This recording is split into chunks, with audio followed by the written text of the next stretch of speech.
Excellencies, distinguished guests, ladies and gentlemen, I wish you a very good morning and a good afternoon. It is an honor to have you here for our first AIM Global Forum. It's a pivotal event, the first of its kind. We have the membership, we have the member states, and we have many stakeholders gathered together to exchange ideas to advance the cause of inclusive and sustainable development, leveraging one of the most transformative technologies of our time, artificial intelligence. We have a very ambitious agenda today, so I am your Master of Ceremonies. I am Ana Paula Nishio from UNIDO, and I hope that it will be a great event. So thank you very much, and I would like to greet all the online participants, AIM Global members, and general public that took an interest in our event. Thank you very much for being here. And to welcome, as a welcoming remark, I would like to bring up a video of Mr. Gerd Miller, Director General, United Nations Industrial Development Organization. Thank you.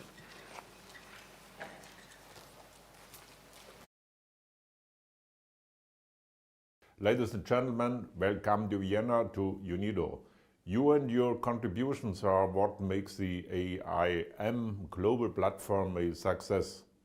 And together we are making AI a driver of inclusive and sustainable development in industry and manufacturing.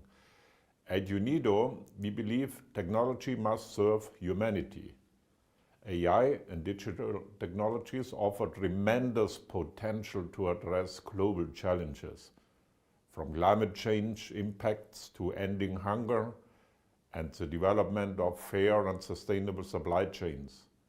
AI is also key to advancing circular economy, but these opportunities come with challenges, particularly the digital divides, both between and within our countries. We cannot allow these to widen. We must make sure access to the technologies of the future is there for the benefit of all. That is why I am proud of AIM Global's role of improving technology access and closing these gaps. Ladies and gentlemen, in September, we saw the adoption of the Global Digital Compact in New York. This is a critical step to closing global digital divides. UNIDO gladly co-leads efforts to expand inclusion in and benefits from the digital economy for all. We are devoted to making sure that AI serves all people and the planet itself. We will make sure that UNIDO's Vision 2050 reflects these values and puts equitable access to these game-changing technologies at the center of our efforts. The developing world must also see the benefits. There is so much potential there. We have some big tasks ahead of us. We must address the environmental impact of AI. It consumes huge amounts of energy. Our AIM Green initiative is critical in promoting energy efficiency and sustainable practices in AI development. Moreover, skills and capacity development. UNIDO is helping build capacities across all sectors, working together with governments, businesses, and academia. Finally, the strength of our alliance lies in the spirit of cooperation and partnership.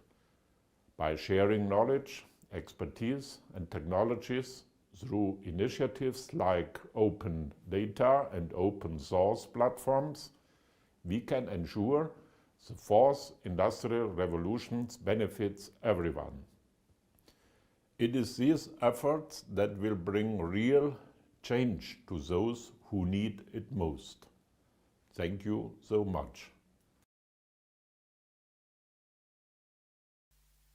Good morning. Good morning. Thank you very much, Ana Paula. Thank you to my friends, neighbors, family from UNIDO.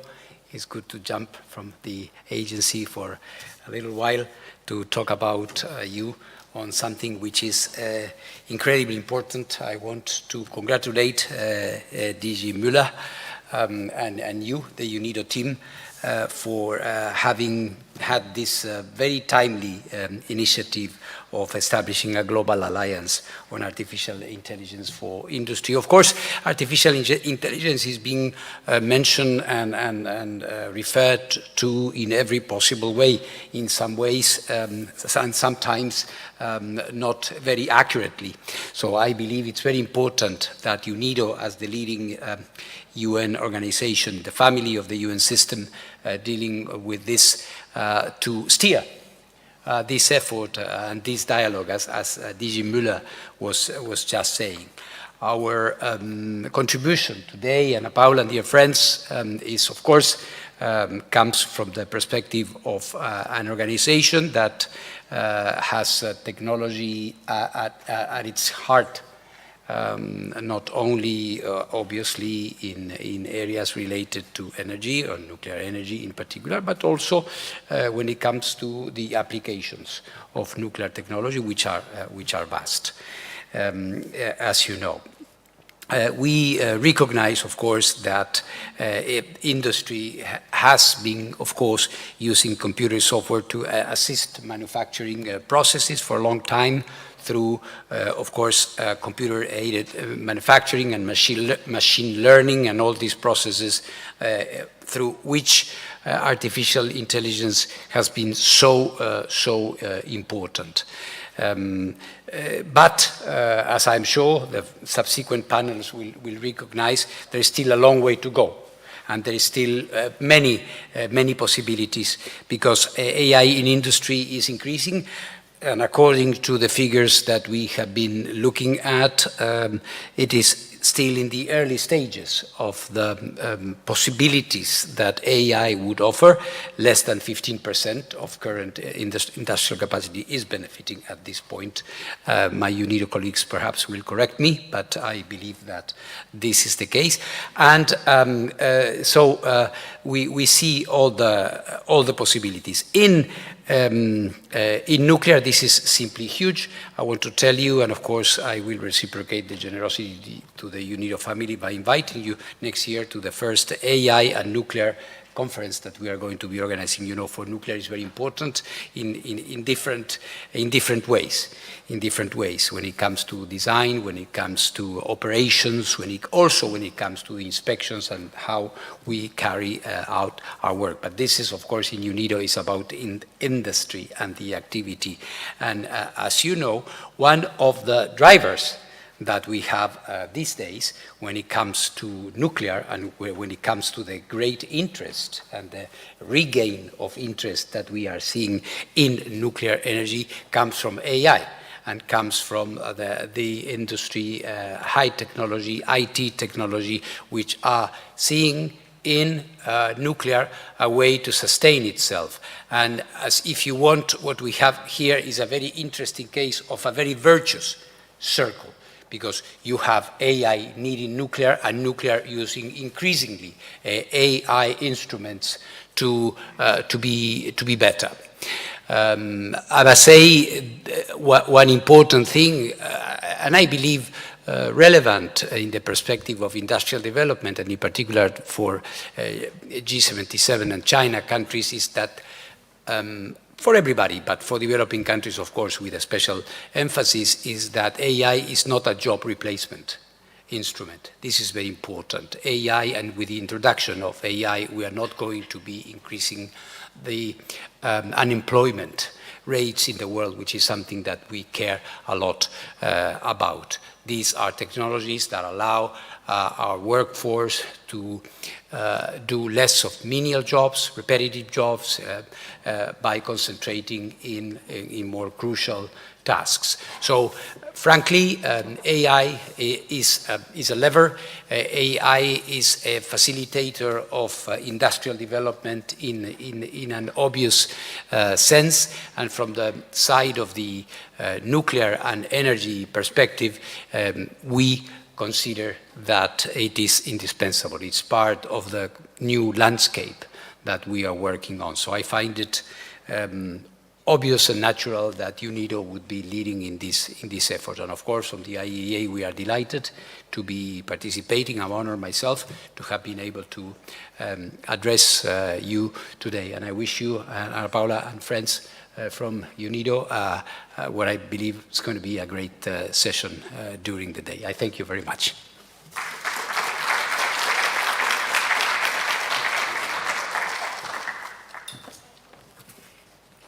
Thank you, Mr. Grossi. We treasure our collaboration with the agency, and we hope for more, also in the area of artificial intelligence. So next on the agenda, I would like to call Her Excellency Annika Lisa Markovic, Ambassador Extraordinary and Plenipotentiary, Permanent Representative of Sweden to UNIDO, and also Sweden was one of the co-facilitators of the Global Digital Compact. Thank you.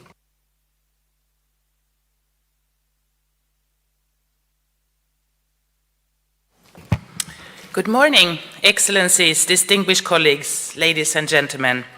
It's a pleasure being here this morning at this timely event to discuss AI for an inclusive and sustainable future with a focus on industry and manufacturing.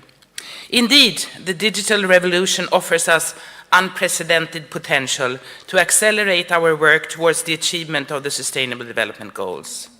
We are living in a time where digital and new emerging technologies are fundamentally reshaping our societies and ways of living. Yet, where there is opportunity, there is also risk. In fact, to address this revolutionary development, which affects all areas of policy, my government, the government of Sweden, has this very week launched a new strategy called Sweden in a Digital World, Sweden's Foreign and Security Policy on Cyber and Digital Issues. This is a reminder that the geopolitical dynamics of the physical world have their mirror image in the digital environment. It is therefore crucial to integrate digital and cyber issues into our foreign and security policy, and the strategy encompasses all areas of foreign policy: security, trade and business promotion, human rights, and development cooperation. The future of our common security, prosperity, and values will be determined in the digital arena.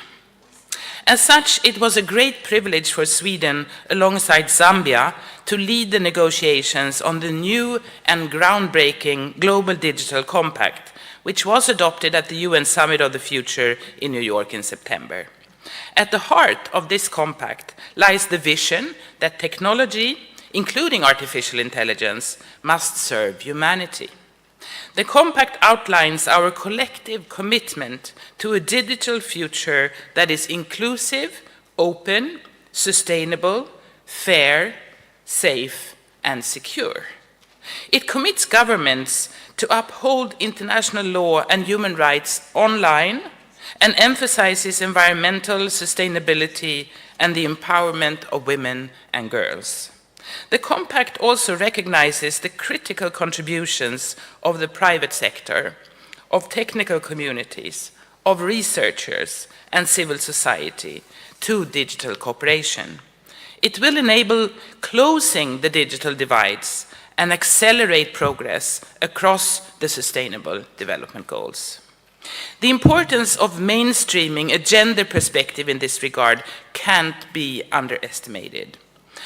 As is stressed in the compact, gender equality and the empowerment of all women and girls is critical to close the gender digital divide and advance sustainable development.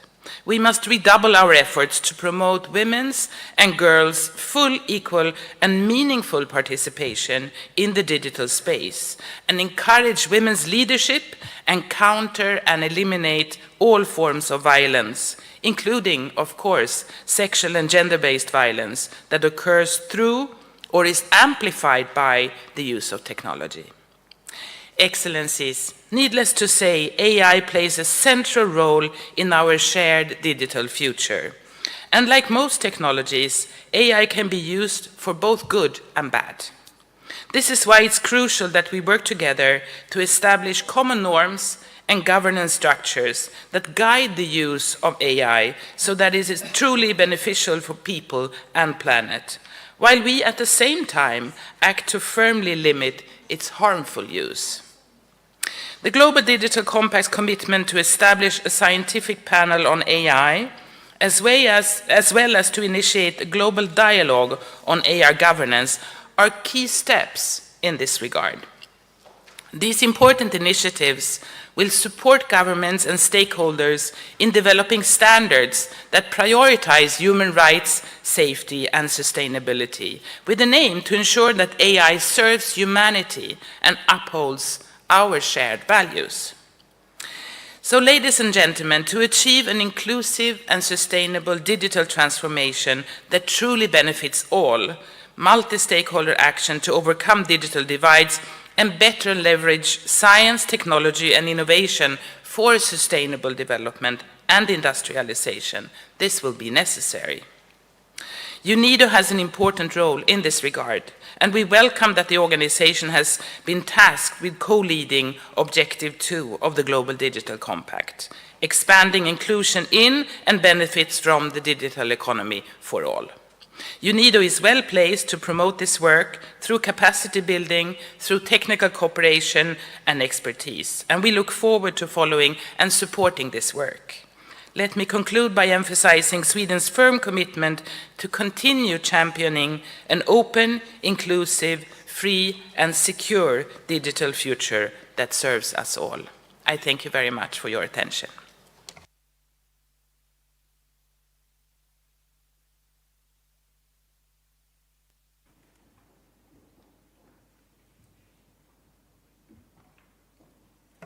Calling next, I would like to call His Excellency Li Song, Ambassador Extraordinary and Plenipotentiary, Permanent Representative of China to UNIDO. It's an honor to have you here, as China is one of AIM Global's biggest supporters and a big bastion of digital cooperation. Thank you.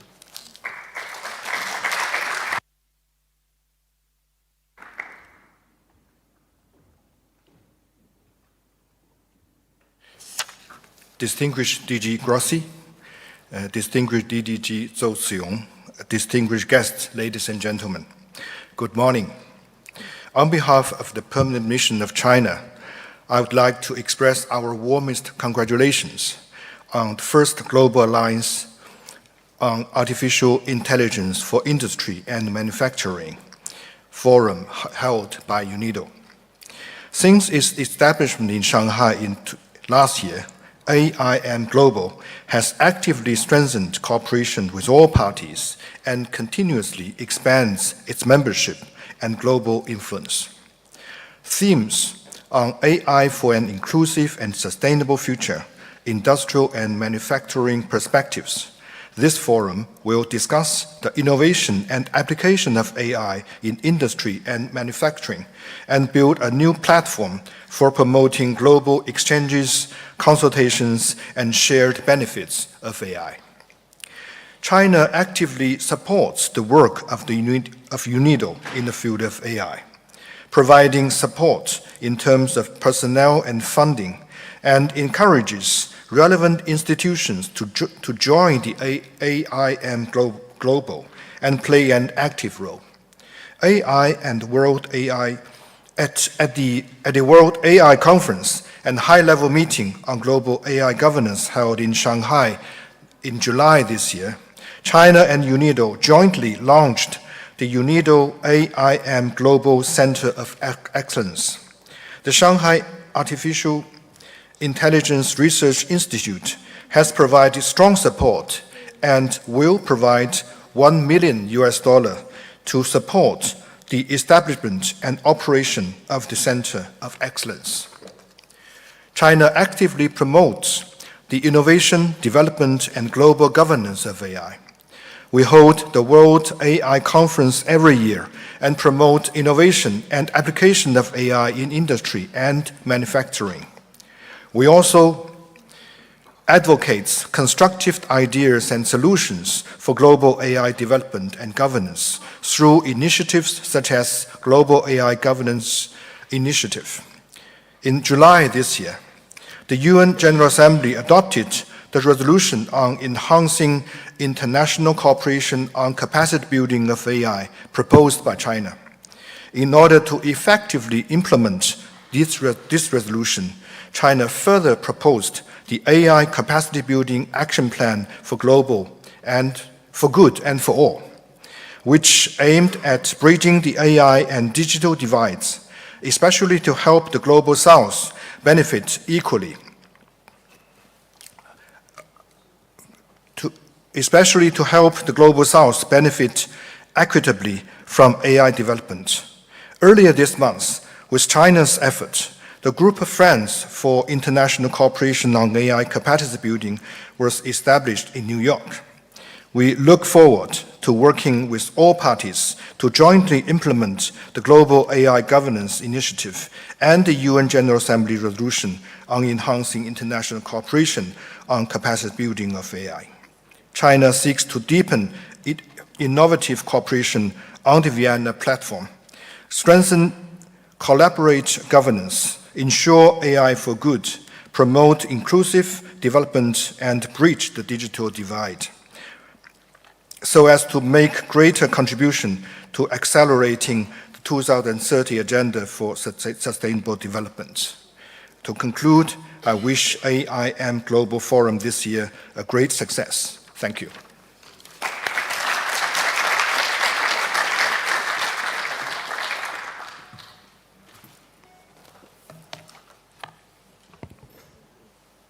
It is my pleasure to call now Her Excellency Laura Gil Savastano, Ambassador, Permanent Representative of Colombia to UNIDO, Chair of the Group of 77, Vienna Chapter.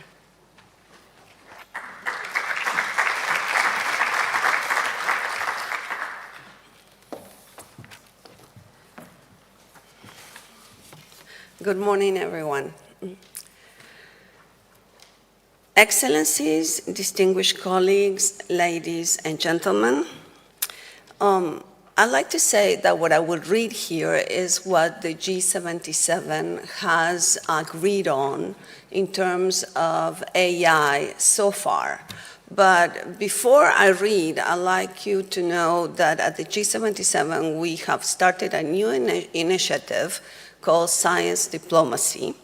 And the idea of this initiative is for the G77 in China to engage in these new issues on which the Global South needs to get a hold of. So we will be meeting starting in January, at least once a month, to discuss major science issues that have to do with science diplomacy, and AI will be one of them. So that's a challenge for the Global South and a challenge we will face head on. So thank you so much for the invitation to address you today on behalf of the G77 in China at the UNIDO Global Forum to address the theme AI for an inclusive and sustainable future, industry and manufacturing perspectives. I'd like to start my remarks by stressing the paramount importance of inclusive and sustainable industrialization for developing countries as a critical source of economic growth, economic diversification, and value addition. In this context, the group appreciates UNIDO's essential support in technology sharing and transfer and knowledge dissemination, and in this regard, recognizes the key role of technology and the access to enhance financial, technological, and technical support from developed countries to developing countries as an enabler for facilitating sustainable industrialization and modernization, as well as for developing sustainable and resilient infrastructures in developing countries. But as the G77 has consistently emphasized, technology must serve as a means to achieve broader well-being. It should help us tackle key development challenges in critical areas such as food and nutrition, water and sanitation, and energy.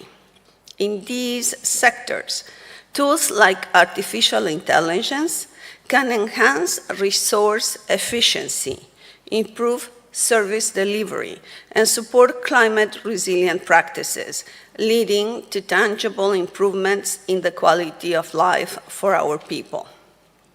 The rapid evolution of artificial intelligence is reshaping the global industrial and manufacturing landscape at an unprecedented pace.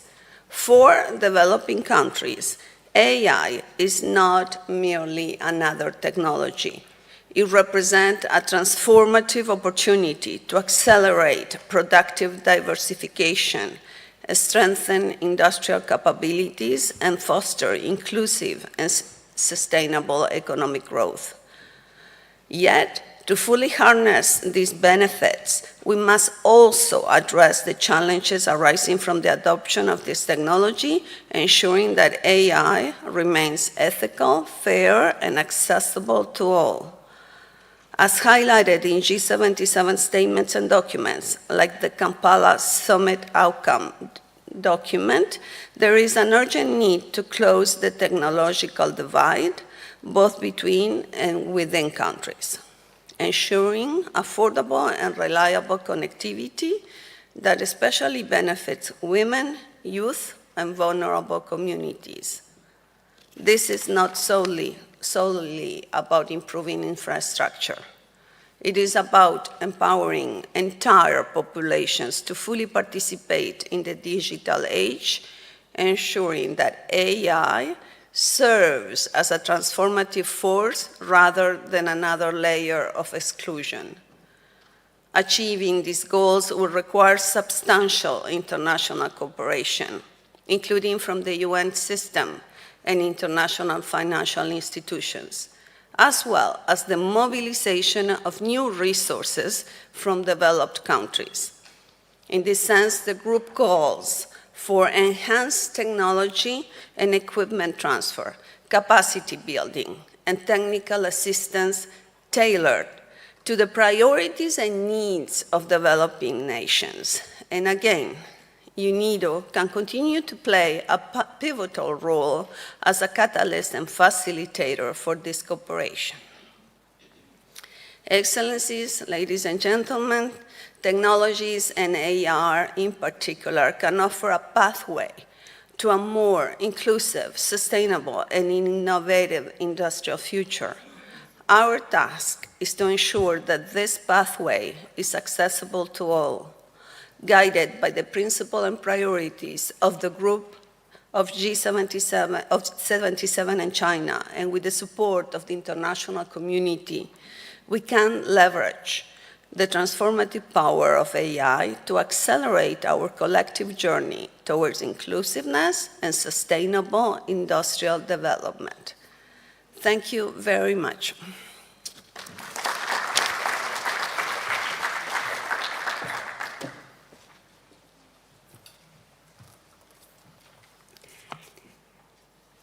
Thank you.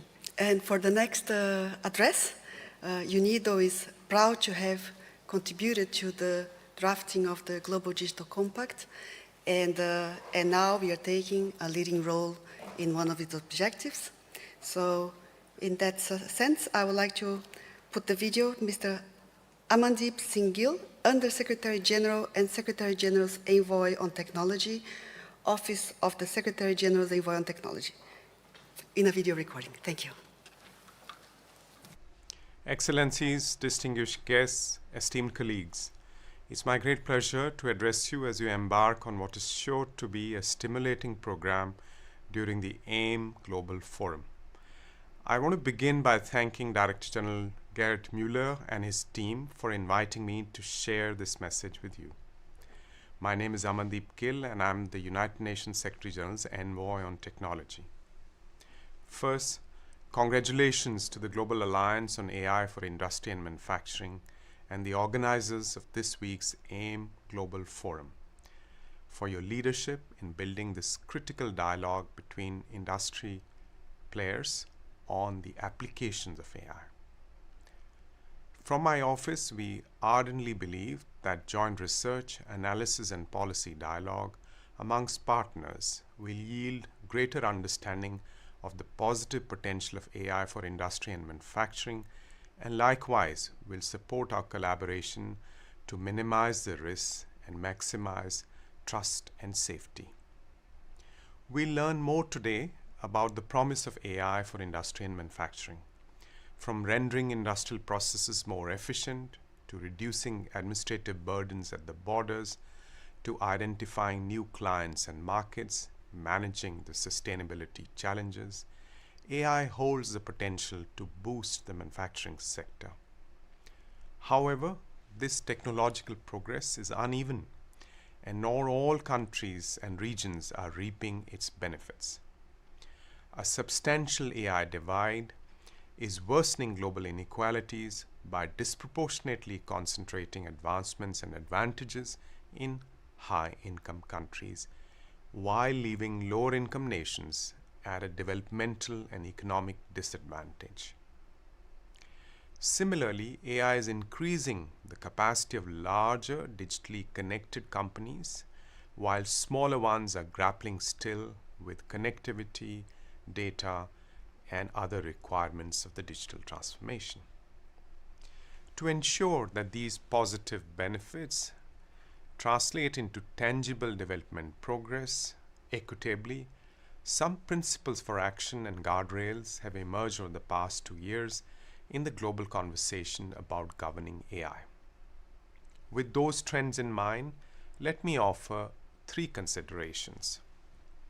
1, regarding the translation of global frameworks into AI development and standards. Global frameworks such as the Sustainable Development Goals or other aspects related to human rights, environment and sustainability, and labor and environmental questions that have been agreed at the global level. Second, some considerations around data. And third, some vital aspects of capacity building. Let me start with the global frameworks. AI is a general purpose technology that cuts across borders and domains. So it must be developed, deployed, decommissioned along its life cycle in such a manner so as to foment global well-being. To do so, we must ensure that the United Nations and its various forums, from industrial development to health to standards, human rights, must play their due role.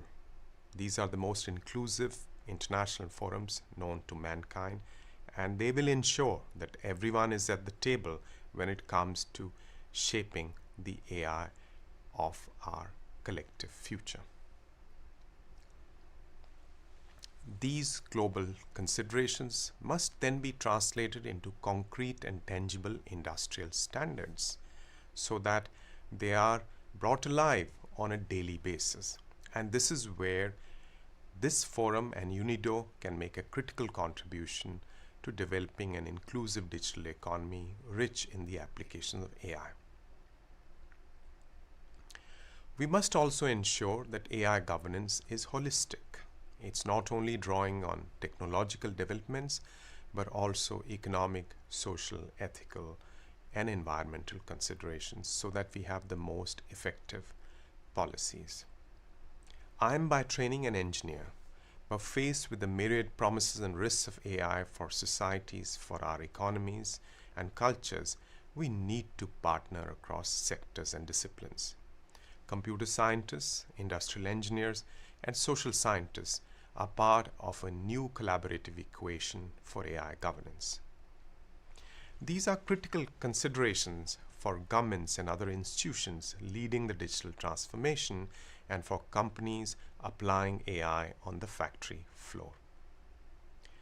To fully benefit from AI, we are challenged to engage in a whole of government, whole of system, domain cross-cutting approach.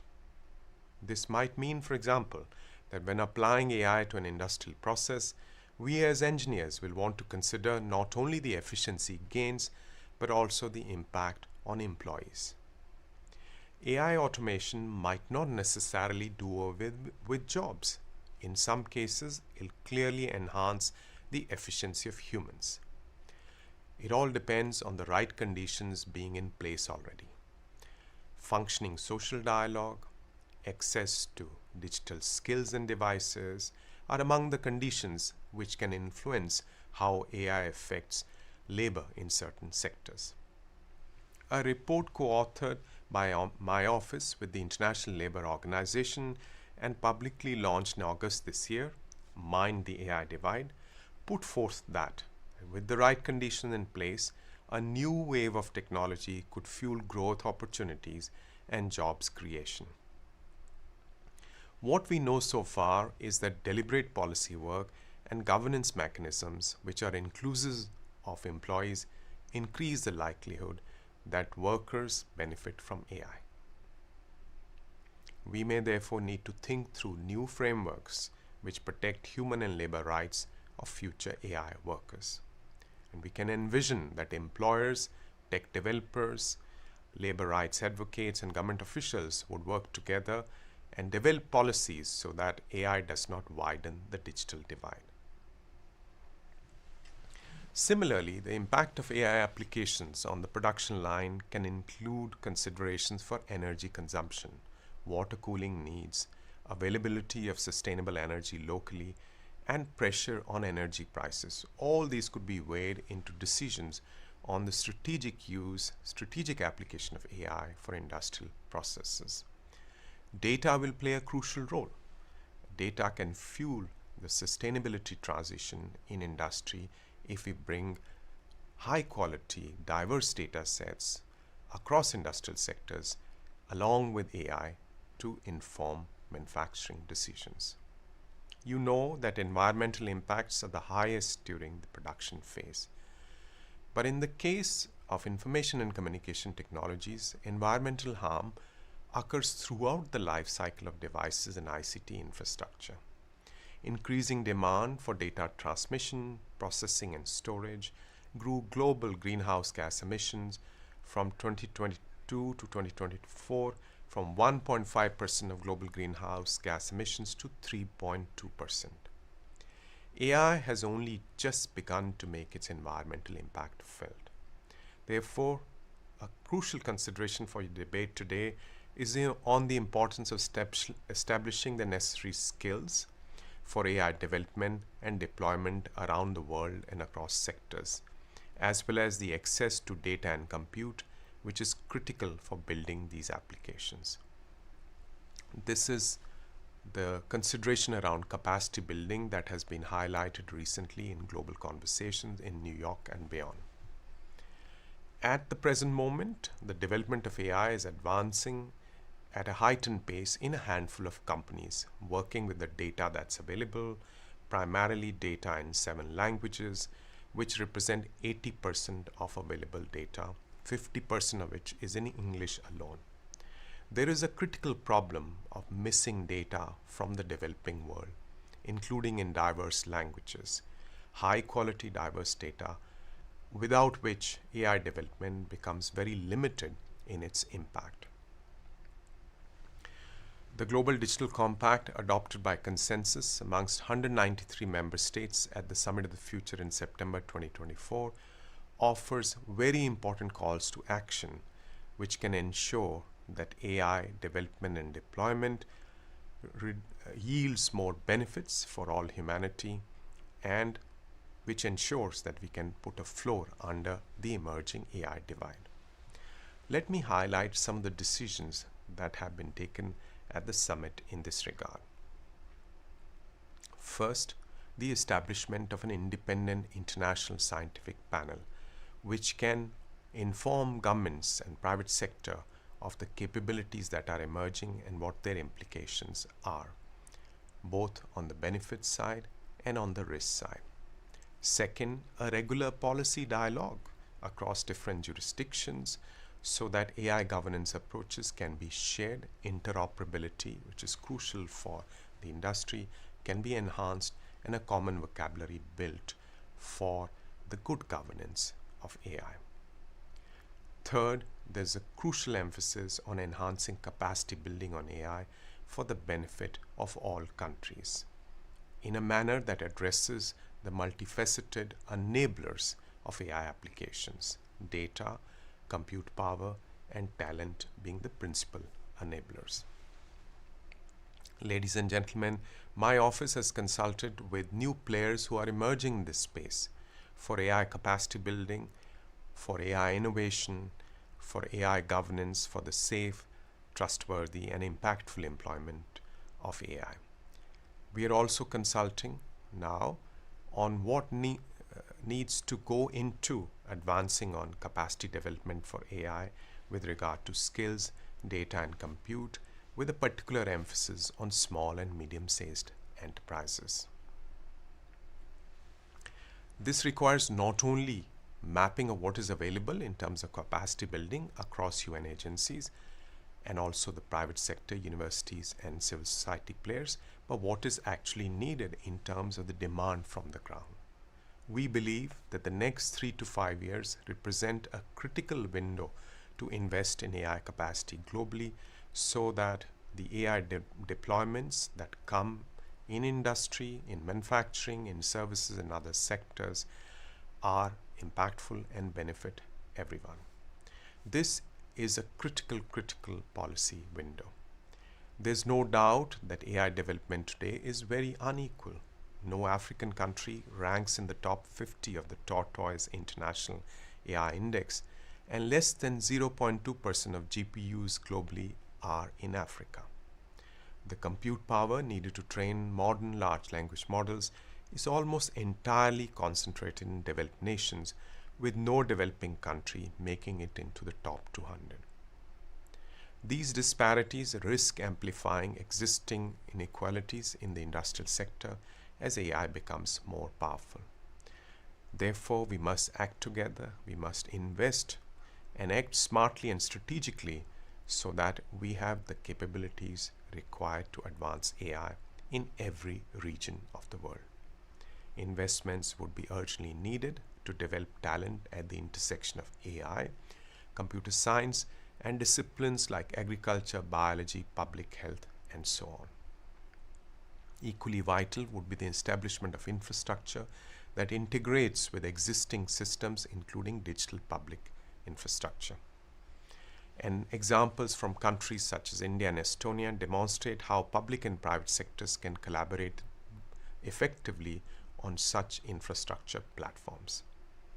These investments in human capacity, in digital infrastructure, in data sets, will not only prepare us for the future, but also unlock the potential of AI in the coming years to tackle challenges like rejuvenation of the industrial sector, climate change, resilient agriculture, and so on. Ladies and gentlemen, the need for capacity building on AI is great, and there is ample room for contributions from partners of all sizes and economic sectors to our collective effort to upskill. To give you one example, at the Summit of the Future, Google pledged $120 million for AI capacity building within the next few years. UN agencies such as UNIDO and UNCTAD have a critical track record of working closely with companies and entrepreneurs to leverage the digital transformation, and will continue to do so. To support national empowerment, the UN can connect regional centers specializing in AI capacity building across different areas, creating new pathways for sectoral level learning, and I'm delighted that UNIDO is taking steps already in this direction. This would allow us to build a network of capacity building across the world as advocated by the UN Secretary General's High-Level Advisory Body on AI, providing access to expertise, computing resources, and AI training data to foster learning through context-specific applications. Ladies and gentlemen, such initiatives should enable us to have equitable and fair dialogue and exchange, strengthen collaboration modalities, and reduce costly silos and redundant development efforts. Looking ahead and to conclude, I encourage everyone to remain actively involved and endorse the Global Digital Compact. I invite you to share your perspectives, your expertise, and commitments to ensure that emerging technologies such as AI are harnessed responsibly, equitably, and sustainably. Collectively, we can build a future that advances the Sustainable Development Goals and fosters stronger international digital cooperation. I thank you very much, and I look forward to hearing the results of your debates this week and to our continued collaboration.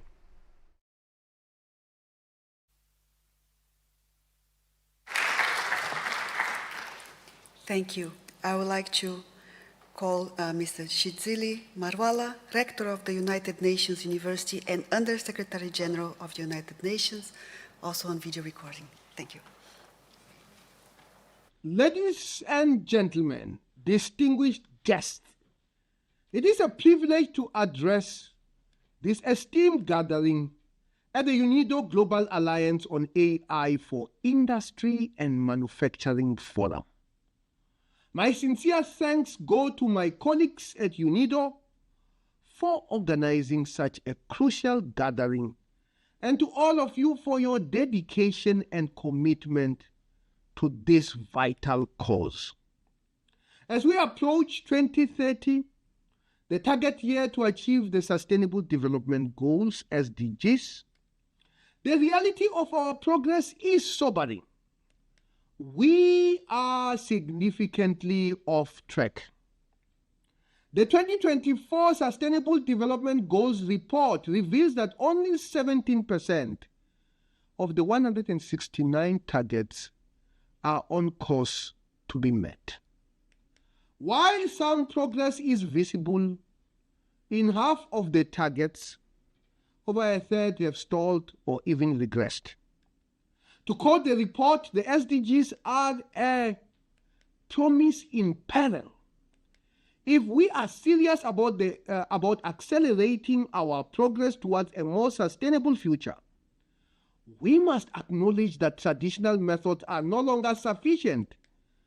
We need fresh strategies, and that includes embracing emerging technologies for sustainable development. I have long maintained that artificial intelligence, AI, could be a game changer in our pursuit of the SDGs. Research suggests that AI has the potential to contribute to nearly 80% of the targets, underscoring the relevance of the theme for this year's forum, AI for an inclusive and sustainable future. It is clear that all of us, that the rapid pace of technological change is drastically reshaping our industries and manufacturing. AI stands at the forefront of this transformation, optimizing supply chains, enhancing efficiency, and driving innovation. Yet, the benefits of AI must not be limited to a privileged few. The AI divide, both within and between nations, is a genuine threat to inclusive development. If we are to fully realize AI's potential, we must address inequities and inequalities in access to AI technologies, ensuring that developing nations are not left behind.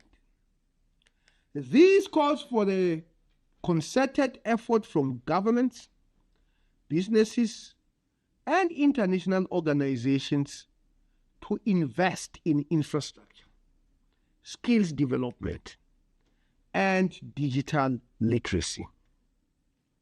As we bridge the digital divide and seek to harness the potential of AI for a more sustainable future, we must also remain vigilant to the challenges it presents.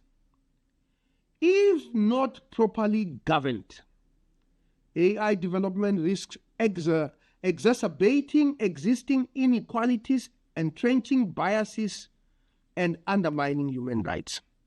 We cannot unlock AI's full potential to deal with the issues of the SDGs without robust AI governance.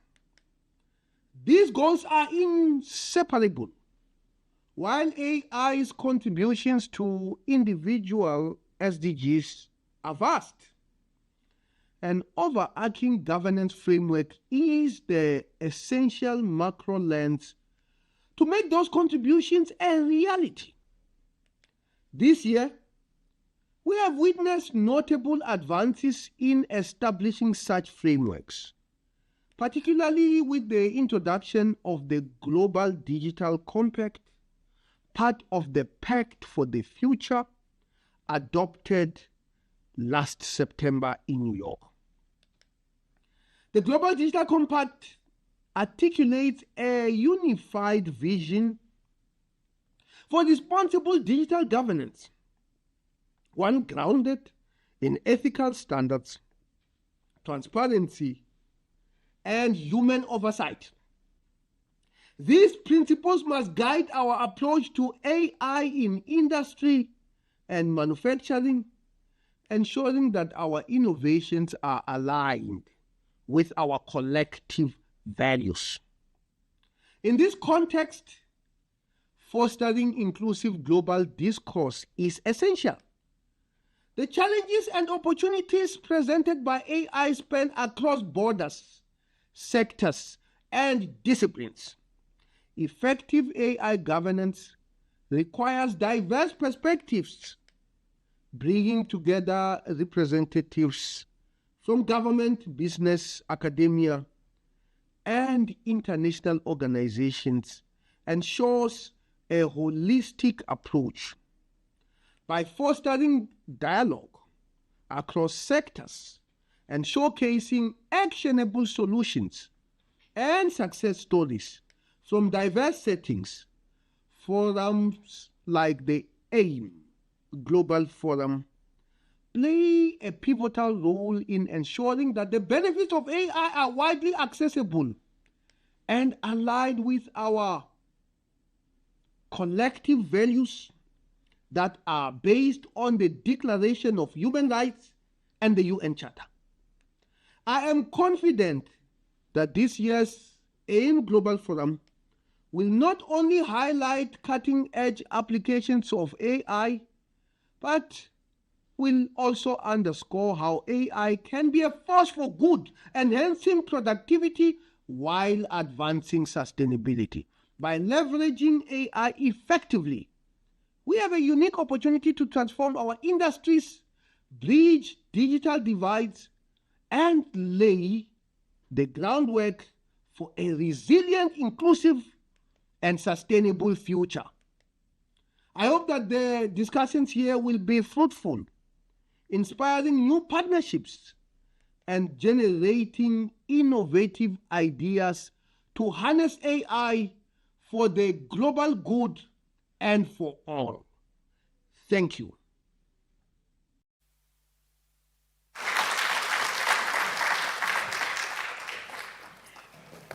Thank you.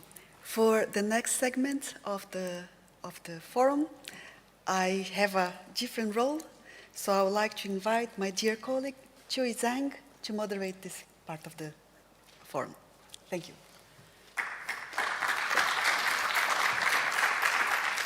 Thank you, Anna Paula. Good morning to our distinguished guests, both here in person and joining us online. My name is Chui Zhang, the Junior Professional Officer at UNIDO. It is my privilege to welcome you all to this important occasion, the letter handover ceremony. Since the launch of AIM Global last year, we have witnessed remarkable interest and requests from member states. We aim to build up a network of global centers of excellence across the world in various regions. And the centers will play the pivotal role in connecting expertise, sharing best practices, building capacity to enhance a robust global AI innovation system. Today, we are thrilled to announce a significant milestone in this journey. We have, with great support from Shanghai Municipal Government, we have received the commitment from Shanghai AI Research Institute to support $1 million initial funding for the establishment of the pioneering AIM Global Center of Excellence in Shanghai. This marks a progress in advancing concrete project cooperation under the framework of AIM Global, and we are affirmed that the presence of His Excellency Li Song, the Ambassador Extraordinary and Plenipotentiary, the permanent representative of China to UNIDO, testifies the continued support of China to UNIDO's work in AI for industry and manufacturing. Now, without further ado, please allow me to invite Ms. Xu Chun, the Chief Operating Officer of Shanghai Artificial Intelligence Research Institute, as a representative of the Institute, and Anna Paula to come to the stage and hand over the lighter. Also, please, it is my honor to welcome the Ambassador, His Excellency Li Song, and Mr. Ciyong Zhou, the Deputy to Director General and Managing Director of UNIDO, to come forward and witness the significant moment. Please.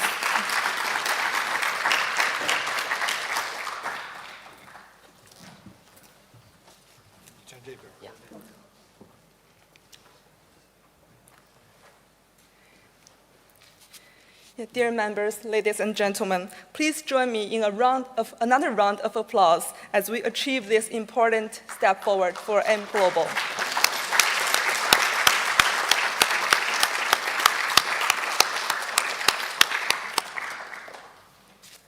Thank you.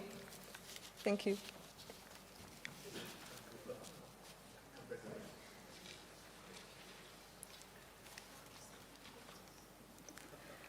The latter marks the beginning of an exciting chapter in our shared pursuit of innovation and excellence. And as we move forward, let us commit ourselves to making this vision a reality. Last but not least, please allow me to stress that AIM Global is an open platform, and we look forward to receiving more expressions of interest from our members to collaborate on the establishment of such centers. Well, thanks to everyone. I now give the floor back to Anna Paula. Thank you.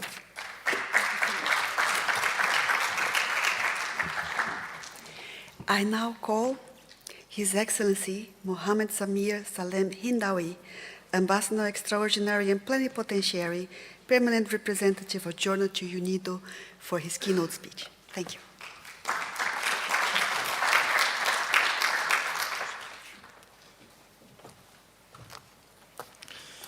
Thank you, Anna. Excellencies, dear colleagues, allow me at the outset to express my gratitude to DG Muller and his able team for organizing this forum and for the steadfast commitment and the visionary leadership in advancing the global discourse on AI's future in industry and manufacturing. It is a profound honor to address you during this session of the event, and I'll be focusing on the power of partnership between Jordan and UNIDO in advancing Jordan's AI ecosystem. Today, I want to underscore the invaluable opportunity that lies before us, an opportunity to leverage Jordan's unique leadership perspective on a matter that is not just timely, but critical to our future: the adoption of a national AI strategies and implementation roadmaps. Excellencies, ladies and gentlemen, we have witnessed firsthand the transformative power of artificial intelligence. Thanks to the technical assistance provided by UNIDO through the project titled Strengthening Implementation Design of Artificial Intelligence Ecosystem in Jordan, we are ready to unleash innovation and progress. This initiative implemented in collaboration with the Ministry of Digital Economy and Entrepreneurship of Jordan, the United Nations Economic and Social Commission for Western Asia, and the European Union, highlights our unwavering commitment to cultivating a robust AI landscape in our nation. As we transition into the implementation phase of Jordan's strategy for artificial intelligence, it's abundantly clear that AI is central to our national development agenda. We are actively advancing numerous projects that will turn our strategic vision into tangible outcomes, reinforcing Jordan's standing in the global AI ecosystem. Our collaboration with UNIDO marks a pivotal milestone in our mission to propel AI-powered digital transformation and solidify a thriving AI ecosystem in Jordan. Together with our development partners, we have made significant strides, and our progress has been noteworthy. Jordan's government AI Readiness Index ranking has surged from 80th out of 160 countries in 2021 to 63rd out of 181 countries in 2022. I'm proud to share that the 2023 Government AI Readiness Index by Oxford Insights has further ranked Jordan 55th out of 193 nations worldwide. This progress stands as a testament to our collective efforts, underscored by the publication of the AI strategy and the implementation roadmap for Jordan and the National AI Code of Ethics. These critical elements, alongside our relentless commitment to AI-driven development, are propelling us forward. Jordan's AI strategy is anchored in 5 key pillars: capacity building, research and development, investment and entrepreneurship, legislation, and government services. Our implementation roadmap outlines 68 projects with a clear focus on nurturing and advancing our country's AI ecosystem. Ladies and gentlemen, as we look forward to the future, it is important to draw attention to the ethical campus when tackling the AI field. In no other field in the ethical campus more relevant than in artificial intelligence. These general-purpose technologies are reshaping the way we work, interact, and live. The world is set to change at a pace not seen since the deployment of the printing press 6 centuries ago. AI technology brings major benefits in many areas, but without the ethical safeguards, it risks reproducing real-world biases and discrimination, fueling divisions and threatening fundamental human rights and freedoms. With that said, Jordan is eager to build upon the progress we have achieved thus far. We aim to harness our advancements in artificial intelligence to drive economic growth, attract investments, and foster sustainable job creation. We are enthusiastic about deepening our partnership with UNIDO and eagerly anticipate collaborating on impactful AI initiatives in Jordan. Together, we are forging a path toward a brighter future, one powered by innovation and technological advancements. I thank you.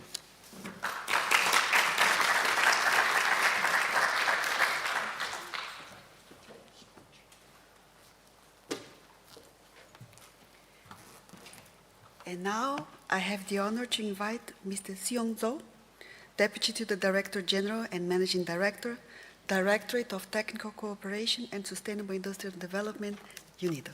Thank you.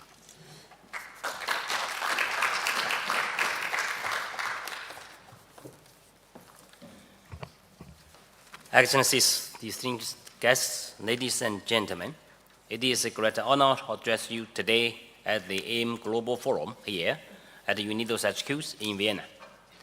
I'm pleased to see such a distinguished gathering of speakers from across the world representing government, the UN system, the public and private sector, civil society, and academia. Distinguished guests, we meet today at a pivotal moment in the history of industrialization and technological evolution. The transformative power of artificial intelligence is beyond dispute. AI can enable unprecedented efficiencies, catalyze breakthrough innovations and accelerate the green transition of the entire industries. At the same time, we must first acknowledge the critical challenges that AI brings to the global stage.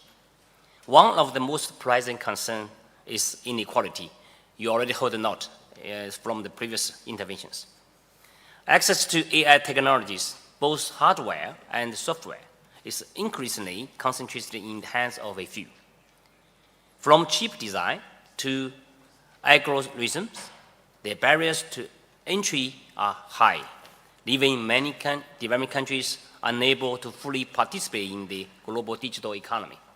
AI in its current trajectory risks worsening these disparities unless we consciously act to make it a force for good.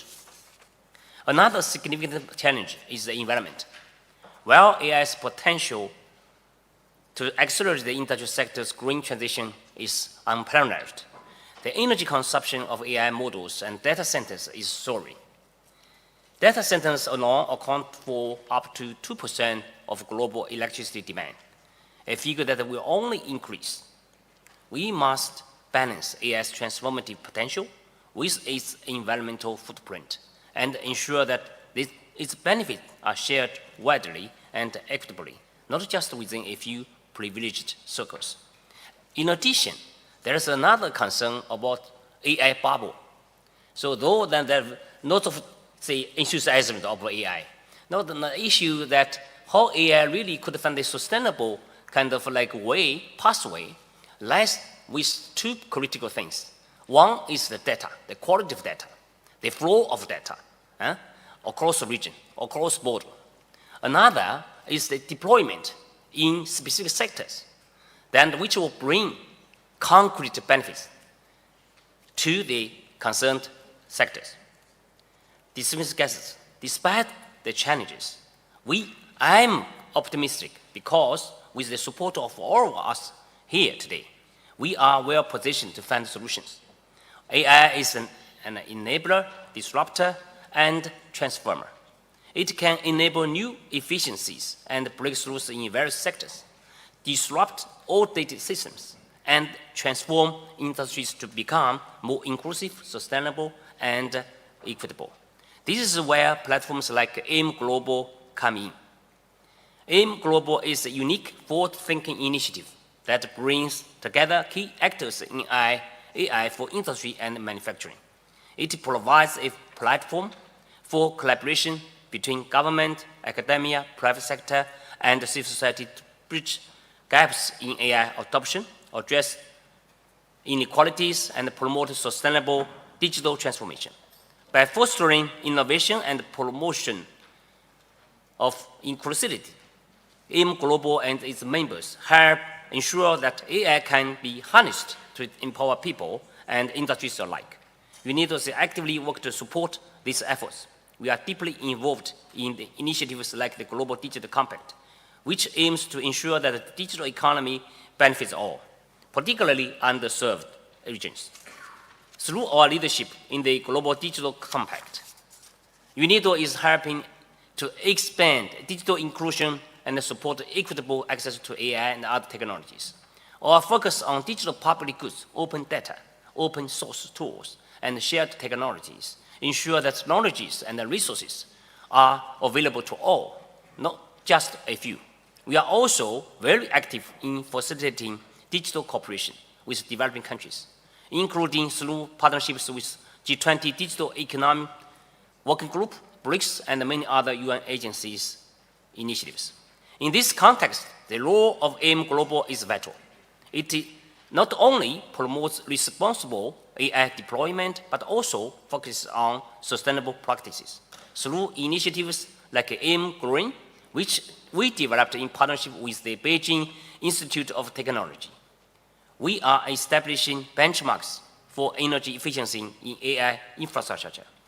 This work is crucial to ensure that AI's environmental impact is minimized while driving innovation forward. Another key aspect of UNIDO's work is technical cooperation, where we focus on building capacities for digital transformation. AI can be a game changer, but it requires adequate policies and strategies, a supportive ecosystem, secured human resources, and innovative funding mechanisms. We have supported the development of transformational AI roadmaps, the design of national strategies for Industry 4.0, and have also supported the use of AI, machine learning, and the satellite technologies in the field of industrialization. Excellencies, ladies and gentlemen, I'm also proud to launch today our latest flagship report, Bridging the AI Divide, Empowering Developing Countries Through Manufacturing. The comprehensive analysis employs AI's opportunities and challenges, particularly for developing countries. Developed in cooperation with the University of Cambridge, this report offers a framework for leveraging AI to enhance industrial productivity and competitiveness while balancing environmental impact and societal benefits. The report also calls for urgent action to address the risks associated with AI, ensuring that it is used responsibly and inclusively. The future of AI will be defined not only by technological breakthroughs, but by the collective resolve of governments, industry leaders, researchers, and communities to make it work for everyone. By working together through platforms like AIM Global, we can ensure that AI's benefits are widely shared and that these challenges are met with thoughtful collaborative solutions. At UNIDO, we are committed to being part of this global effort, helping to create a future where AI works for everyone, bridging divides, fostering sustainable development, empowering people and industry alike. Finally, I would like to extend my heartfelt thanks to all the members of AIM Global for their commitment to innovation, inclusivity, and sustainability. Your contribution play a pivotal role in shaping the future of AI, and together we can create a more equitable and sustainable world. Thank you for your kind attention.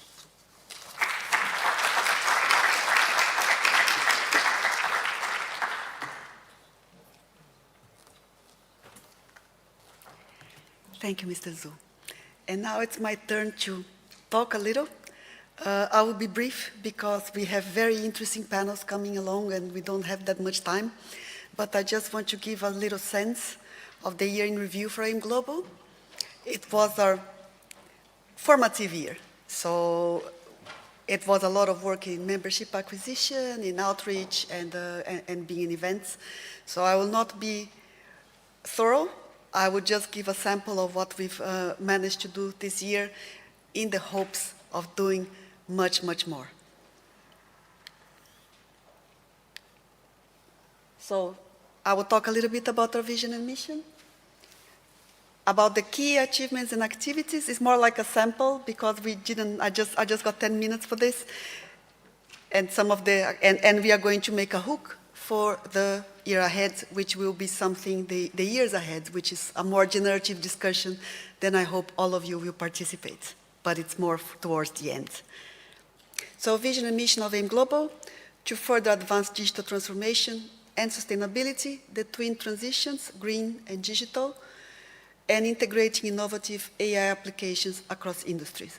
That's our mandate and that's our mission. To narrow the bridge digital divide and enhance AI accessibility to countries and groups of people, to serve as a global hub for knowledge transfer, investment promotion, and capacity building, and also to contribute to UNIDO strategic goals with AI as a cross-cutting theme. UNIDO's mission is inclusive and sustainable industrial development and has much to gain from artificial intelligence as the new paradigm, as a transformative technology, general technology. So we have managed to, through many fronts, promote green digital transformation, also with our engagements with partners, also with our engagements with ITU. We have many engagements in international platforms. We have been to most, I wouldn't say most, because there are so many events happening nowadays that are linked to AI and smart manufacturing, and so on and so forth. But we've managed to cover a large portion of them through invitations from our members, through invitations from the member states, and our interagency collaborations. We've done a lot of advocacy for inclusive and sustainable digital transformation. Let's never forget that, always the twin transition. And of course, advancing AI for sustainable development.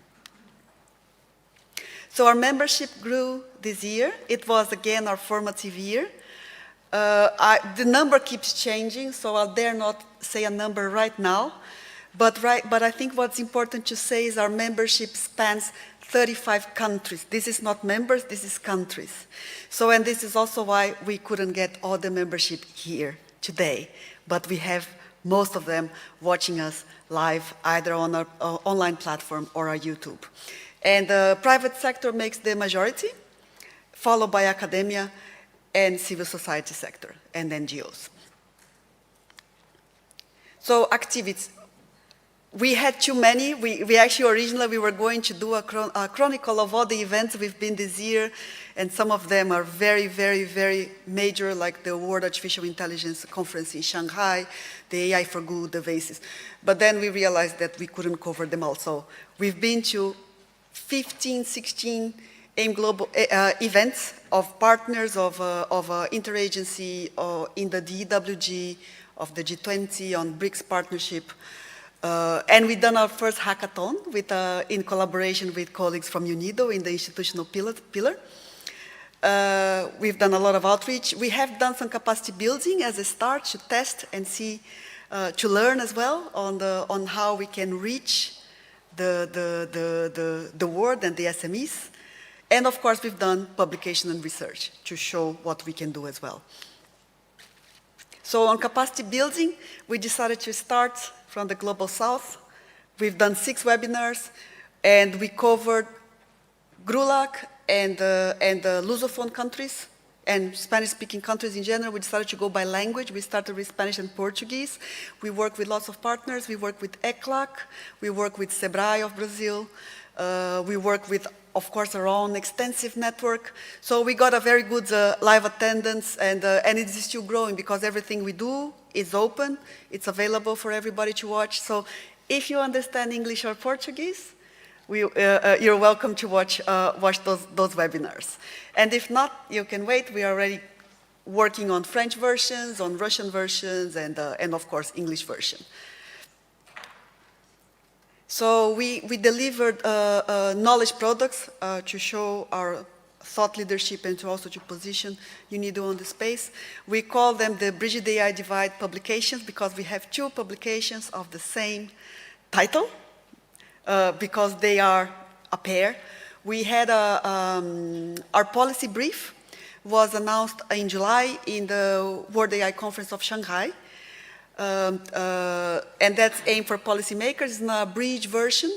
It's a very abridged and is meant for policymakers, 5,000 words, on very actionable insights from research on how to bridge the AI divide. And today we are launching the Bridging the AI Divide, the report, which the big brother and companion of this document.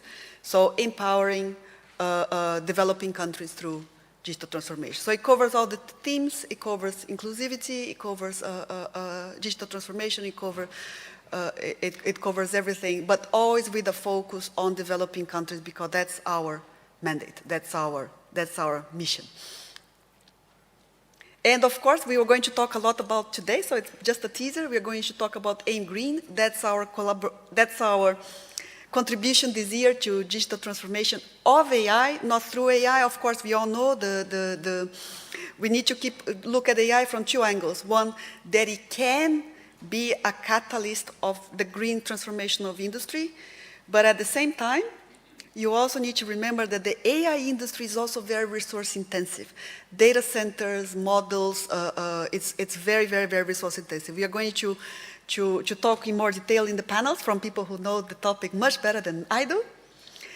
We have worked with the Beijing Institute of Technology, and we are approaching our first scientific publication on the topic. Our idea is that it will become a standard that we can use in our projects, and that would be one contribution of AIM Global.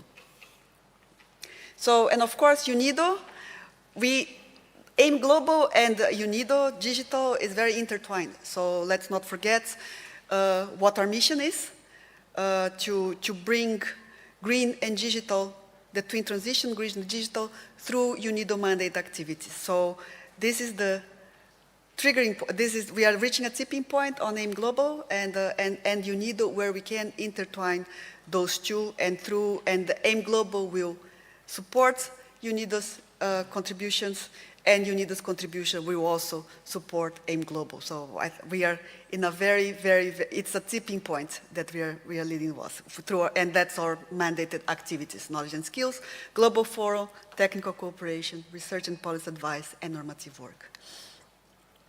And I want to close, and also it's also a cliffhanger for the end of the session, our motto: from the members to the world for humanity. Thank you very much. And I put back my MC hat, because now we're going to change a little bit. Now we are going to start the panel, so we move from the podium to the couches. And I would like to call for the first panel my dear colleague, Alexei Savrasov, to deliver the panel, Global Policy Perspectives, Leave No One Behind. And the mic. Turn it on, turn it on, turn it on.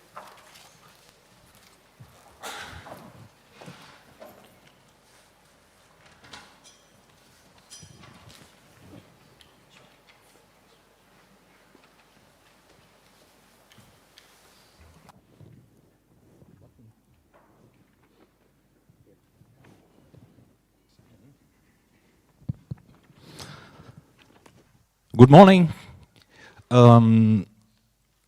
This panel would be the first where we give the floor to our partners and members today to share their insights into the policies, perspectives on the practical solutions, how AI can be used for inclusive and sustainable economic and industrial development.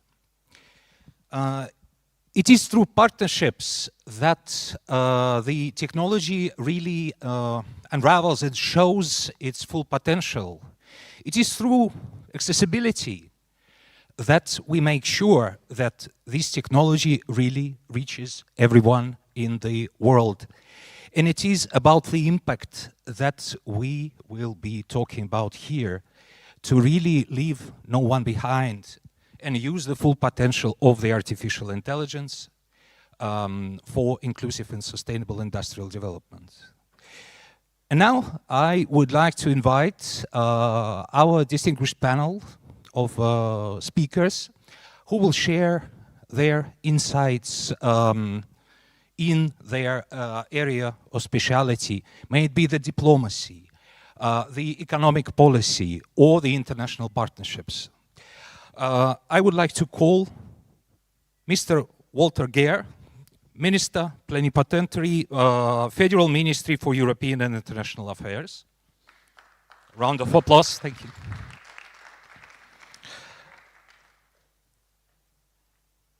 Mr. Ke Gong, President, Chinese Institute on New Generation Artificial Intelligence Development Strategies.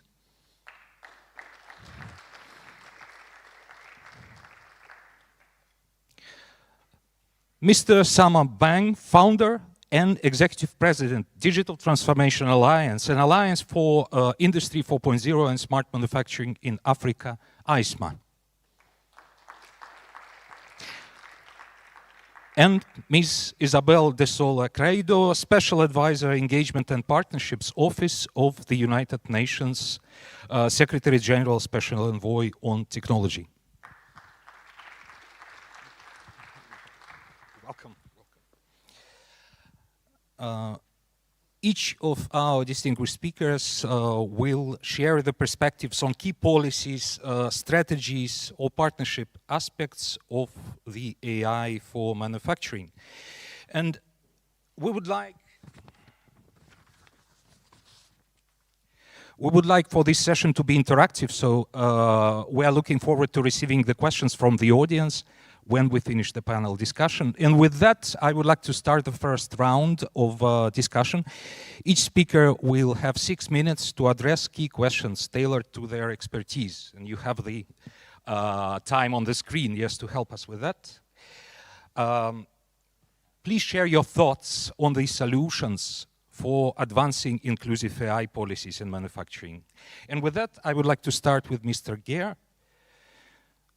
How does Austria's Digital Humanism Initiative addresses the ethical challenges of AI adoption? And how can diplomacy share global AI governance? Please. Thank you very much for this question and in particular for the invitation to be present at this panel. I've prepared a little a PowerPoint presentation to make my point more visual. Yes, it is true, Austria has championed an initiative called, here we are, Digital Humanism. Why? There's a certain uneasy feeling within the population, not only in Austria, but I think globally, that the system is failing us. We all remember the internet that was conceived as a big participatory instrument for everybody, for citizens, for civil society. And we have the feeling we had, or some significant portion of the population had the feeling that this big forum, you know, to express views and opinions has shifted towards a kind of big shopping mall, a marketplace, right? And out of this feeling, we thought, and I'm going to explain who is we thought that we should become aware of where we are heading at with artificial intelligence and digitalization in particular. And when the Austrian Foreign Ministry does this, it does not alone. It shared officially and diplomatically this feeling with its counterparts in the Slovak Republic and the Czech Republic. So there is a diplomatic declaration about digital humanism which voices all the concerns that come with an increasing digitalization of society and in particular with artificial intelligence. That is not to say that the benefits that could come with artificial intelligence can be huge. There's no doubt about that, and I think nobody is going to dispute that. But there are certain concerns with the development, like we are talking about manufacturing and industrialization, and in the history of mankind, industrialization, the different waves of industrializations came with certain disruptive features. And we hope that we have become wiser now in the 21st century and that we can address these disruptions preventively. Now, when we say we, it's not us, the diplomats, who are going to make the difference alone, and we are very aware of that. First of all, we have, and this is also a feeling among us, there's a feeling that we, the states, the representatives, have given up some of our sovereignty to private companies. And this is one of the difficulties we have to come to grip with, how to engage sensibly with those big companies that have, in a way, become international actors of their own. And these companies are not only big, they form a sort of cartel or oligopoly. And of course, when we talk about humanism, and what was humanism in history, it was an emancipatory movement, you know, to free the citizens, the men and women, you know, of this world from oppressive power structures. Now, this movement in Austria is backed by a significant part of our scientific establishment. We have big numbers of professors at technical universities, in Vienna in particular, but throughout the world, not only engineers, but also social scientists and psychologists and so forth. So we deal in that with, I wouldn't say a grassroots movement, that would be too much, but with a whole network of knowledgeable people who share the concerns that come with digitalization and artificial intelligence, and which have signed what we call a Vienna Manifest on digital humanism. Now, this initiative is backed by the Austrian Foreign Ministry, and in particular by the city of Vienna, which actually spends millions of euros for projects in that regard, including, for instance, at the Technical University, a summer school on digital humanism, which also provides grants for foreign students. This school on digital humanism, which has started in Vienna, will for the first time next year be held in Rwanda, in Kigali, Rwanda, because the expertise that is shared throughout this summer school is so valuable. And I think that we should never forget that this expertise is a technological expertise. I think we all agree here that we want AI for good, and we shouldn't leave anybody behind, and there should be no biases in algorithm and so forth. But we should be very much aware that it's not us, the diplomats, who are going to solve this, but the engineers. And we have to empower and back and support the engineers who have become aware that they are the masters of an incredible tool that could benefit mankind, but could also disrupt and transform our societies in a way that we don't want. Maybe there are avenues that we want to explore, right? But others that we do not want. And this is maybe, yeah, I see 000, I have no time left. So that would be the last sentence. And of course, one of the disruption, and it is not new in the history of mankind, is the disruption that artificial intelligence could cause to labor and to the workforce. We have to deal with it. We cannot avoid it, but we have to make sure that we don't disrupt our labor market with artificial intelligence, with otherwise, and I repeat that, can bring us tremendous benefits. Thank you very much. Thank you so much. Thank you very much. Yes, indeed, and we keep on repeating that the private sector has the technology, and the technology shows huge potential. This is huge power, which can be steered towards good or otherwise. And with that, I would like to move to Mr. Gong. China has demonstrated remarkable advancements in the artificial intelligence. Can you share the practices that the other countries can take up and implement in order to advance in such a pace?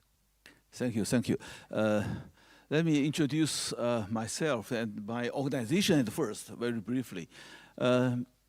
I serve to the China Institute for New Generation of Artificial Intelligence Development Strategy. That is a think tank established by the Chinese Academy of Engineering. In the intensive research, we lay emphasis on the integration of AI and real economy, especially manufacturing, to achieve the goals of, we call it the double increases and double decreases. The double increases means to increase the production efficiency and to increase the production quality. The decrease means to decrease the carbon emission and decrease the cost of the production. So I also serve to the World Federation of Engineering Organizations. I led a special task force for engineering capacity building for Africa. And we regard AI plus engineering profession is the main content of engineering capacity building in this digitalization age. So answer to the questions of Alexei, I would guideline. One means we're going to build one open, collaborative AI technological innovation system, open access to everyone. And two, that means we have to master two features of AI, which in technology and in society. It's not just another technology, but it's a large social impact. Three means to promote technological R&D, product manufacturing, and industrial cultivation, the new industrial cultivation in a 3-in-1 manner. And four, to integrate, support four aspects of the scientific, technological innovation, economic growth, social progress, and the national security. So 1, 2, 3, 4. That's the national guideline for AI development. And the second point I'd like to raise that the key for AI industrial development is an ecosystem. So we have observed more than 2,000 AI companies, and we find they are closely interconnected. They're interconnected with a very close way, and however, in those 2,000 companies, we further consider there are 15 so-called open platform that's encouraged, supported by Chinese government. And these 15 among more than 2,000, that's a small amount of that, but they play a leading role in this ecosystem. And the platform means they provide data, they provide models, they provide trainings, they provide solutions, and they gather the developers, the users, the investigators together. So we think that is very important to have such an open platform to help every enterprises to access to the AI technology, to use it, and get even financial support of it. So that is the key. And finally, I'd like to mention an example to show how important is the innovation of AI plus dedicated specific industrial technology. So here I show you an example of the battery capacity grading. The battery capacity grading is so important for the safe of operation of the battery array, and also that is a very time-consuming process and cost almost 40% of the whole battery array production. And then we use the data we got from the manufacturing information system, and also use machine learning. And we have replaced 80% of this grading, avoid 80%, and significantly reduce the time by 80%. We reduced the energy consumption by half, and reached a high quality. That means error rate from 1% to 0.1%.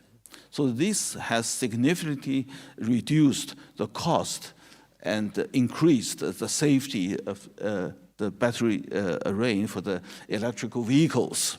So with this, let me repeat the 3 points. The first, a clear policy guideline. The second is the open collaborative platform. And the third is AI plus industrial knowledge, the innovation in this combination.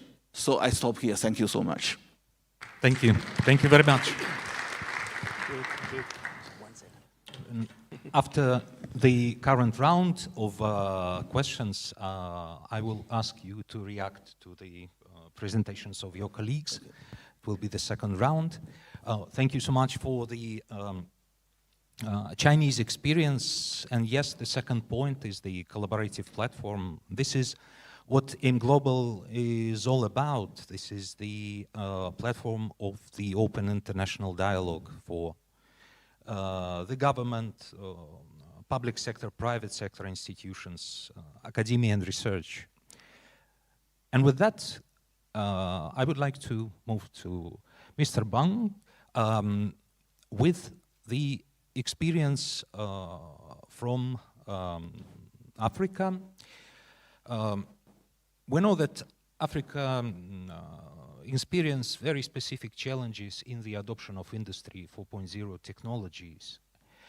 And with that, I would like to ask you, could you share some examples where international partnerships helped Africa tackle those challenges, bridge those gaps, and ensure that the Industry 4.0 technologies are implemented effectively? Okay, thank you very much for this opportunity. So, as you know, I'm part of the organization AISMA, Alliance for Industry 4.0 and Smart Manufacturing for Africa. And if I summarize the goal, one of the key goals is to bring Industry 4.0 and all the related technologies on the road, focusing on manufacturing. Coming from the experience that the road to development is through industrialization. I mean, if you see all the developed countries, most of them are industrialized countries, or vice versa. So if Africa has to go to the step of a developed region, then obviously the industrialization should be pushed at the, as much as possible. And this is one side. The other side is that when we observe now all the strategies and the movement in Africa, there is more and more the consciousness that there is a need to transform local products on site.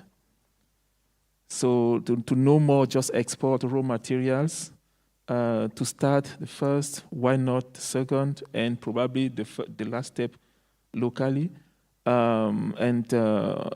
Almost all the national development strategies are focusing on this point. And it is a big opportunity for the overall industry movement. So you mentioned something that is very good for me. So when it comes to inclusion, one of the key points is access. Inclusion means for me access. So that people have access to technology, access to skills, access to infrastructure. This is a very key point to build on. If we don't make it possible, then it will be very, very difficult. And we should not see this access as a help. I mean, most of the time we see Africa as a helping region. We need to help Africa too. No, we should see Africa as an investment opportunity. Investment for all, for global prosperity, because there is a lot there, a lot to develop, a lot to deploy. And there is a chance regarding such technologies like AI, Industry 4.0, let's say, to apply best practices. We learned a lot in other regions, which is good, which is not good, and we have a region which is starting, growing up. So there is a chance for all to apply best practices on the right way. So this kind of partnership like AIM, like AISMA and other, are really very, very good instruments, but should more go on the private way, so to include more private sectors. Because when I observe most of the, let's say, conference on AI in Africa, is just one side. It's not really including the private sectors, which has the power to innovate, to make innovation, to bring really all these kind of technologies on the road. So, and this will be one, if I can express one of the recommendation, is that to really build, and one of the example you showed, open AI innovative hubs where really people, private sectors can go and create demonstrators, apply prototypes, and so on. This is not existing from my point of view when I look at on a macro level in Africa. So we should build concretely, we should be more concrete in building such innovation hubs. I mean, the global players, like the minister said, are doing some of the hotspots in Ghana. I think there is a Google AI initiatives and so on. But these hotspots should be intensified with organizations like UNIDO and so on to really bring these on the road. So for that, I will first stay on that, looking at the time. Thank you. Thank you. Thank you. Thank you so much.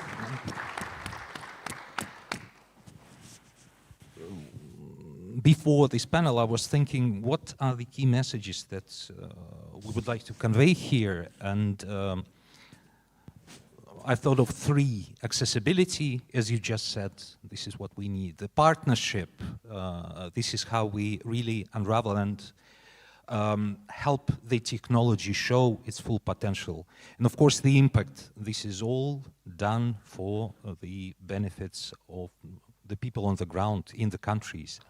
It's interesting that you said about the centers of AI in Africa.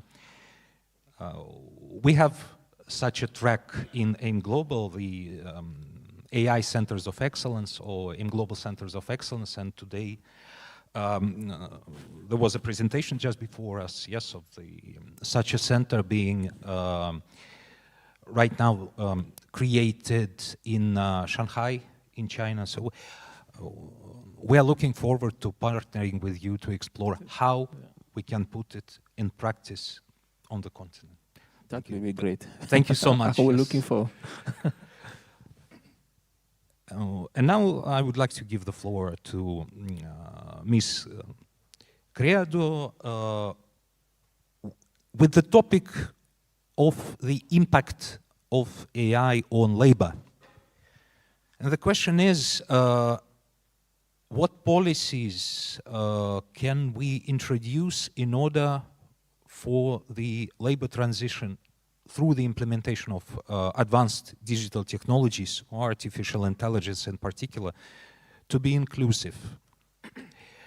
And at the same time, the dual question that I would like to ask, of course, AI creates benefits, it is an efficient technology, but it costs energy. How developing countries, through the policies, can leverage the efficiency of AI at the same time tending to the requirements of energy of such a technology to be implemented. So impact on labor and the balance of efficiency and energy. Yeah, floor is yours. Thank you. Is the mic working? Yes? Yes. Good morning. Thank you so much, Alexei, and thank you to the team at UNIDO for inviting me to be here. And UNIDO is very much going to play a critical role in ensuring that this technology delivers some of the inclusivity that it promises, because effectively, as Mr. Gong noted, and you as well, that this is a private sector-led technology, general purpose technology, but that is really making its mark mostly in the business sector and by industry.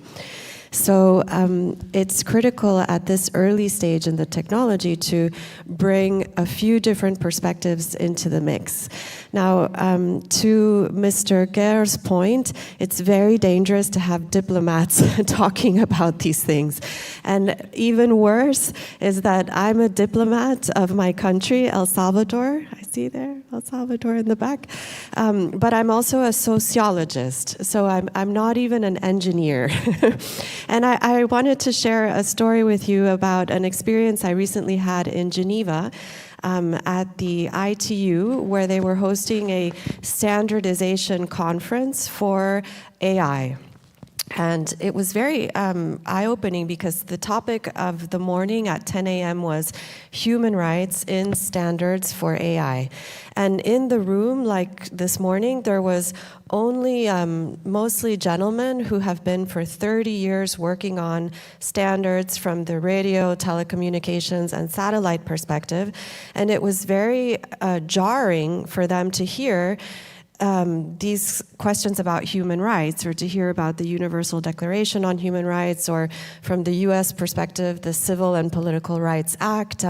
This is not a field that is used to listening or to grappling with these ideas. And so I could see as a sociologist that morning how the importance, the goal of inclusivity is going to require not only the engineers and not only the companies and civil society, but really there's a role for diplomats, sociologists, research, etc. So with that rather long introduction that I ate into half of my time, I can speak to the example of labor.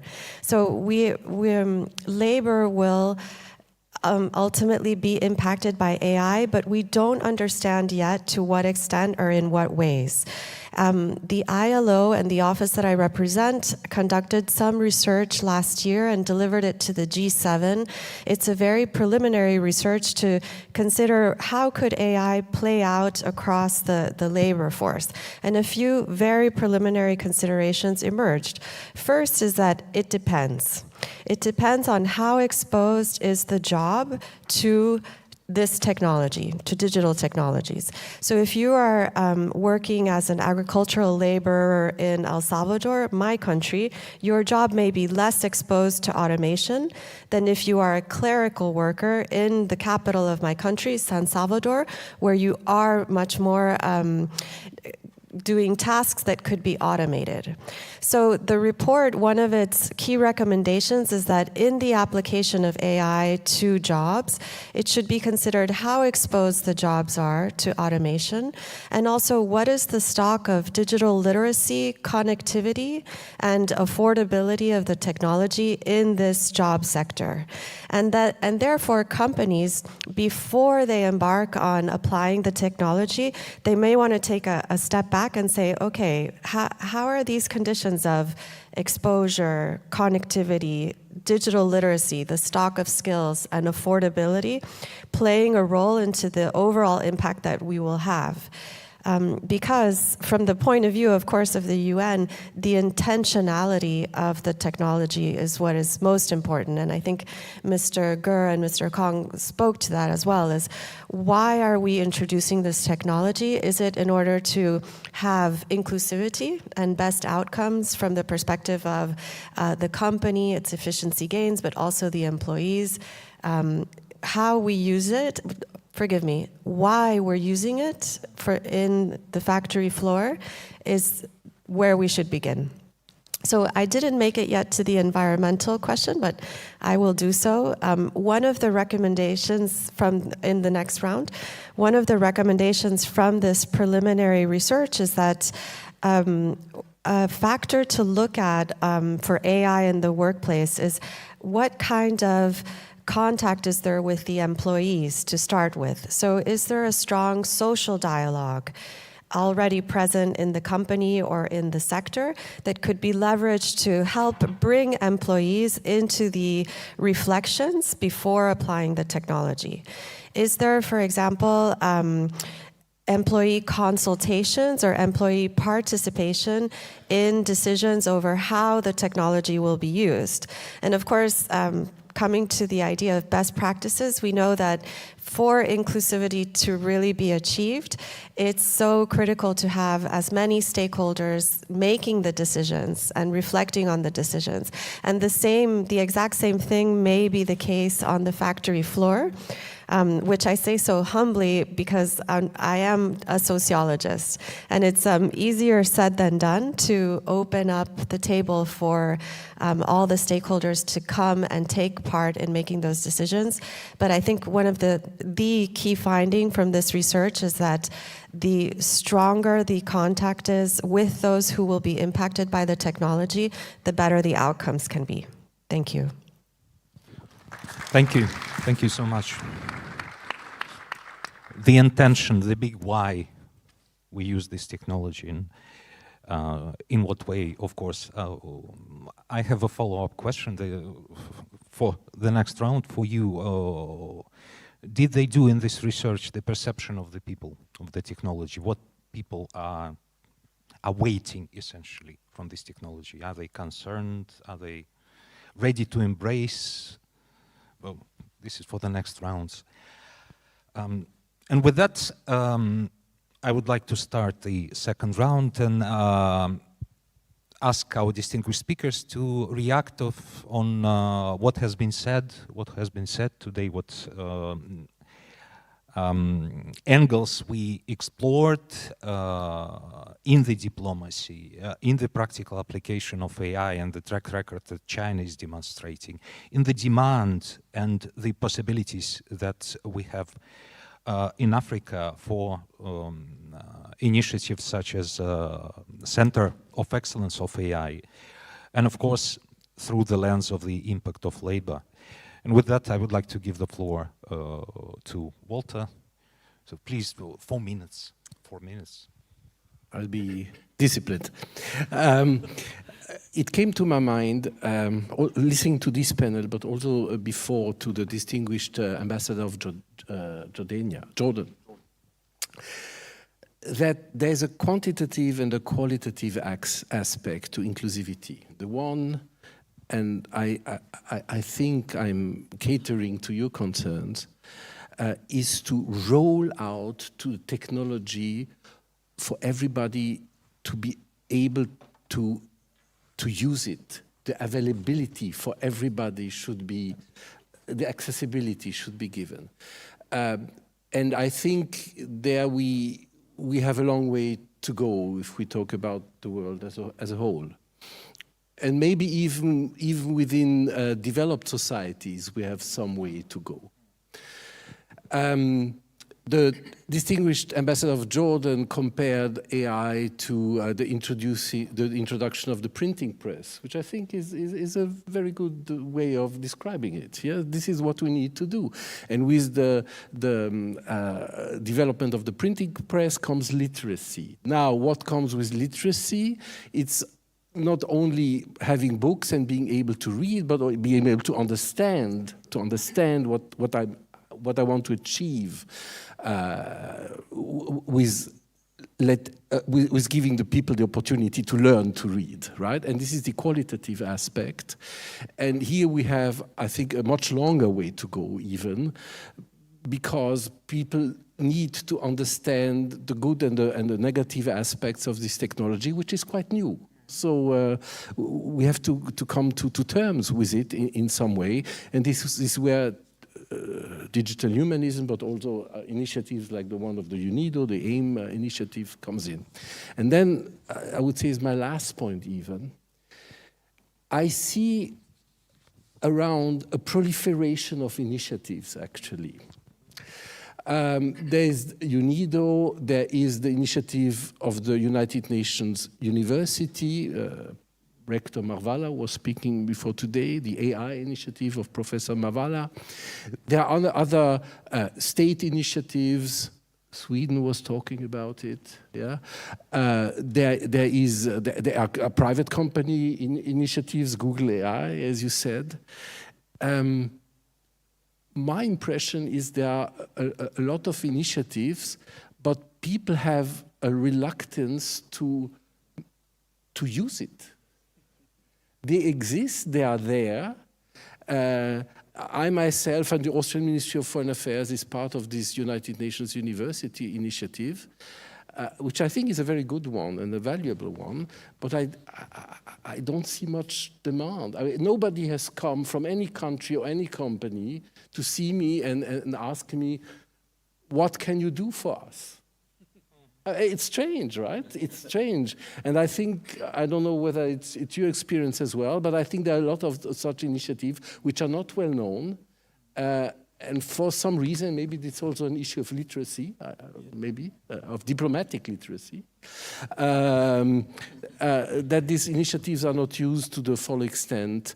And this is an appeal to use those initiatives, and in particular the Digital Humanism Initiative, if somebody's interested, and myself and the delegation of Austria, which is here, certainly at your disposal to answer any questions you might have in that regard. Thank you very much. Thank you. This is the call to action, yes, to use the initiatives that are now on offer. With that, Mr. Gong, your take on what's been said today. Yeah, I have heard many panelists talking about the labor issue. And this is indeed a very important issue, also attached a lot of importance by Chinese government. In the past years, we have two surveys. The first one, we observe the 10 years long change in Guangdong province in the manufacturing industry. Guangdong is the most advanced industrial province in China with automation in the past 10 years. But we have get the data that in that 10 years, with a lot of automation, machine replaced some human tasks to increase the productivity, to increase the quality, to increase the competitiveness in the global market. But the total employment is increased 1%. Increase, not decrease 1%. That's in Guangdong province for the last 10 years, from 2013 to 2023. And then another observation is we have made some survey in some Chinese cities where the commercial experiment of robotaxi is carried out.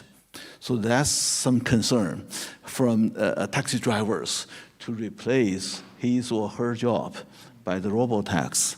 However, behind the robotaxi, so unmanned robotaxi, every 2 unmanned taxi, there's 1 man on the crowd to control that. If that 2 cars drive 24 hours a day, they need 3 persons to control it. And eventually, they say in the future, 1 person could control 4 robotaxis for 6 to 7 hours. And for the whole day, they still need 4 persons to control that 4 cars. So that improved the working condition of the person. And because nowadays taxi driver is a very tiresome work. They work more than 10 hours, even more than 12 hours a day. So if they reduce their working hours to 7 to 8 and in the room, so that will bring more safety to the transportation. So that's 2 observations. So the key points is we need an upskilling system or reskilling system provided by the society to reskill those people. For example, in quantum, a dedicated company, they have filed 3,000 persons during the 10 years, but they employed more than 3,000. The 5 persons don't have the capability to use AI and digital technology, but the newly employed person with the capability. So we need a good reskilling or upskilling system in every city, every province, in every country to support people to embrace the new technology and to get better life, better work. Thanks. The labor, influence the employment. And throughout the value chain, advanced production technologies can replace or reduce the demand for labor in the middle. And then the question is, where do people migrate throughout this value chain? Towards the start of the value chain, so it's low-skilled labor when they physically sometimes help this technology to work, or towards a more sophisticated part of the value chain where you create this technology, you tend to this technology, you maintain this technology. Of course, the desire or the intent, as you said, yes, the intent is to help people to move up, to upskill. But again, the net effect, if I'm not mistaken, was equal to 0. As you said, the employment wasn't lost, but the people moved throughout the value chain. They were pushed from the middle onto the sides. And with that, Mr. Bang, I'm looking at you, your take on what's been said today. Yeah, thank you. One of the big takeaway will be if at the end of this meeting we agree to make what I will say global coalition to create the first big AI innovative hub in Africa. That will be very great. As you say, no one is coming to you to say, what can you do for us? This could be one key point. And in fact, because also I'm observing also what you said, that is a proliferation of initiatives. And of course, so that if we observe the landscape, these are spots, and the overall impact is not really coming. Because each initiative is doing is, I say, silo, small step, and so on. But what we need now is really a big step, and that's why if we combine these efforts in a global and concrete scenario, let's call it scenario, to use the words of the business to be more practical. So they say, okay, we will build this for this purpose. And then we will learn from that. That will be very great. And taking also the example you were showing, that are very great. This could be, from my point of view, one of the big key points.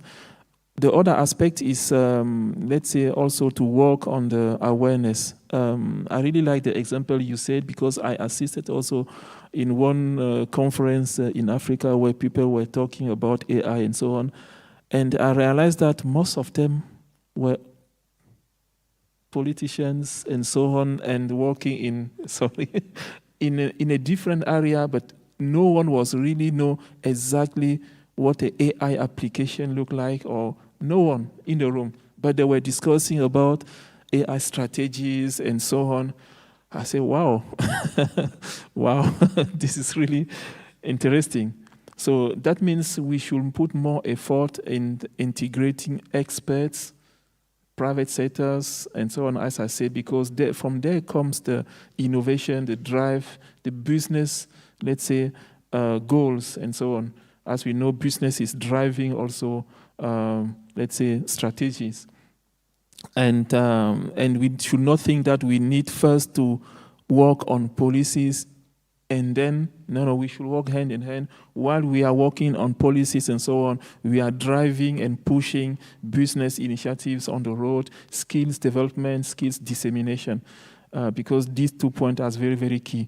That can help us, creating a movement. If we create, let's say, this kind of demonstrators, this kind of, let's say, examples. And as I said, there is a lot to do there. If we think about sustainability, there is a big chance to start now, apply these technologies for, let's say, resource efficiency, clean technology, or circular economy. This is the chance, because there is a lot to do. We should not wait when there is a lot of industries and then we start thinking, oh, we should do the things the way back. So from my point of view, again, if I come back today with a clear understanding that, okay, we will do everything to build the first innovation hub, my trip will be very great. Yep, thank you so much. Yes, the key idea of this panel is getting more and more crystallized. Yes, the partnership for accessibility to the technology to provide and ensure the impact, the end impact, what we intend to do. with that, I would like to ask you, what's your take on what's been said today about the partnerships, about accessibility to technology, and of course the impact on the people? I would love to talk more over lunch about this example in China, because that's exactly what we're experiencing across the UN system, is the unpredictability of results. So the grand experiment of applying AI is yielding all of these different success cases and then losses of jobs, and it's very difficult to take any conclusions at the moment. I think what's important is to have dialogue and to share information on it. And that's maybe why there's such a proliferation of initiatives, is that they at least serve to emerge what's happening so that we can slowly or as quickly as possible develop a global picture of how this technology will serve us. But I do take the point from Walter about where is the demand, no? And the point from Sama about where are the companies. And the office that I represent, for those of you who haven't come across the Tech Envoy before, we're a very small office, and we zip around across the UN system looking for opportunities to pull together resources in the UN. And for this year, at the Summit of the Future, our team was responsible for inviting and bringing the major AI companies to the General Assembly. And this was no easy task because they are busy creating value. And they're not so keen to come and hear the diplomats and the sociologists. But actually, these AI companies, Microsoft, OpenAI, Anthropic, Google, over the last 10 years, they've become, at least these big companies, have become much more attuned to what's happening in these initiatives of diplomats and policymakers. Perhaps because it serves them as well to be good citizens, and hopefully it helps them to improve their business models. The point is that we were able to bring the heads of these companies to the General Assembly for what we hope is the first of many conversations about the governance of artificial intelligence for the SDGs and for inclusivity. There was a second result that speaks to partnerships and maybe what can happen at the level of the member states from the Summit of the Future. It was the Global Digital Compact, which enunciates 10 or 12 actions and commitments on how to apply AI at the member state level. And I wanted to mention that the Swedish ambassador spoke to the result this morning, but I wanted to mention it in the context of member states and local action and partnerships.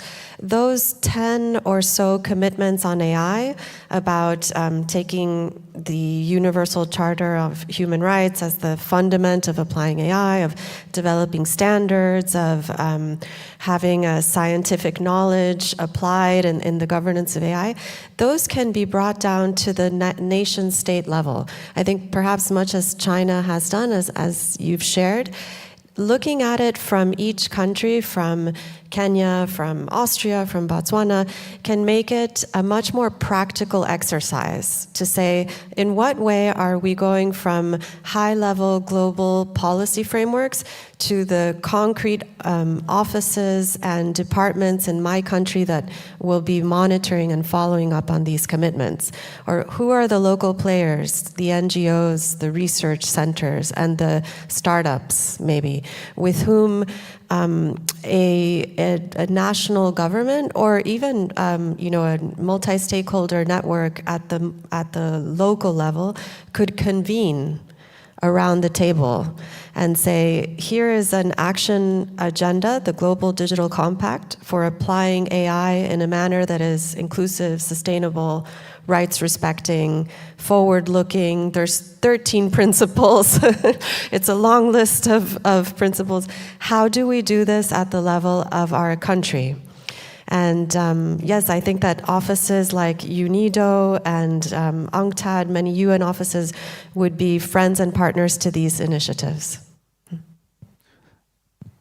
Absolutely, absolutely. And thank you so much for such an outlook. This is a natural thing to partner around those issues. And with that, I would like to invite some interactivity with the audience. But after that, I will ask our distinguished speakers to give us a very concise 1-minute key message that you would like for the audience to take with them from today's talk.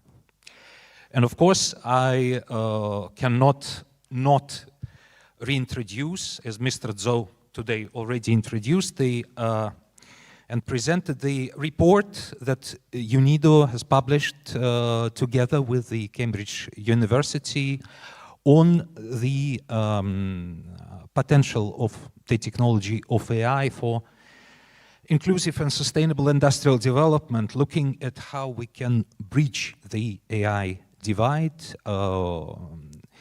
We had it reviewed by the member of the high-level advisory board with OSET. Of course, we consulted. We consulted with representatives from China, of course, from Europe. In a sense, the report itself provided the inclusivity of different ideas. And with that, I would like to ask the audience, are there any questions to our distinguished speakers at the moment? I see. Yeah? Yeah. Thank you, Isabella. You are responsible for the engagement and the partnership. And I have to say congratulations for the Global Digital Compact, which is a fantastic high-level principle document, but it needed to be put into implementation. For the implementation of this Global Digital Compact, what are the action plan of the United Nations and what are the challenges and how that you may find the partnership or the engagement of the universities so that they may contribute to the implementation of a Global Digital Compact. Thank you, Isabella. Thank you. I think it's... Oh, okay. We will take several questions and then we will reply, so please. No, you have the microphone in front of you. Okay. My name is Malcolm James. I work for Deki AI, which is based here in Vienna. I'm clearly not from Austria, so that's obvious. But my background is in oil and gas, and I've been in control and automation for more than 40 years. And I, in fact, worked on AI 40 years ago. Now, it didn't roll out, but I've had the honor of working in China, in Nigeria, Gabon, many parts of the world. And I must congratulate China on the way that they have dealt with AI. But I think it's political will that's actually made this happen in China, which I think is very difficult to roll out in Africa, in any country in Africa, because the investment needed is not there locally. So the local governments do not have the money to invest in this. And I wonder whether United Nations can actually put together funds to actually help these countries roll out this infrastructure. In Europe, we have a pretty good infrastructure. We're lucky. But that's because of the Industrial Revolution, which was talked about before. We've developed it over centuries, this kind of infrastructure. China has done a remarkable job, but it's political will that did it. And now can we help the rest of the world that is not so developed do this? And, you know, I work for AI now, and it's fascinating, and I love it. But we need to make sure that the infrastructure is put in place for particularly the African nations, but there are many other parts of the world that also need it. Maybe in South America, there are many countries also that need some help. And could there be a fund? And we're talking billions. It's not going to be small. It's going to be massive. Is that possible? That's a question. I'd like an answer sometime. Thank you. Thank you. Thank you so much. Any other questions at this point? Yeah, good morning. Thank you for giving me the floor. I'm Khaled Boudhan from Algerian Parent Mission here in Austria, in Vienna. And I would like to thank everyone involved in organizing this forum in this important topic, and which is relevant today and for the future, and which links all areas of our lives. I would like also to thank and highlight the comprehensive ideas and remarks from the panelists. And just in order to understand more this topic, I just have two questions for the panelists. For Mr. Walter, just from a policy perspective, how do you see the integration of the IA impacting the international relation and global cooperation in the coming years? How do we be? And my question for Mr. Qi Kong from the Chinese Institute, what role do you see for China playing in the future for developing the AI technology in the global scale? And my question for Mr. Sama, and for the experience of Africa, what are the most significant challenges faced now by the African startups in the IA, and how can they be overcome? And just here I want to take this opportunity to highlight that the African ministers responsible for the startup sectors last week in Algeria adopted the unified continental policy on the artificial intelligence. And this call was made in the Algiers ministerial declaration on the development of startup and the artificial intelligence in Africa during the work of the 3rd edition of African Startup Conference from 5 to 7 December last week in Algiers.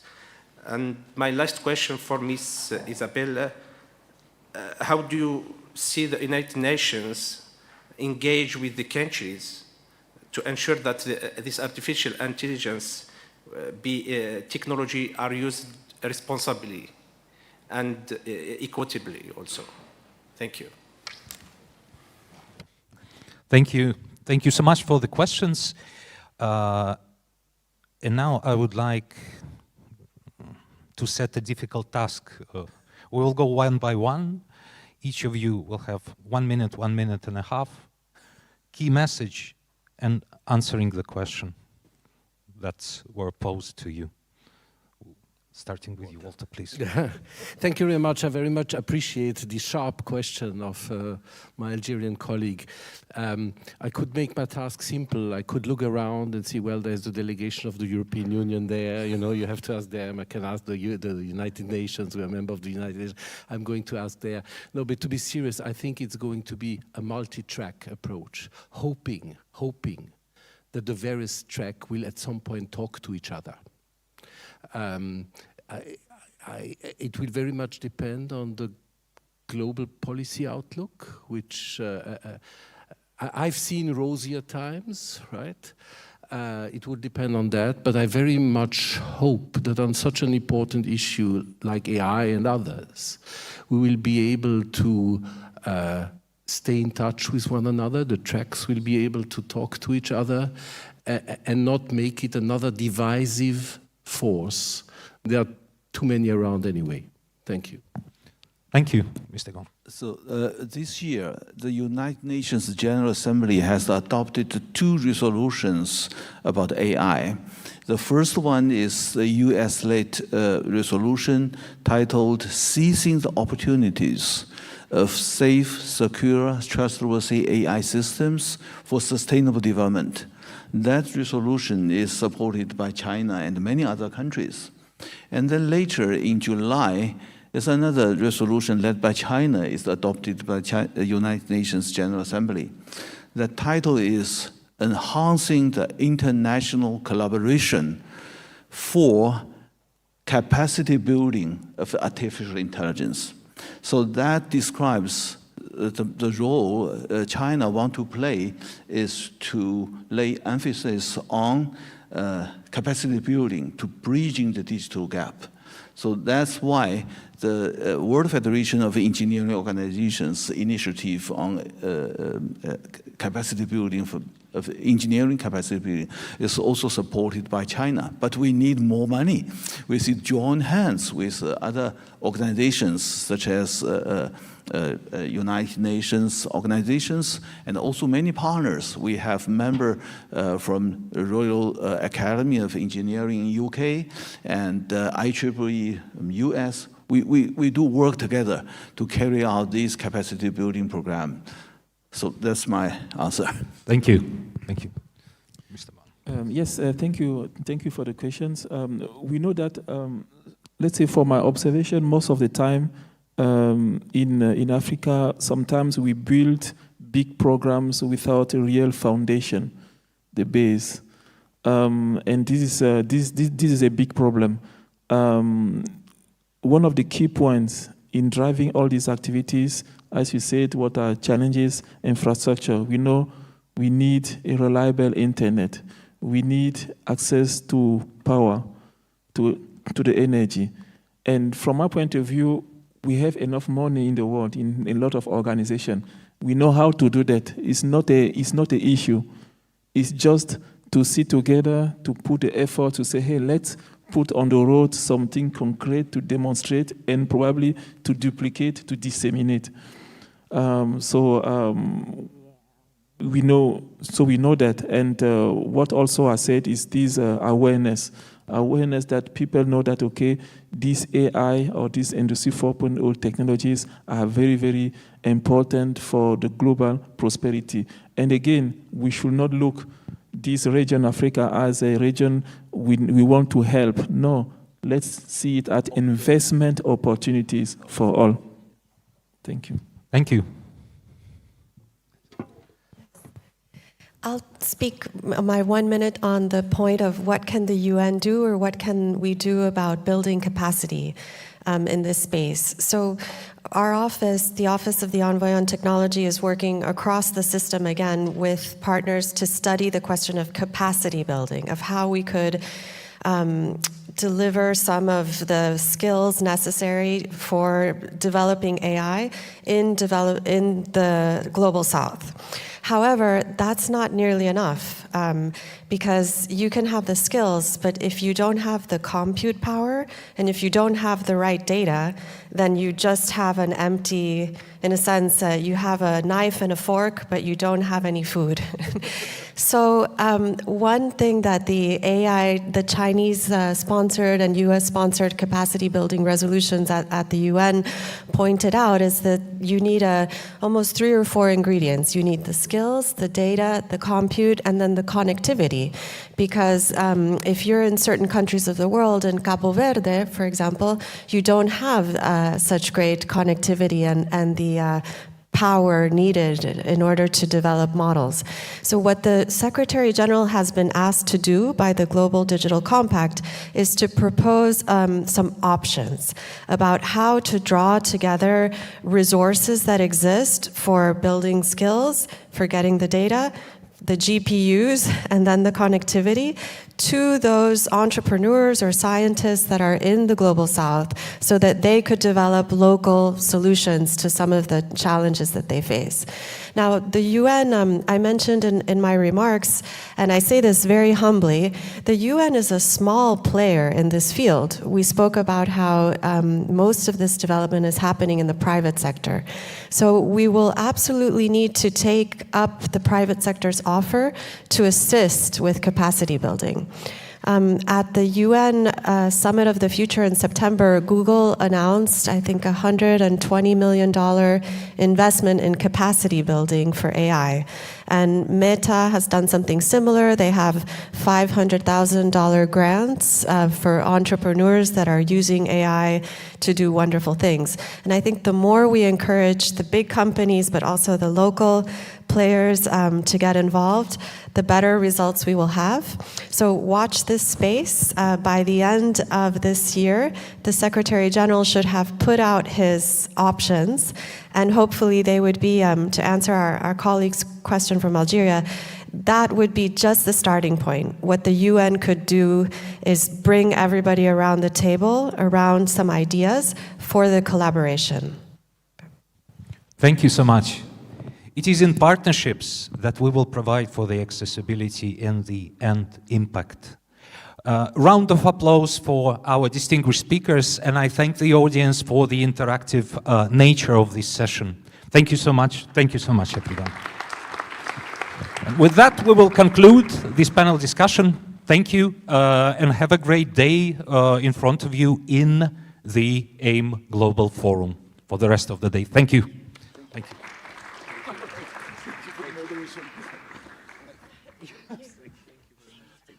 Let's talk. Let's talk. Yeah. Thank you.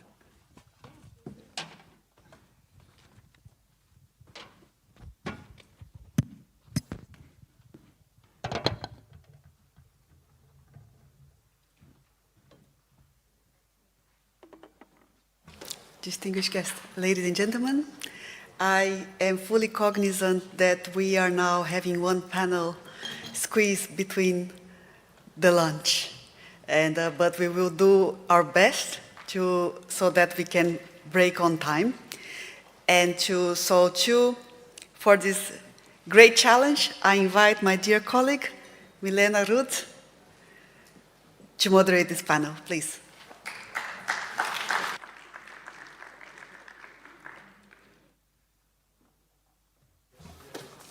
Your Excellencies, distinguished panelists, guests, esteemed AIM Global members and colleagues, it's a great pleasure to welcome you today to today's session on global policy perspective sustainability. And my name is Milena Ruth, Associate Expert at the Division of Digital Transformation and Artificial Intelligence, and I will be moderating this session. So just to guide you on the structure of our session, in the first segment, we will hear a video message and a triggering presentation, and for the second segment, I will invite our esteemed panelists to join me on stage for the discussion. As a starting point for our discussion today, I would like to bring into focus the growing consensus on the promise that the promise of AI can only be fulfilled through robust and universally accepted regulatory frameworks that support social responsibility, environmentally sound development and deployment of frontier technologies. So optimistically, today significant progress has been made in this regard, specifically through efforts to set up international and country-level policy and regulatory frameworks. At the same time, to ensure their widespread application and compliance with such frameworks, there is a pressing need for quantitative metrics and standards that would allow to measure different stages of AI life cycle across industries, and most importantly, their impact on sustainability. So as an example, these have introduced standards that are now guiding and benchmarking efforts to measure and reduce environmental impact of AI in the industry. And by codifying best practices, they can actually help to mitigate risks such as high energy consumption and life cycle emissions. At the same time, they give us pathways and methodologies to bridge the gap, on the one hand, allowing to systematically track AI impact across all dimensions of sustainability, be it social dimension, economic dimension, environmental dimension, and also to link it better to industrial application, helping industry operators to track impact of frontier technologies in their operations on environment and social aspects.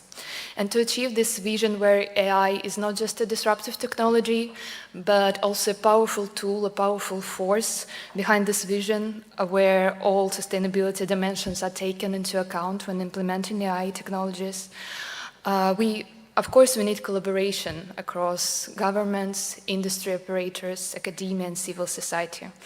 And today's panel precisely will delve into how AI policy making and standardization efforts, they are making this vision reality and contribute meaningfully to all dimensions of sustainability. And without further ado, allow me to introduce our first speaker who shared with us a video message. It is Ms. Dima Aliaha, the first Secretary General of the Digital Cooperation Organization. Mr. Aliaha works closely with heads of state, ministers, digital economy leaders to advance initiatives that help big tech communities and empower digital entrepreneurships. So please let us hear from Ms. Aliaha. Your Excellencies, distinguished guests, and esteemed colleagues, it is an honor to address you at the inaugural AIM Global Forum, a gathering that could not come at a more critical time. Artificial intelligence stands at the forefront of transforming industries, offering unparalleled potential to redefine productivity, sustainability, and the very nature of work in manufacturing. AI has proven itself as a powerful driver of productivity. By optimizing supply chains, predicting maintenance needs, and enhancing operational efficiency, AI enables manufacturers to achieve more with less.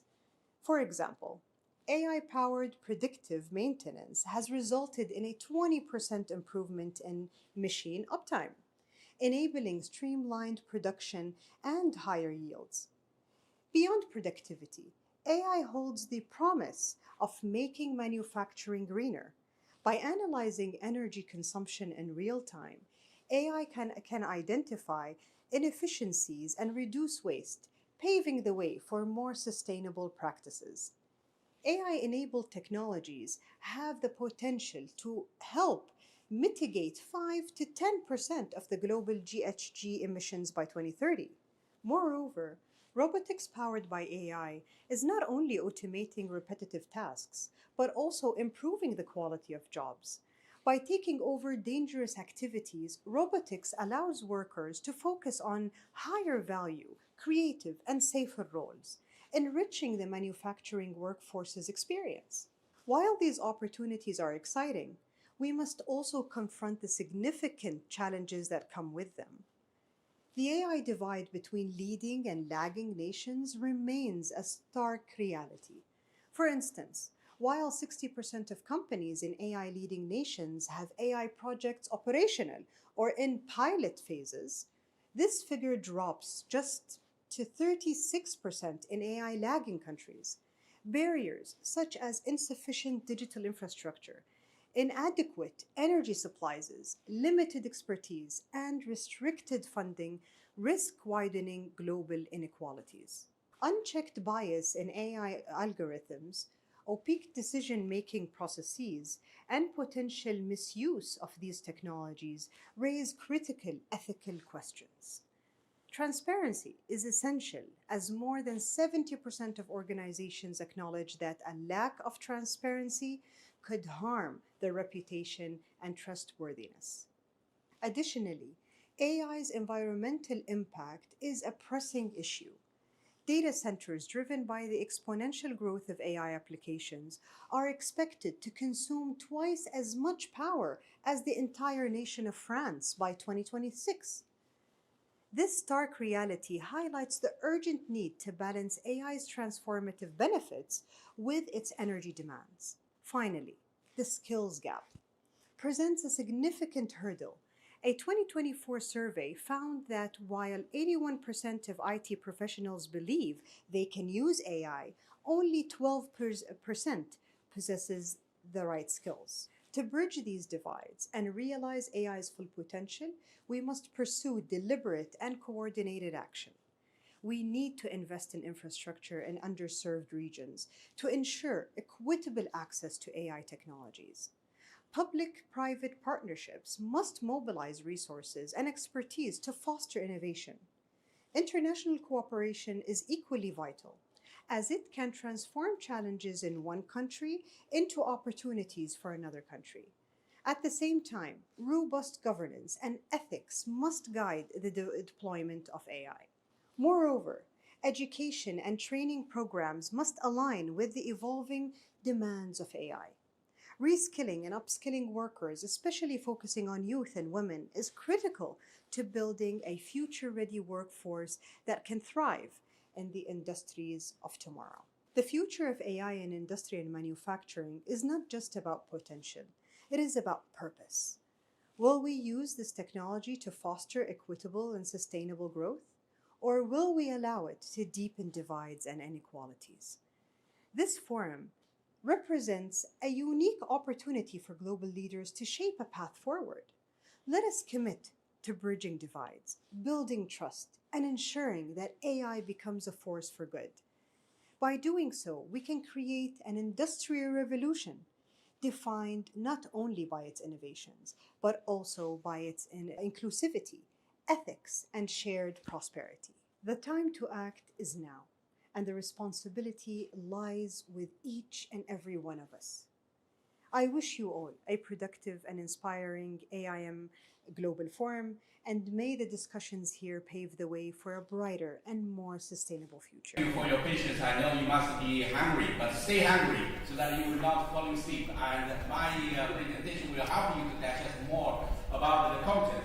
So I think all our colleagues, and at the beginning, the Secretary General had mentioned that AI is not only innovative, it's not only effective, it's also energy consuming. And based on the screen, you see that the ICT sector represented 4% of the global electricity consumption.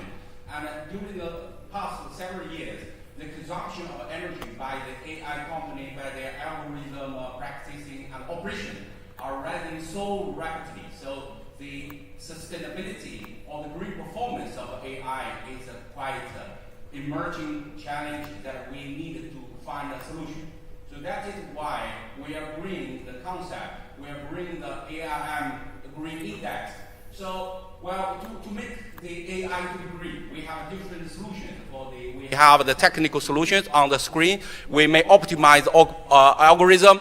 We may optimize the hardware, we may optimize the data center, and whether it is performance good and how good it is. We also have the calculation tools to monitoring the optimization of the hardware, the software, which is the algorithm, and the data center. But we still have one thing which is not right there. That is AIM Green Index. I will let you know more later. For the algorithm optimization, you see that we have a different ways and we have a different performance. And with the green algorithm, it could reduce consumption of energy, and it will reduce the consumption of different resources. And for the hardware optimization, we also have different solutions on the screen, whether it is a TPU or the cloud data center or the parallelizing computing.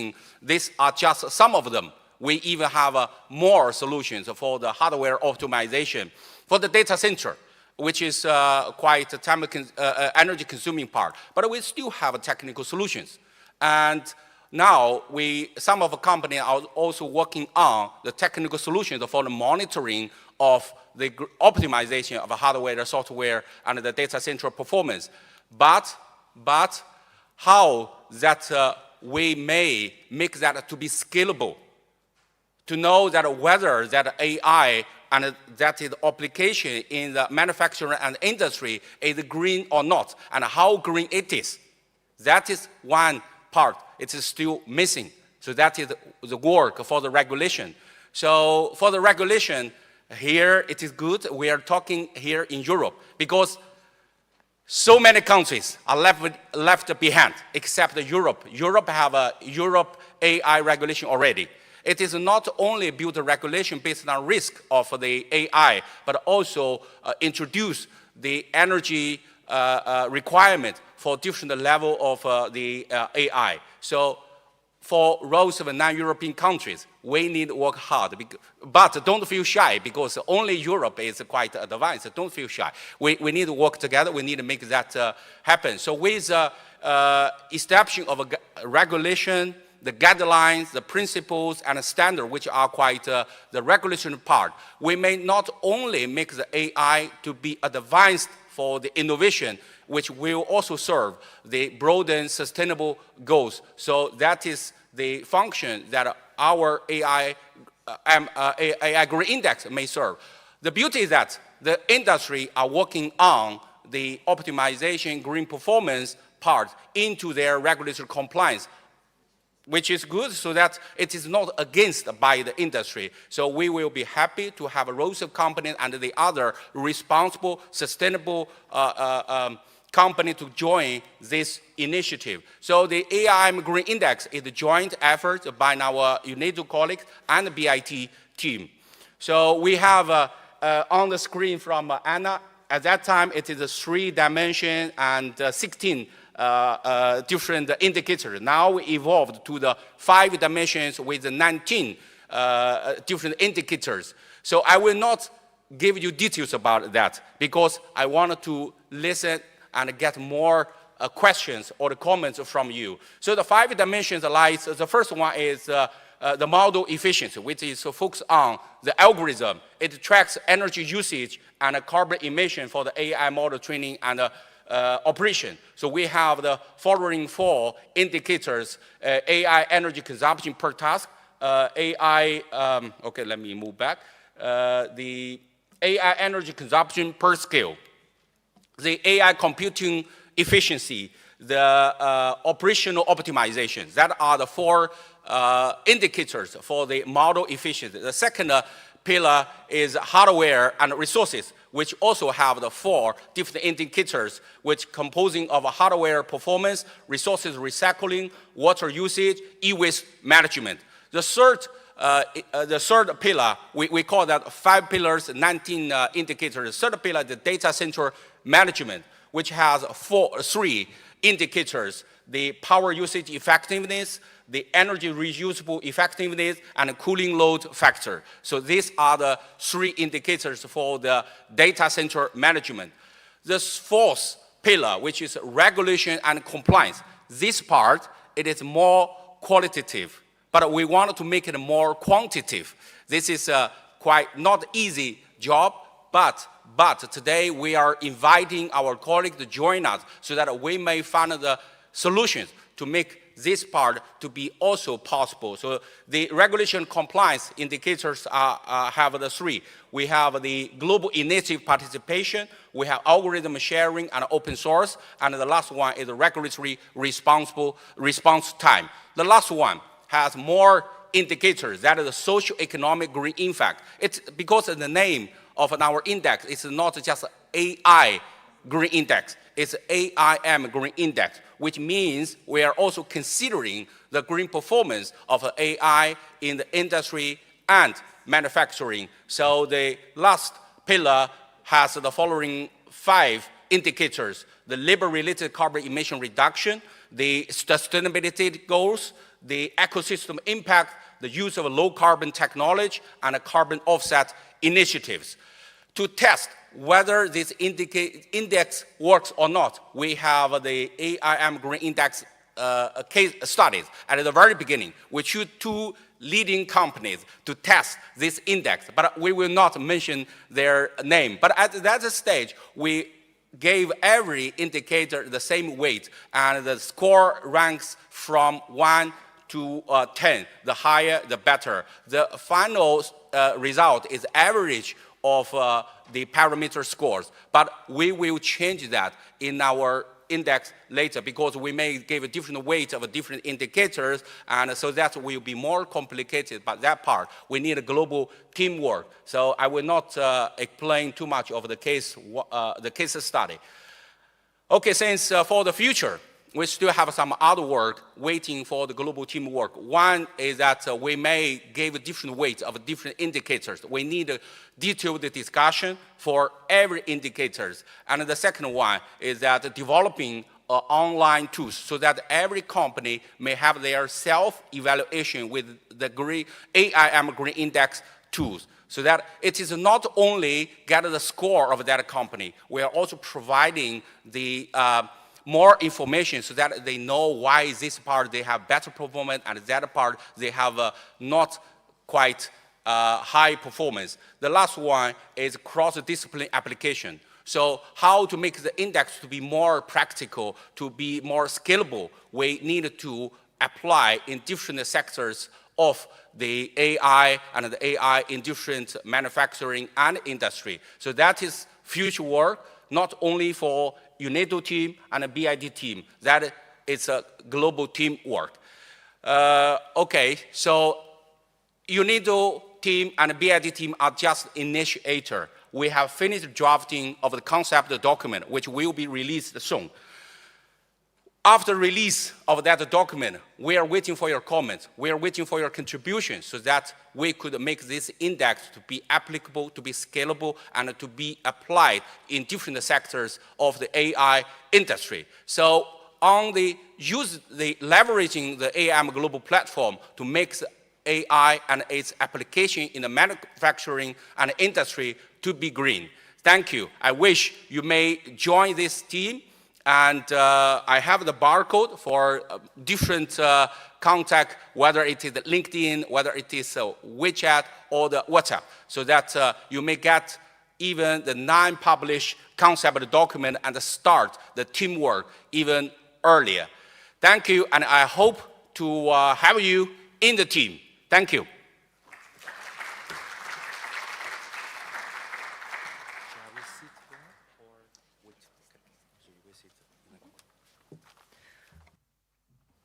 Thank you very much, Mr. Liu, for introducing this extraordinary effort on introducing Sustainability Environmental Impact Measurement Index, AIM Green. Cannot wait to delve deeper into the specifics of your work. And please allow me to move forward into our next segment and introduce our panel members and welcome them on stage. So we are very pleased to be joined today with Mr. Martin Adolf. Please give Mr. Martin Adolf a round of applause. Mr. Adolf is a study group advisor with the International Telecommunications Union, a specialized agency of the United Nations on Information and Communication Technologies. And in his role, Mr. Adolf coordinates standardization, regulatory efforts in international telecommunication, ICT policy, economic issues. And he also guides quality of service matters. Our next speaker is Ms. Yang Jian.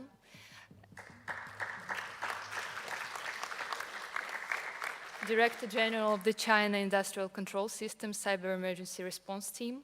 And in her role, Ms. Zhang brings extensive experience in industrial policies, strategic planning, and standards for industry and information technology. Mr. Zhang, hello, please take a seat.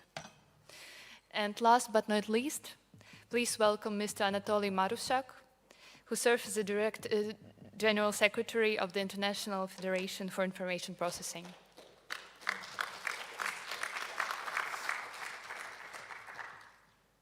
Mr. Marushak, he's a human rights researcher and a recognized expert in information cybersecurity. Throughout his career, he has contributed in various roles and positions to academia, authoring over 180 papers, books, theses on cybersecurity and information law. He is also a strategic advisor and holds leadership position in various governmental and intergovernmental organizations and specialized councils that focus on information technology and cybersecurity. So, with that,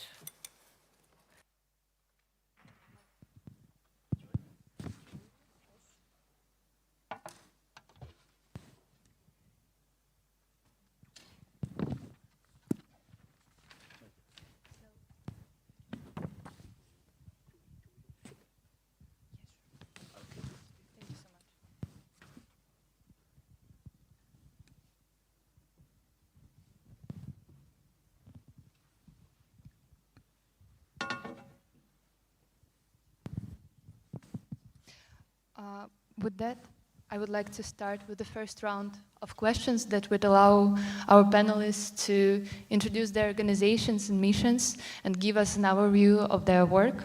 So my first question goes to Mr. Adolf. Mr. Adolf, could you please share with us an overview of how ITU promotes international collaborations in development of global standards on digital technologies and specifically the sustainability dimension of these standards? Thank you so much. Yeah, thank you very much for the kind introduction, Milena. And thank you very much indeed, UNIDO, for inviting ITU to be part of this forum today. So,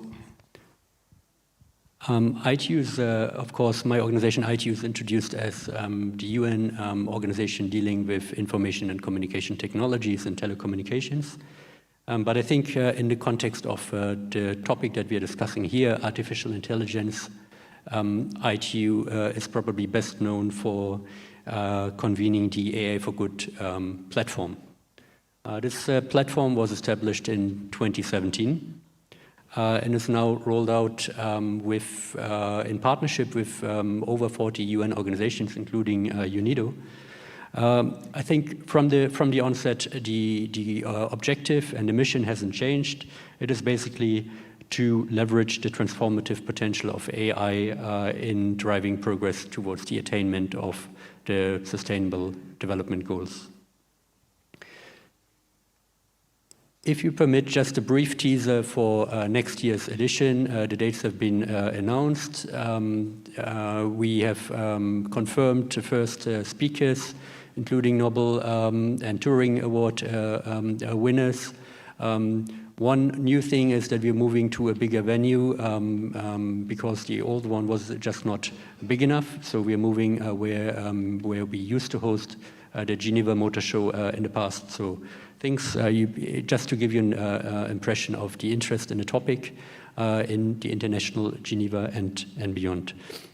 So secondly, ITU is also leading or co-leading the so-called UN Interagency Working Group on Artificial Intelligence. This working group, among other things, developed a number of products, including principles for ethical use of AI in the UN system. And another topic that was discussed earlier on is governance. So there is a UN system white paper on governance.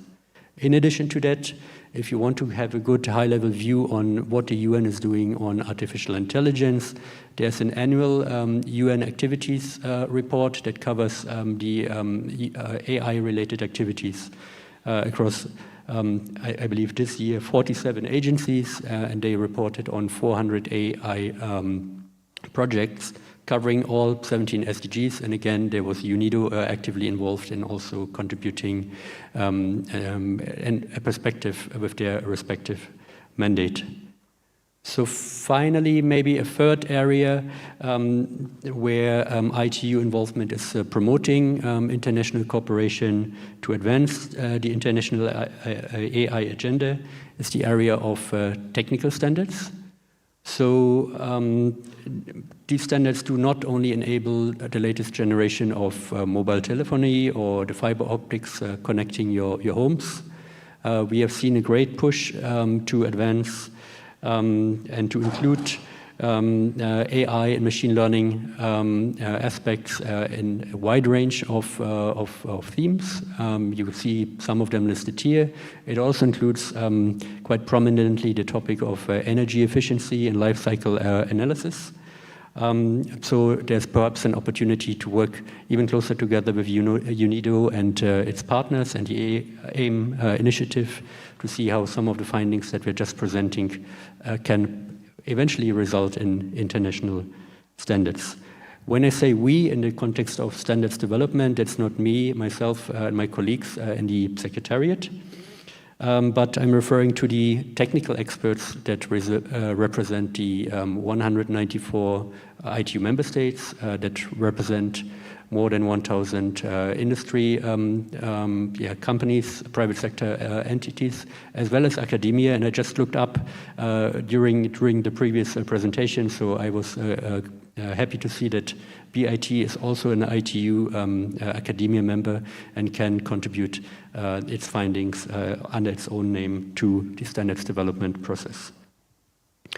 What you can see on the right-hand side, just to conclude, is that more and more work is done in partnership with other UN organizations, in particular in fields where AI and telecommunications and information, digital in general, intersects with other areas, such as healthcare. So we work with WHO, AI and healthcare, disaster management with our UN partners, as well as human rights and standards that was mentioned also in the earlier panel, where we have close collaboration with the High Commissioner for Human Rights located just across the street. So let me pause here and we can continue the discussion in the next round. Thank you. Thank you very much, Mr. Adolf. And indeed, ITU stands at the forefront of international standardization efforts. And I hope our audience had a chance to take photos and to have access and familiarize themselves better with the work presented by Mr. Adolf. And my next question goes to Ms. Jiang. Ms. Jiang, before we dive into specific topics of your work, could you please let us know what is your organization's mission and what is its role in promoting sustainable industrialization driven by AI? Thank you.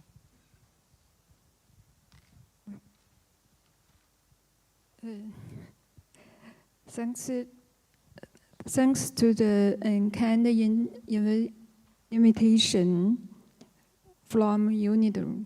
I'm Jiang Yan, Director General of China Industry Control System Cyber Efficiency Response Team.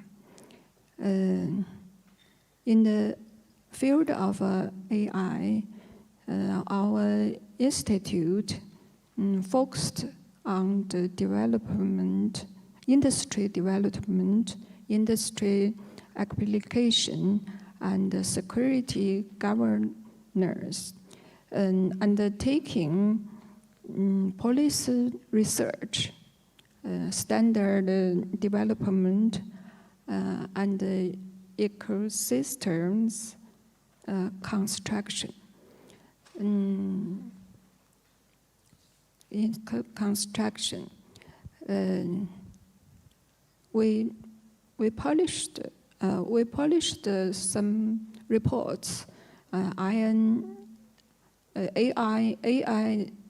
development reports, and the global AI security government reports that actively serving the development of industry. Thank you. Thank you very much, Ms. Zhang. Indeed, cybersecurity issues, information protection issues are becoming increasingly important for governments worldwide, so we appreciate your work in this regard. Mr. Marushak, now over to you. Please let us know what is the role of International Federation for Information Processing in driving forward the efforts on introducing frameworks and policy guidelines for sustainable AI adoption. Yeah. Can you hear me? Yeah. First of all, I would like to thank the great team of IIM Global for inviting me for the second time in my life. And it's a great honor to represent today International Federation for Information Processing. In case you have my slide, please demonstrate it for the wider. Okay. Thanks. So as you can see on the slide about the IFIP, sorry. No.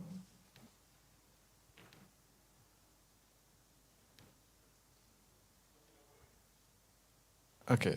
So, IFIP is International Federation for Information Processing, which was founded under the auspices of UNESCO in 1960. And currently, for the last 40 years, we are incorporated in Austria. IFIP represents IT societies around the globe, covering 5 continents and total membership of over 500,000 individuals. We have consultative status with UN Economic and Social Council, with UNESCO, ITU, and hopefully with UNIDO. We have filed the application, and of course, depending on my performance today, we can have this re-establishment of consultative status. The next point, thank you, bless you. We are supporting partner of the World Summit of the Information Society and also UN Science and Technology Commission. Additionally, IFIP links over 6,000 active scientists and professionals in 13 technical committees and around 100 working groups. One of the youngest technical committee of IFIP is TC12, Artificial Intelligence, and it was founded in 1989.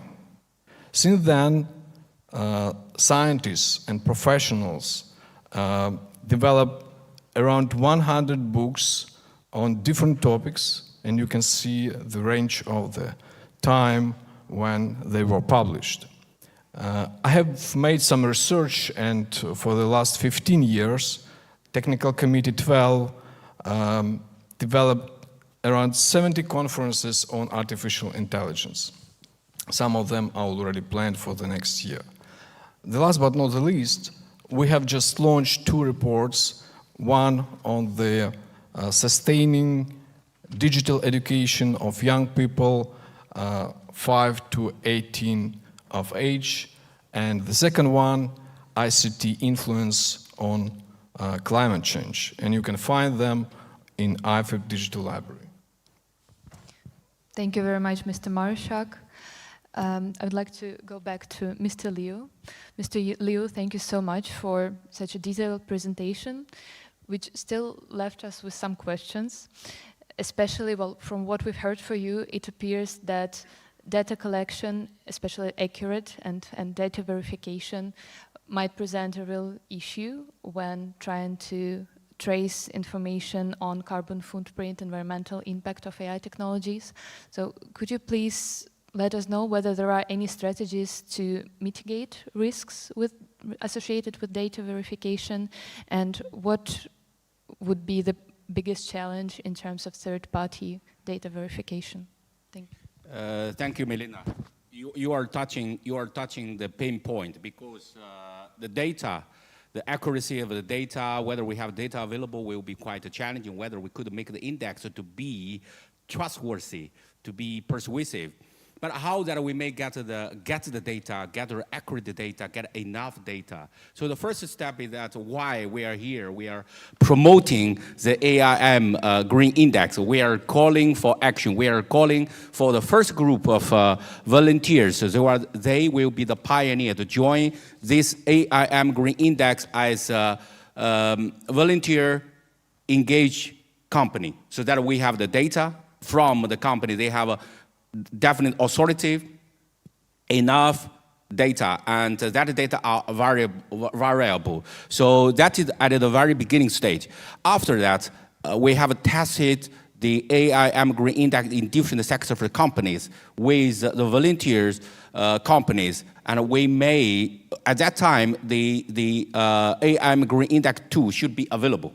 So rows of the second group of data will be coming from the supporting or the encouraging companies, so that we have the data, we have the digital platform available. They may provide their data using that platform to get their score and to know their performance and how to improve their performance. So that 2 groups, the volunteer pioneering, the encouraging second group, are based on their own interest, their participation. And after that, we will not punishing the company that lagging behind, but they will probably have to, because when the AIM Green Index are becoming well accepted, we are using that index to evaluate the green performance of the different companies or the different algorithm.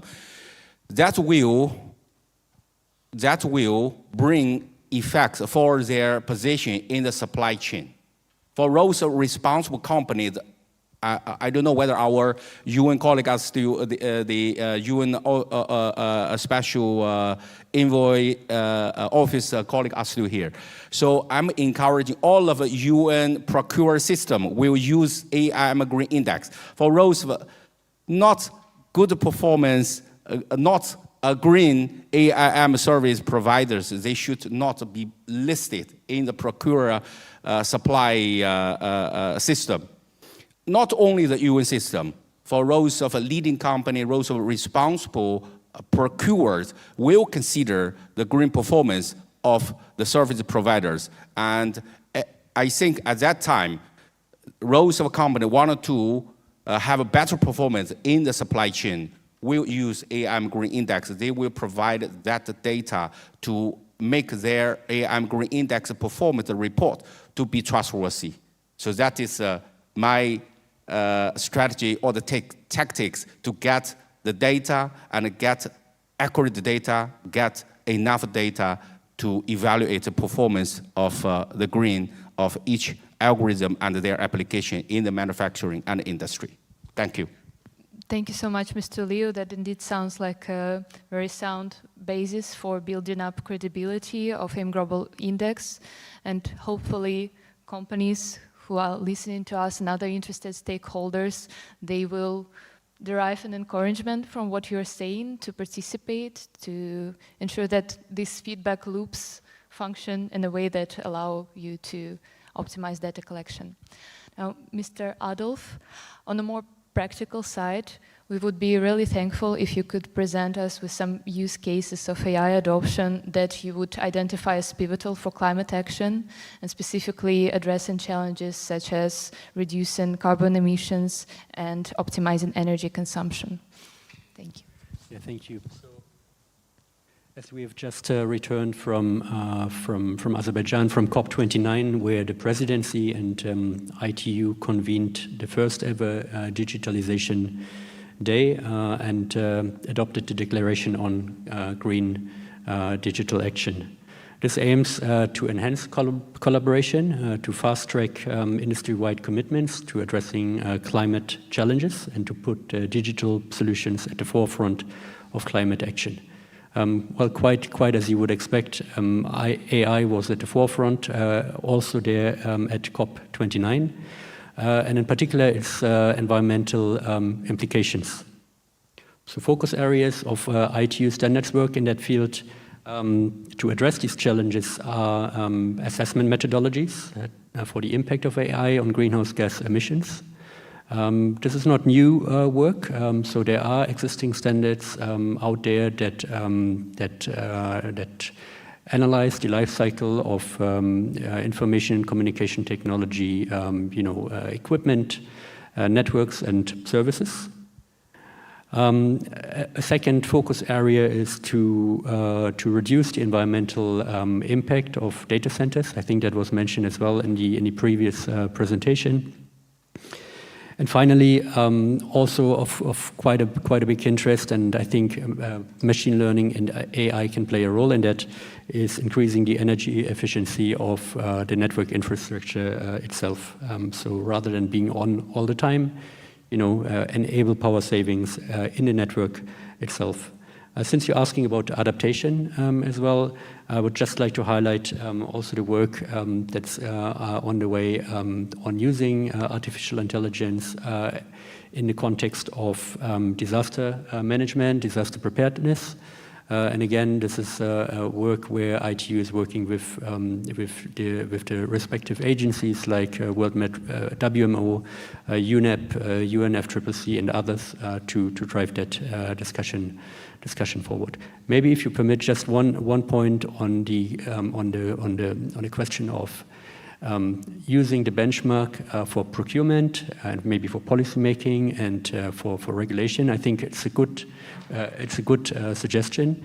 I think what is really key is that the benchmark is really footed on an international standard that's widely agreed by the community. And of course, there's an open invitation to UNIDO and BIT and the partners from the AIM Green initiative to come and bring that and present it and play it, along the expert committees that are working on life cycle analysis and assessment methodologies in ITU. Thank you. Thank you very much, Mr. Adolf. So what he just says, that basically brings us to a better understanding that AI, as a frontier technology, it has a dual nature. So these green transition considerations, they could be applied both within AI, so making AI greener, relying less on traditional grids, energy consumption systems, while also enabling to serve energy optimization and carbon emission reduction purpose. So thank you so much. Now, Ms. Jiang, we understood from your introductory answer that your organization has conducted extensive research on how to empower industries through AI adoption and cybersecurity measures. Could you also share some real-world examples of how AI has been instrumental in this mission? Based on the research, AI has already achieved many practice and certain effects in helping to realize sustainable development goals. Here are 2 points summarized, and I will share it with you. The first is to promote low carbon development in industry. In optimizing production process, Baowu iron and steel company used AI to upgrade its cold rolling workshop, reducing energy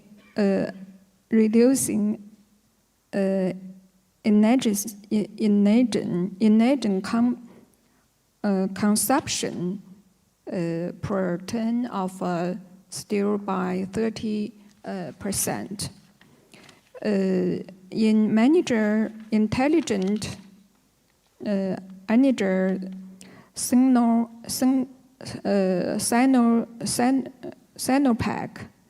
Sinopec Group use AI technology to automatically issue a power consumption warning for oil and gas wells, helping reduce annual electricity consumption at oil production plants by nearly 45 million kilowatt-hour.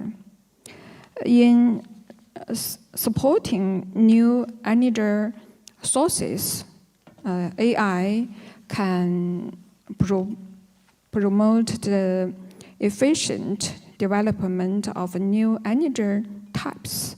Huawei use intelligent method to precisely manage photovoltaic power station in Qinghai province, boosting power generation by over 2% and improving operation efficiency by more than 15%.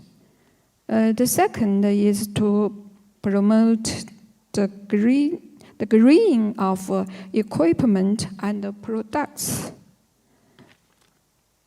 In terms of the green high-end equipment, smart hard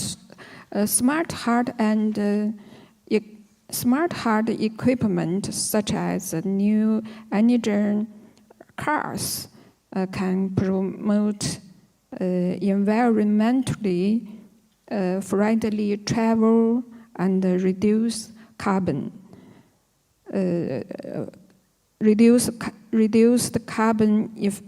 emission. From January to October this year, sales of new energy cars in China reached over 9 million. Year-on-year increase of 34%, accounting for 40%. Year-on-year increase of 34%, accounting for 40% of total new car sales, promoting strong support for low carbon and green development. In terms of intelligent environment production equipment, for example, Chinese AI company Ocean Robot has increased and automatic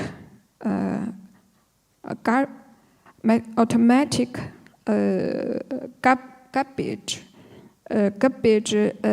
sorting robot. This robot reduce the amount of household waste burned and landing field by more than 17%, contributing to environmental protection and emission reduction. These are the practice and achievement in leveraging AI to promote the sustainable industry development. And so, thank you. Thank you very much, Ms. Zhang.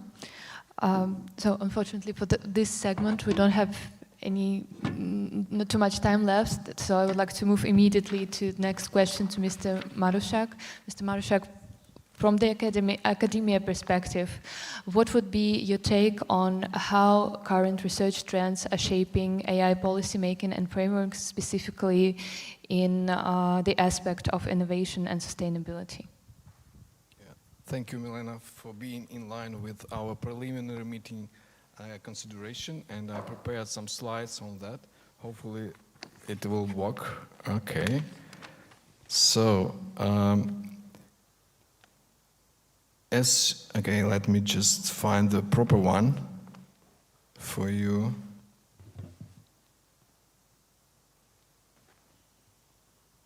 We use AI to find the right. Yeah, of course, yeah. Natural intelligence is not enough to moving the slides, unfortunately. Sorry for that. Okay, the next one. Yeah. So I have several examples on how academia was and is involved in AI processes, in AI ecosystem. One is negative for IFIP. For example, some active volunteers of IFIP community are became very busy of their involvement in industry with higher salary, good projects and so on.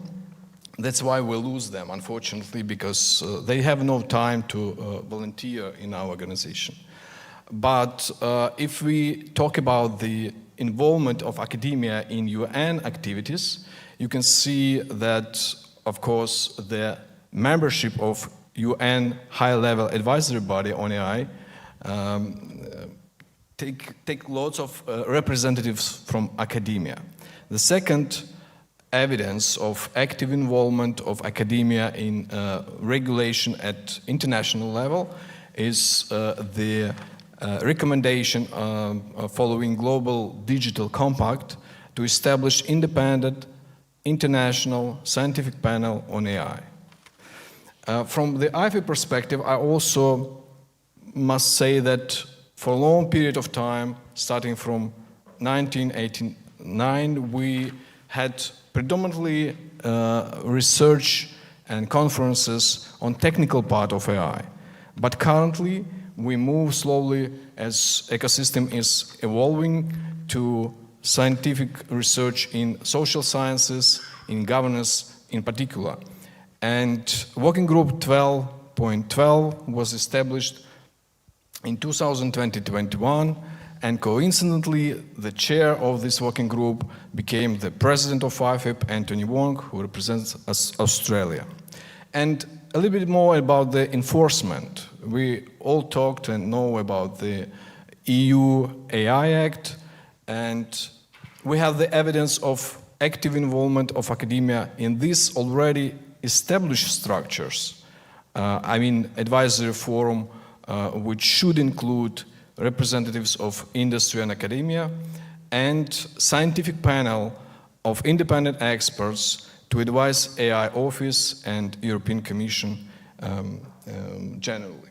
So I think these several examples persuade you that academia was and will be active in developing the ecosystem and particularly AI governance. Thank you so much, Mr. Marshak. In AIM Global Alliance, we talk a lot about building synergies among governments, academia, civil society, and industry leaders. But thanks to you, we also understand that a consolidated efforts need to be made within each of these pillars to establish platforms to allow exchange of information, ideas, innovation that ultimately lead to better policies, better regulatory frameworks. Thank you very much. So with that, let us move to round 3 of our questions. And I would like to return back to Mr. Liu. In the recent years, we have witnessed unprecedented pace of technology development, which obviously is making it increasingly difficult to balance profitability considerations with sustainability considerations. Do you think that AIM Green has a role to play in that, to enable companies to strike this balance? You mean who the role to play? AIM Green Index. Okay, definitely a lot of role to play. First, this is quite a common international platform to let people to get together to exchange ideas so that we know the different angles from a different background. And secondly, take the AIM Green Index as one example. We could work together to produce the roles of common tools or roles of common policy. And I know that Alex is leading a team for the policy, AI policy publications to let people to know the progress in different regions. So we are exchanging information. And certainly, that is what I'm more focusing on, and that we need to have some joint efforts, whether through the fundraising or the capacity building or the other activities, so that fill the gap to balance the different priorities or different speeds in different regions. So AIM Global is at the beginning of this year, when President Professor Gong mentioned that, I think, yes, we need to join that. We needed to join that quickly, and we needed to play a more active role, because this is because UNIDO is working on the industry, and the academia, the industry, the government will be well connected here through the UNIDO provided platform, which is UNIDO, which is AIM Global. Thank you. Thank you very much, Mr. Liu. Over to Mr. Adolf. At AIM Global, the issue that we hold really close to heart is how we ensure that benefits of AI are accessible to developing countries. And in this regard, we would like to ask you, how do you see the role of green digital action in bridging the digital divide, bringing countries with limited ICT infrastructure to better positions in this AI revolution? Yeah, so I think all the work that we do at ITU is guided by 2 strategic goals. One is universal connectivity. And I believe we highlighted a bit the gap that is there right now in a previous session. The other one is sustainable digital transformation. So I think we just issued 2 weeks ago or so the latest figures regarding connectivity. And we see that while overall connectivity is growing, global disparities continue to exist. And leave behind 1/3 of humanity, in particular in rural areas that do not have, that are not connected, that have no access to the internet. What it means is basically, you cannot put your query to Copilot, what we are talking about here today, let alone running training model or running a data center. So I think that's the daily work that we do at ITU, so to work towards closing the connectivity gap by facilitating the rollout of, let's say, emerging connectivity solutions. Everybody's talking about satellite, but there are technologies that are beyond through technical standards, and of course by working with the membership on policy and regulatory measures that facilitate, the uptake of connectivity in those that currently are not connected. Let me pause here, and then we can move on. Thank you very much.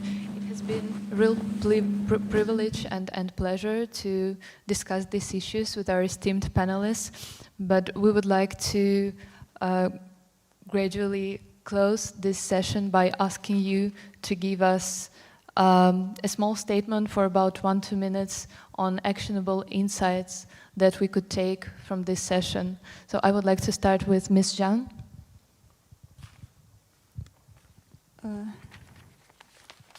Based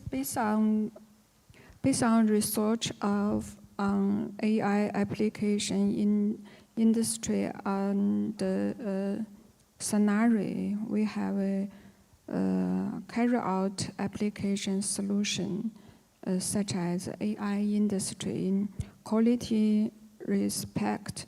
We have also collected and promote application case in industries such as steel and automotive. In addition, we have launched supply and demand matching in key area where AI employs the manufacturing industry such as biomedicine and petrochemicals. Also, we activities save at enterprise at all stage of production to promote industrial development. Thank you very much. Mr. Marushak.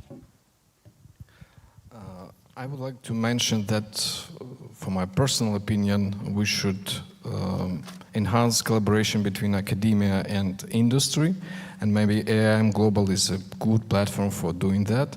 In particular, if we go to the Delhi report from 2024, there was some mentioning of the vital importance of giving academia the access to the data with open licenses to assure that human rights and interests of humanity are well protected. And I believe that in line with the EU Act, you know already that starting from the 2nd of February, some of provisions will be enforced in Europe. Providers and deployers of AI systems should ensure AI literacy. And in this direction, I think academia can get closer to the business, to the industry, and help industry to better understand what is AI, what are the aftermaths of AI, and what are the positive effects. Thank you for having me today. Thank you so much for joining us. Mr. Leo, over to you. Okay, the closing message is very clear. Join the AM Green Index global team so that we can work together to make it better, to make it applicable as quickly as possible. Because for my thinking, the sustainability and the innovation are not conflicted with each other. All of innovation should be sustainable, should be green, because if it is not sustainable, there is no future for such innovation. So join us for the AM Green Index. We are waiting to welcome you on board. Thank you. Mr. Adolf. Well, thank you. I can just want to add that, yes, absolutely join the AIM Green initiative. And once you've done the work, make sure that you bring the results and reflect it in an international standard to make it even more trustworthy and valuable. Thank you. Thank you very much, esteemed panelists. And with that, we would like to close today's session. And we hope that it has been inspiring for you and it will inspire further action and discussion on these critical topics. Thank you very much. Can we have a group photo? With a stand up, we can have a very quick group photo. When Anna, you may take the floor. Very quick photo.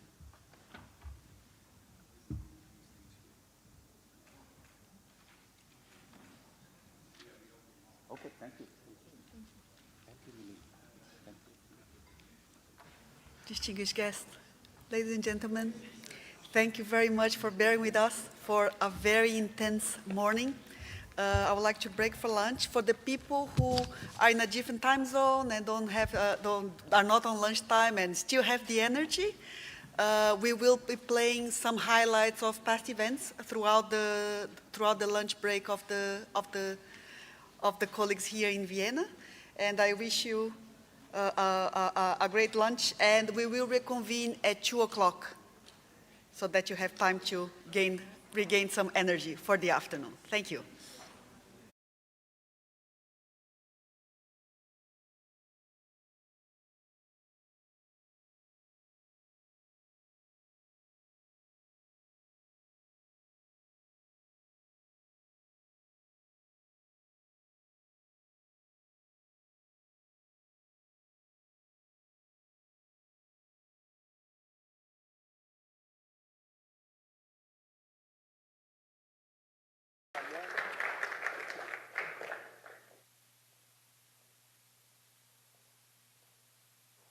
Good afternoon, Excellencies, ladies and gentlemen. Every solution begins with a problem. In this particular case, we are dealing with an invasive species called acacia bushes that invades the grassland of Namibia and takes up farmland. The farmers affected were simply burning the bushes to recover land. A dangerous process, but also a source of harmful emissions. UNIDO's Sustainable Bush Value Chain project uses artificial intelligence, machine learning, satellite, and drone imagery to analyze and map the growth of the bush across Namibia. It is a prime example of how digital technology can be used to tackle environmental degradation and resource depletion. Artificial intelligence and geographic information system now identify where the acacia is growing and estimate the total biomass. This provides a foundation for the responsible harvesting of these invasive species, and as next step, the harvested acacia is turned into marketable products like charcoal and cattle feed. Together with our partners, we transform a harmful environmental issue into an economic asset for local communities. A challenge becomes an opportunity. Funded by Finland, our solution has received strong support from national authorities and local communities, attracted venture capital, and led to the establishment of a factory for biomass processing. A factory like this means local value addition, job creation, and income generation. Our initiative shows how AI technologies can benefit rural populations and foster sustainable and inclusive growth. It is our collective responsibility to ensure that developing countries have access to such technologies to bridge the digital divide. At UNIDO, we will continue to explore the potential of AI for advancing local communities, job creation, and environmental sustainability.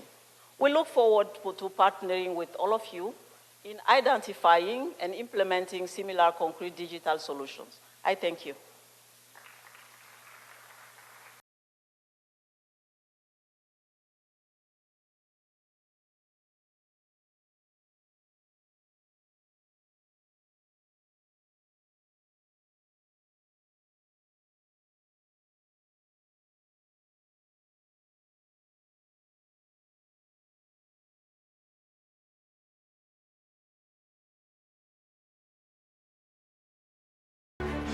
So we move right along now into our next panel while we have your attention, and this is on AI, digitalization and automation in manufacturing.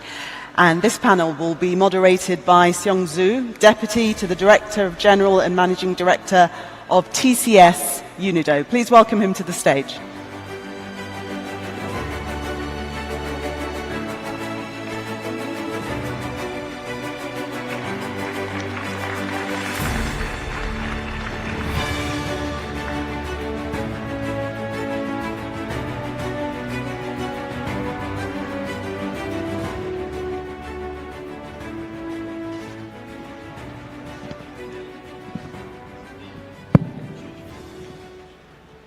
Good afternoon, Excellencies, dear participants, ladies and gentlemen. It is a great pleasure for me to moderate this high-level session on digitalization, AI, and automation in manufacturing, which is one of the priority themes for this multilateral industrial policy forum. So today, with me, we have a very esteemed panelists. They are from Russia Federation, from Kingdom of Saudi Arabia, also from Siemens. So today, this morning session, you already heard some kind of points about the importance of digitalization and artificial intelligence. Now, one of the examples referred to was this year's Nobel Prize winners went to basically say physicists and chemistry, there's two categories, physics and chemistry. The winners are doing some work related to AI. So for us, of course, artificial intelligence, advanced digital technologies are transforming our life and our work. So for us, today we have a chance to know what's going on in Russia Federation, in the Kingdom of Saudi Arabia, also say in the private sector, how the firms are responding to this big trend of industrial development. So I would like to introduce firstly the panelists. Say to my direct right, we have the Deputy Minister of Ministry of Trade and Industry, Mr.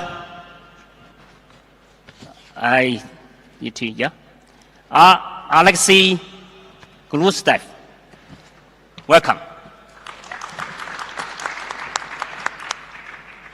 Then in the middle, we have the Assistant Minister of Industry and the Mineral Resource for Planning and Development of Kingdom of Saudi Arabia, Mr. Abdullah Alam Mari. Welcome. And to far left, Mr. Abdullah Al-Lajnan, General Counsel of Siemens. Welcome. So, without further ado, I would like to directly get into our discussion, basically by raise some questions to our esteemed panelists. As I already mentioned, that it's important for us to understand basically the practice of each and every country in the field of, say, development and the deployment of digital technology and AI in industry and manufacturing. So, Deputy Minister, what is basically the status and the process of AI adoption in industry in your country? See, we know that in your country you have a set of policies and strategies in this matter. So actually, what kind of practice that you have now, you may wish to share with the audience? Thank you. Thank you, Mr. Zhou, and esteemed panelists, dear guests. Indeed, AI is, and its development, its implementation in different industries in our everyday life becomes really crucial.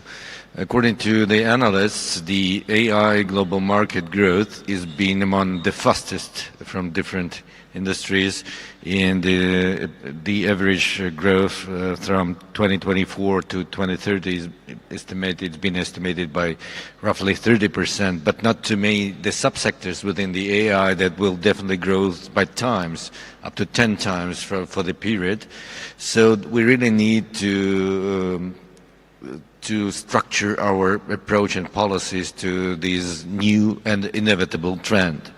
What will this entail for the industry? Of course, it will lead to decline in the production, manufacturing, and modernization and maintenance costs. optimization of supply chain, a more open access to data. At the same time, it will also lead to new requirements for the manpower, for the labor force. And also, on the third, it will be a great challenge for the governments to restructure the labor force market within the country, ensuring that the traditionally trained labor force either will be retrained and adjusted to the new digitalization trend, or shift to other more traditional industries that would still be developing in the country. So to work out the approaches to this ongoing trend, we made up the strategy for development of artificial intelligence in Russia until 2030, aimed primarily at scientific research, support developing and upgrading software, increasing the availability and quality of data, hardware, and increasing the level of Russian market provisions with qualified personnel and public awareness of AI technologies as they are. According to the strategy, just to name several targets and figures, by 2030, the supercomputer's maximum power will grow no less than 1 exaflops. Additional contribution to GDP growth of no less than 112 billion USD, an annual increase of volume of AI solutions development and implementation, no less than 600 million USD. Which is most important, the share of workers using AI technologies in their operations will increase to up to 80% of the labor force. The share of priority economy sectors within a high value of AI technologies readiness index implementation will reach no less than 95%. In order to fulfill the strategy, we're going to implement the national project Data Economy and State Digital Transformation, which will ensure that the information technology solution advancements will grow at a pace at least twice higher than the GDP growth. 80% of Russian organizations and institutions by 2030 in priority sectors of industry will shift to the basic and applied Russian developed software. So that is another target. 99% of mass socially significant state and municipal services will be provided in electronic form. In addition to the strategy, we also made up a special artificial intelligence code of ethics that established general behavioral principles and standards. And finally, our country has adopted a strategy for digital transformation of manufacturing industries. The main goal is to ensure technological sovereignty, fostering commercialization of Russian-developed R&Ds, as well as accelerating the Russian companies' technological development and increasing Russian products and solutions' domestic and global competitiveness. So these are the main strategic documents we are going to implement within the upcoming years and trying to find the balance between the traditional sectors, between the innovations, and AI becoming more and more sufficient with the economic development. Thank you. Thank you. Thank you very much, Deputy Minister, for sharing Russia's practice in the field of using these strategies and policies to set up the direction for the digitalization technology and AI's deployment in manufacturing sector. Thank you very much. Now, Assistant Minister, so we know that Kingdom of Russia of Saudi Arabia has a very ambitious vision 2030 to promote your economic diversification and sustainable growth. That in this regard, that you also have this plan to integrate digital technologies into the operationalization of the vision 2030. So please share us your practices and experience in this regard. Thank you. Thank you. Assalamu alaikum. Jazakumullah wal khair. Good afternoon, everyone. Well, this is a very interesting question, and I would start with Vision 2030, where we have the industry as one major element within the vision. And then also we have one several programs under the Vision 2030, which is the NIDLIB program. With that, we have developed the industrial strategy, the National Industry Strategy, NIS. And in order to execute and implement this strategy, you need actually two things: the infrastructure and the enablers. So in total, we have about 11,500 factories within Saudi Arabia, and most of these are, hosted in two areas, two authorities, either the Royal Commission or industrial cities, Mudun. Both authorities, they have implemented major projects to put the right infrastructure for all of these factories in order to have access to, for example, to fast internet, to networks and so on. For the ministry, we have to have the enablers.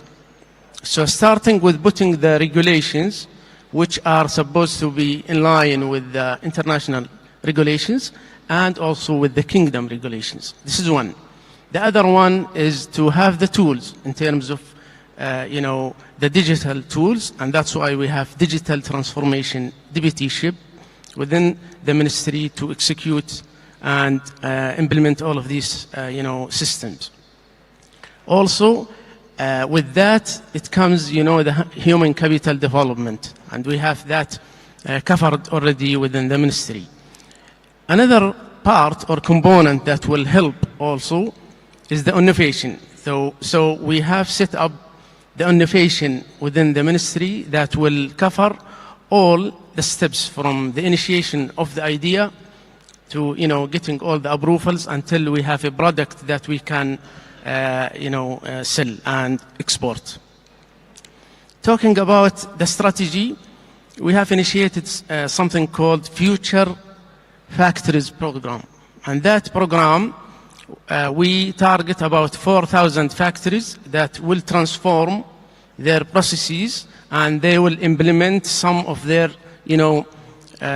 digital tools.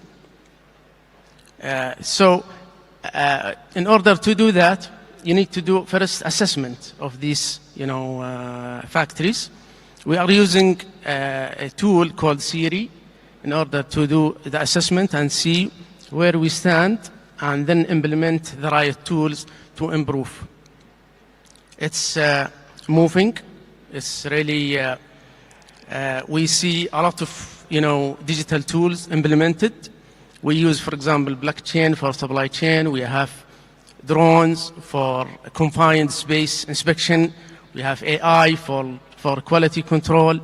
We have, for example, AR and VR, the augmented reality and visual reality for training and simulation.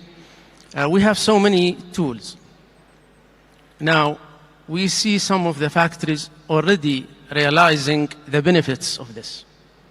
Not to mention, some of the factories' name, but we have one factory improved the productivity by 400%. Another factory reduced the inventory or optimized the inventory by 68%. And third factory that improved, the input or the revenue by about 48%.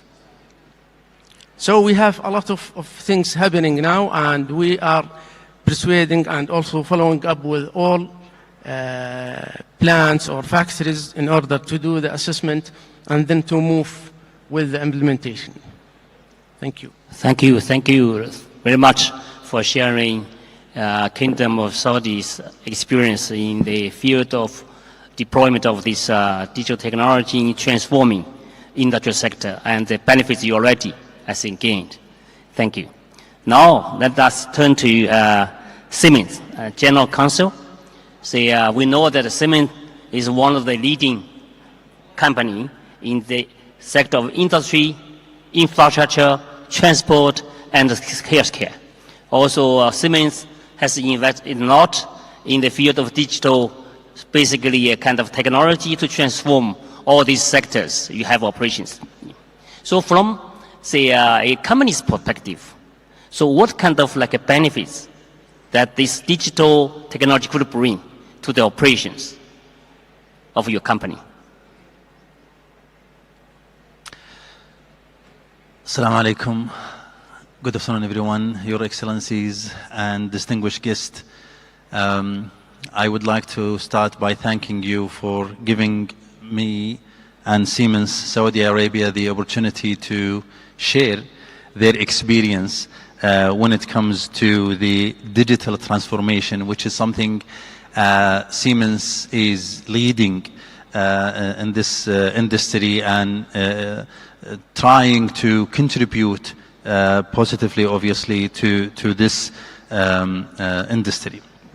When it comes to the risk associated with AI and digital transformation, there are many aspects that can be discussed and addressed. One of the main concern that I noticed that many discussion around AI and digital transformation ensues to is the employment and the job displacement. Of course, automation, artificial intelligence, and robotics are replacing manual and routine jobs across various sectors. And it's important to realize that when we are talking about specific industries like manufacturing, which is again Siemens' experience in this, retail and certain services, this was impacted definitely by this. However, when we are talking about these type of risks, we need to understand that it comes with great opportunities that all private sectors and government can benefit from. So it is important to understand that it is the upskilling and reskilling approach will be the best way to ensure that the employment and the job opportunities are still there. Of course, by investing in a training program, equipping workers with new skills that can help them transition into such roles. Now, it's important to mention that there are certain sectors still require human skills. So just as example of our experience in health sector, it is important to realize that this sector still requires human skills. I'm talking about creative industry, education. So it is important to distinguish between sectors where it is entering this transformation and sectors are still require human skills.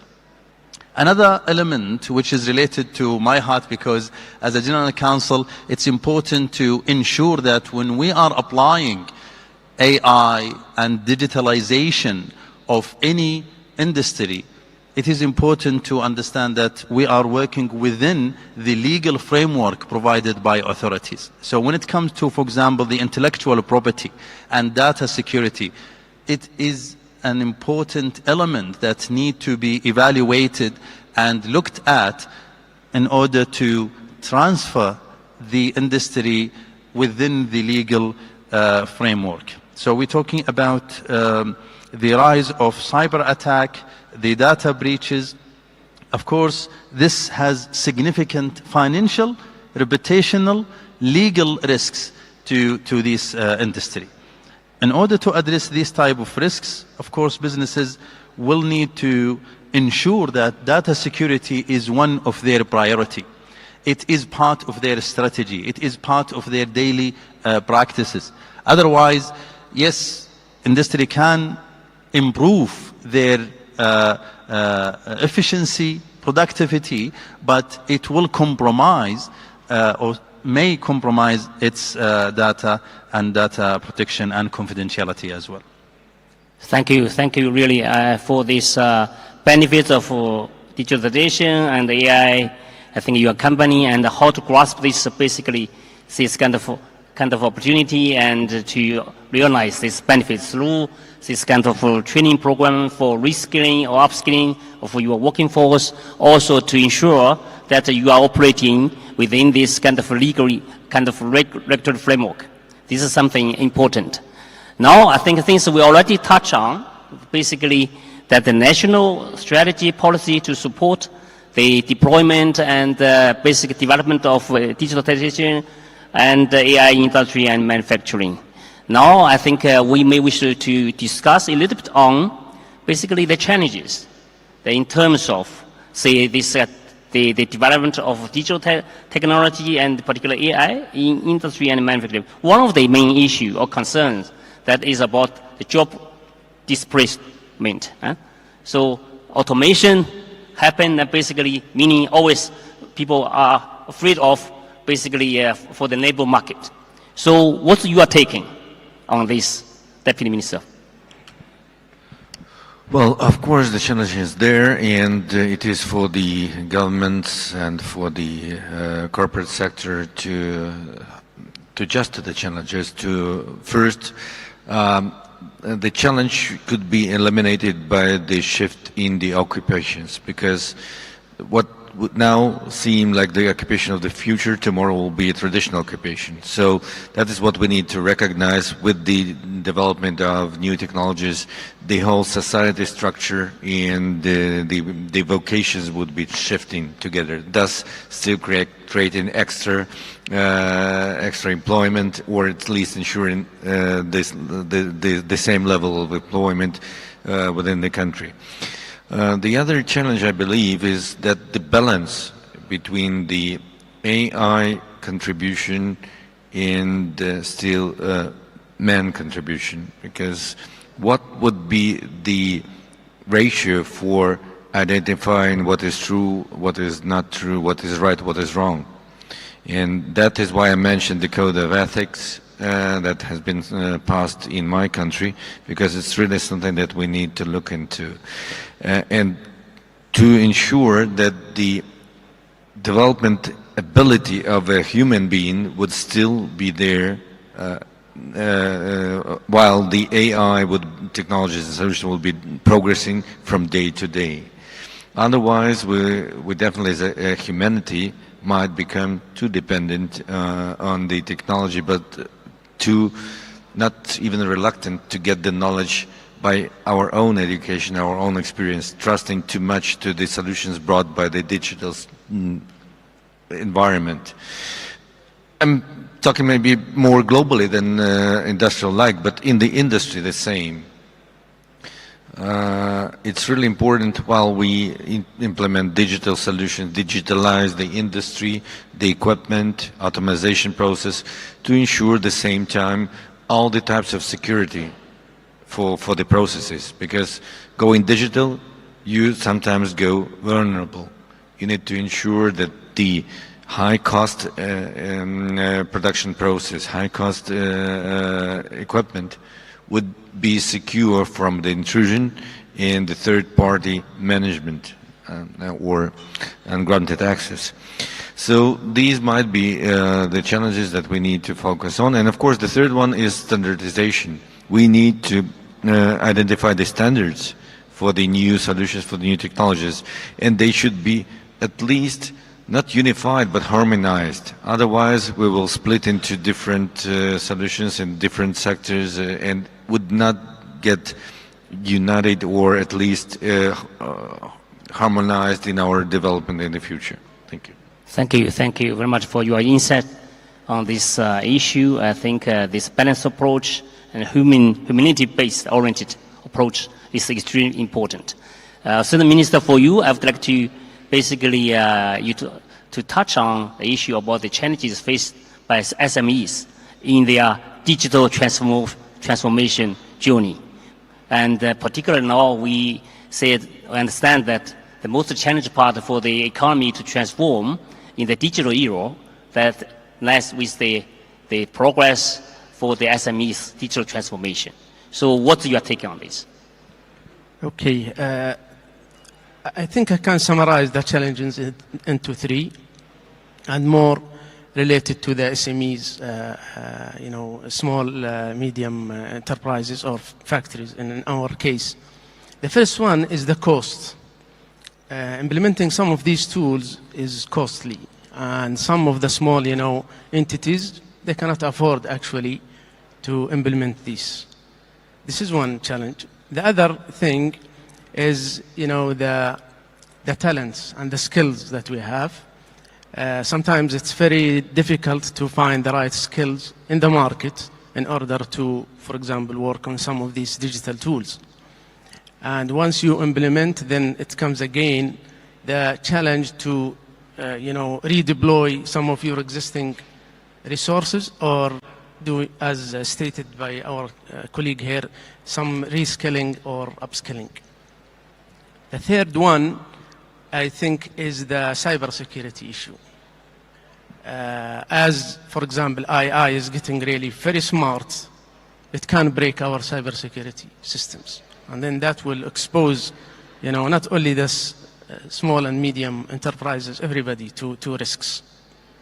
Yeah, I think these are the three top challenges that I have seen around. Thank you, thank you. I think with your basic answer, which lead me a question to you, General Counsel, because obviously for digital transformation journey for a given country, I think we understand that both the government, public sector, and private sector have a role to play. Yeah, particularly for the SMEs. For the government, the basic fundamentals like infrastructure need to put them in place, including regulatory framework. Then, what kind of like a public-private partnership will be, say, instrumental, basically, to support or facilitate this process of digital transformation?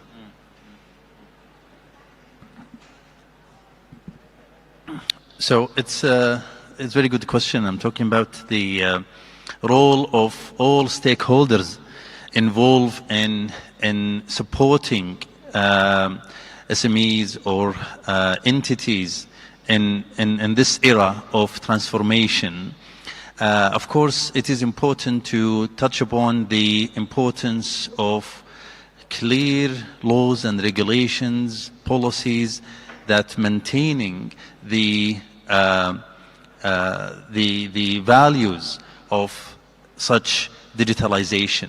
Because in my opinion, if we allow the private sector, for example, to go into the digitalization without maintaining the framework from legal perspective and from security perspective, in a way from risk management perspective, this may present another challenges. And it is not, of course, the aim of such a transformation. Another thing which I think is important to highlight is the inequality and the digital divide between workers, between businesses, between entities, and we experience this ourselves. For example, Siemens entities across the world, we realize that there are some industries and some individuals need to looked after when it comes to their ability to adopt and embrace this transformation. So inclusive access to digital infrastructure is one of the approach that Siemens took in order to ensure that there is no division when it comes to the equality, or there is no inequality among workers. Of course, the focus on the increase of energy consumption and the regulation around that. Alhamdulillah, here in the kingdom, there are clear rules and policies when it comes to such area. So in Siemens, we focus on investing in energy efficient data centers and trying to support private and public sectors when it comes to the sustainability and the integration of this sustainability in their strategies, in their activities, ensuring that business models are approved by this sustainability values and sustainability approaches that we develop. Of course, minimizing the e-waste, the implication of digital technology from environmental point of view, engaging with educational sectors and engaging all stakeholders in order to ensure that the implementation is achieving the goals and aims that developed, at the same time not impacting the environment. Thank you very much. Now with this, we come to the end of this session. I think let me to summarize a little bit based on the discussions with the panelists. I think for us, I think digitalization, artificial intelligence, automation is one of the mega trends, I think, in the industrial development process globally. But in order to make best use of the opportunities, we need to put in place a nicely designed kind of strategy or policy on this. In return, also, the AI and the digital technology could be very instrumental for a given country to operationalize their national strategy and policies. But for all this to happen, we need really a very, very solid partnership between public sector and private sector in order to ensure that we could make best use of the opportunities and to avoid these kind of risks that could cause big impact on the society, on the economy. So, of course, UNIDO is happy to play a role like a facilitator, a bridge that, as you can see from the experience shared by our esteemed panelists from Russia, from Saudi, really will help us learn from each other. So this is exactly the objective of the creation of the Multilateral Industrial Policy Forum. So with this, please join me to give our esteemed panelists a round of big applause. Thank you. Thank you.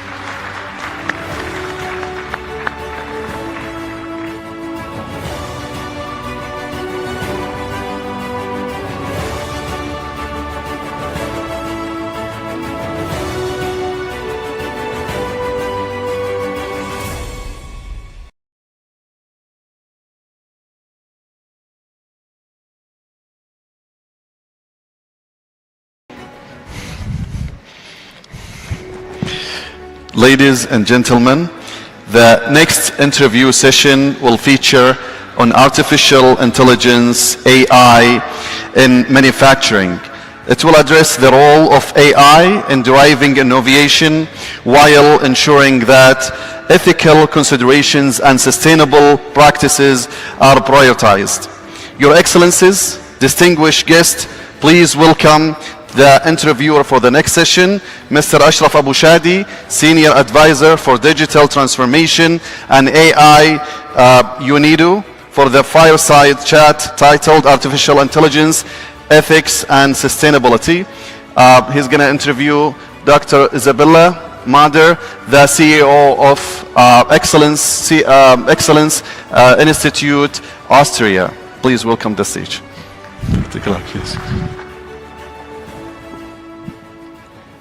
Ladies and gentlemen, it's a pleasure to be here, and it's wonderful atmosphere.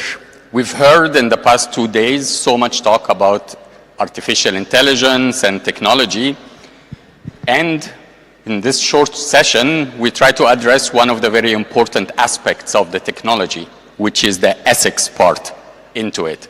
And I have the pleasure to have with me Ms. Isabella Mader, who is the Executive Director and CEO of the Austrian Excellence Institute, which is a leading think tank for digital strategies, AI ethics. Ms. Mader is the advisor to the Austrian Parliament, and she is on several advisory boards, of which is the Global Peter Drucker Forum. Her background is in information science, business, and psychology. Please welcome Ms. Isabella Mader.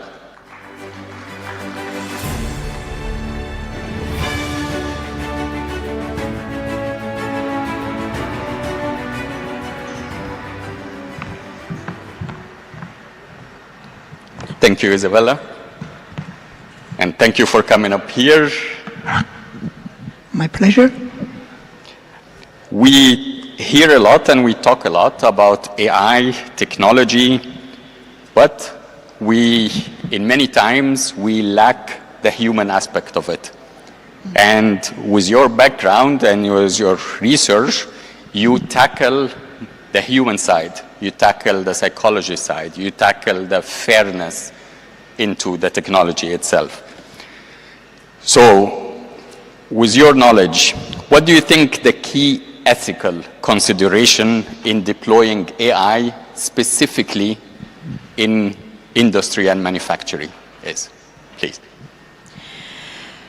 To tackle from the human side, you would allow me to separate the answer in 2 points. The first point would be, what are the ethical considerations? And the second point could be, why should we care? To mind. So, the first one we've heard about it is bias and fairness. We have a lot of data sets for training AI internationally that still have a very strong historical and geographical bias. And if you want to address a certain demography in a country where your clients are, you might like to balance these data sets before you train AI. The second one is data protection. We have a lot of countries, they do not have any regulation on AI, but they apply their very strict data protection regulations onto AI applications. So we want to mind those to respect the very country's data protection rules. And the third one would be accountability.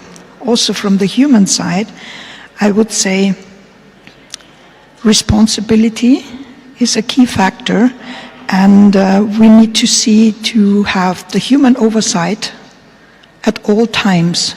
And there is a very generic question why we would want that.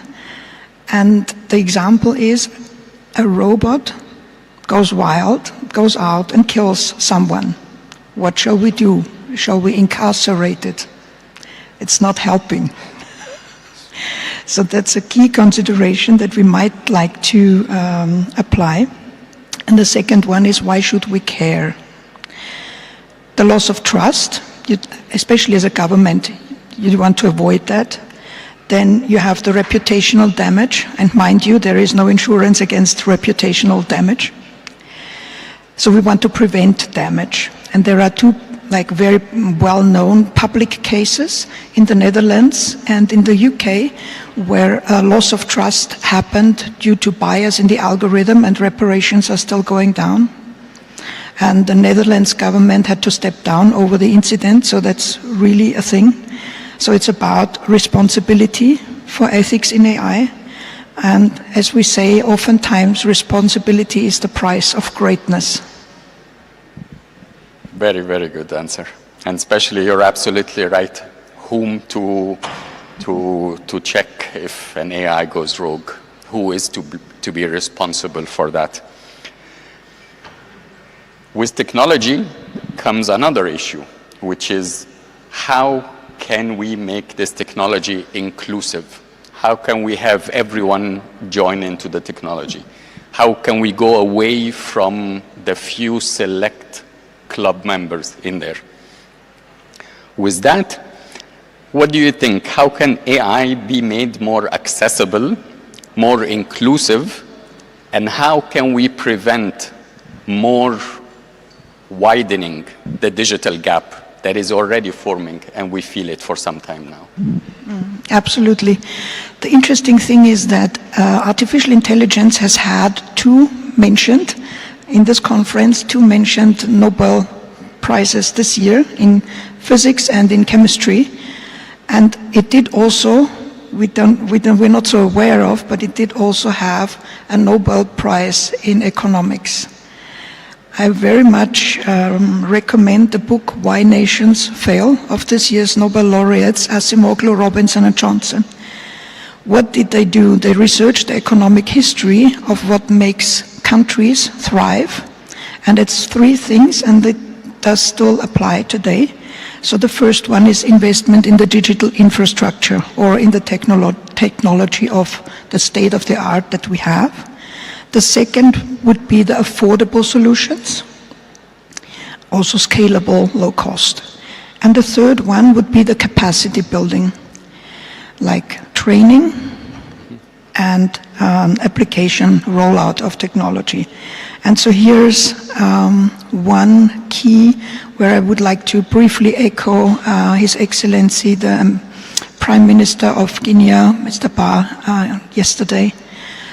If we have the capacity built and the training rolled out and people able and competent, and we do not provide the job opportunities, especially in LDCs, then you have migration, and that's a pity, and we would like to avoid that. So we should actually provide the opportunity at the same time that we give the training. Absolutely right. Absolutely. Now moving on to another part, which is the regulation part for it. So there are two series in here, over-regulation or under-regulations. We are now starting to face the European Union AI Act, the US AI regulations. How do these regulation approaches, from the research point of view, how do these impact AI innovation? Are we going to be faced in the world to similar situation like the GDPR in Europe, which for some sales and commerce have affected the increase in sales and commerce? Or what is your opinion about it? Okay, so I'm invited for an opinion, which is fine. You may want to strike a balance between over-regulating and under-regulating. And the reason is also responsibility of government, because if something goes wrong and it's too great to bear in the private sector, everyone turns around and looks at government to fix it. So that's why we would like to have like a suitable consideration that also doesn't over-regulate.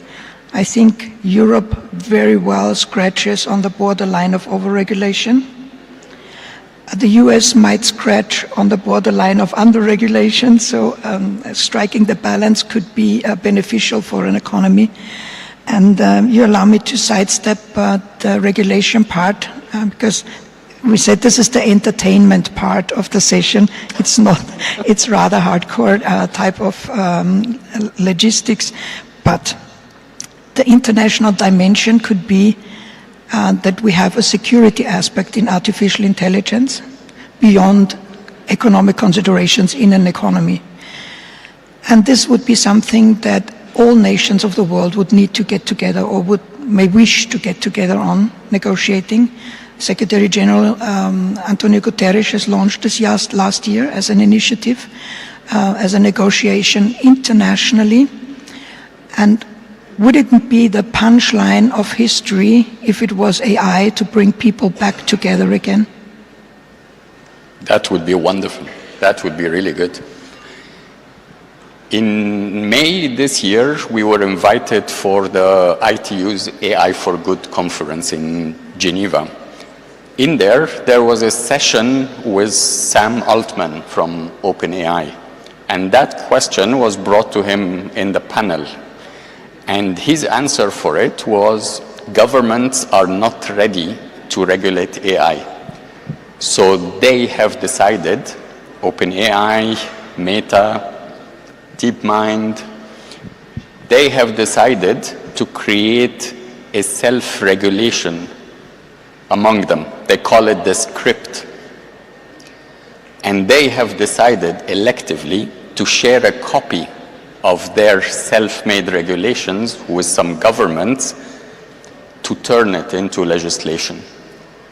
What is your opinion in that? Should that be a good approach? Is that a bad approach? That's a very difficult question, but I would think that arrogance doesn't suit anyone really well. And capacity building is also in government, also with regard to artificial intelligence. So capacity building is not just in the private industry, it's also in government, because we need these three pillars in society. We need the private society, civil society, we need private sector, and we need government. And if now private sector starts telling government what the regulation should be, then the whole world might soon look like Amazon, and we may not want that. Let me stop here. Thank you for that. Now bringing it back again to home, how does your research at Excellence Institute address the intersection of human factors and AI ethics, specifically in industry and manufacturing? As the name indicates, excellence research is what we do. So we research what makes organizations excellent. It's mostly in success factors and also in toolboxes and, as we call it, sandboxes. So organizations can test their models against the sandbox for regulatory compliance, for instance. So things like this. But I can share with you a bonus track that I didn't know we would have ready for today, but we do. The latest piece of research was on the question of, does AI or does technology cause mass unemployment or take jobs? And I kept hearing this, and I thought, I remember those statistics totally differently. Let me check. So we checked. From the 1950s to today, in the major economies in the world, you have a growth by at least double the employed persons. The US has tripled. I think Saudi Arabia has also done extremely well, like outperformed many countries in the world. And the small dents that we saw are economic crises, like the pandemic. But other than that, it's a straight line from the 1950s to today. So I was turning around to the statistics, pointing at it and said, can you help me? I don't see it. So the question is, why do we have skill shortage instead of mass unemployment? Interesting, isn't it? So it turns out we work a lot less than in the 1950s. We work a lot less than in the 2000s. So what happened? So it turns out that the hours per person went down considerably, but productivity went up. So here's industry, isn't it? And then, like in some countries, you have the negotiations about the 30-hour work week. We calculated it. It's here. We don't need to negotiate for it. On the average, and now that's the figure in Europe, especially Austria, 30.0 hours per week, on average, everyone. So technology doesn't take jobs, it actually empowers businesses to thrive, to innovate, and to create more jobs. So they don't do the same with less people, they do more with the same people. That's amazing. So we're looking forward to the next era in the future, where work hours a week are actually reduced and productivity is even increased. And just to finalize it, I always refer to that quote from Harvard Business Review about when they were asked if AI will take the job. And the quote is that AI will not take your job. The robot will not take your job, but the human with AI knowledge will do. Yes. Thank you very much, Ms. Madar. It's a pleasure to have you here. Thank you.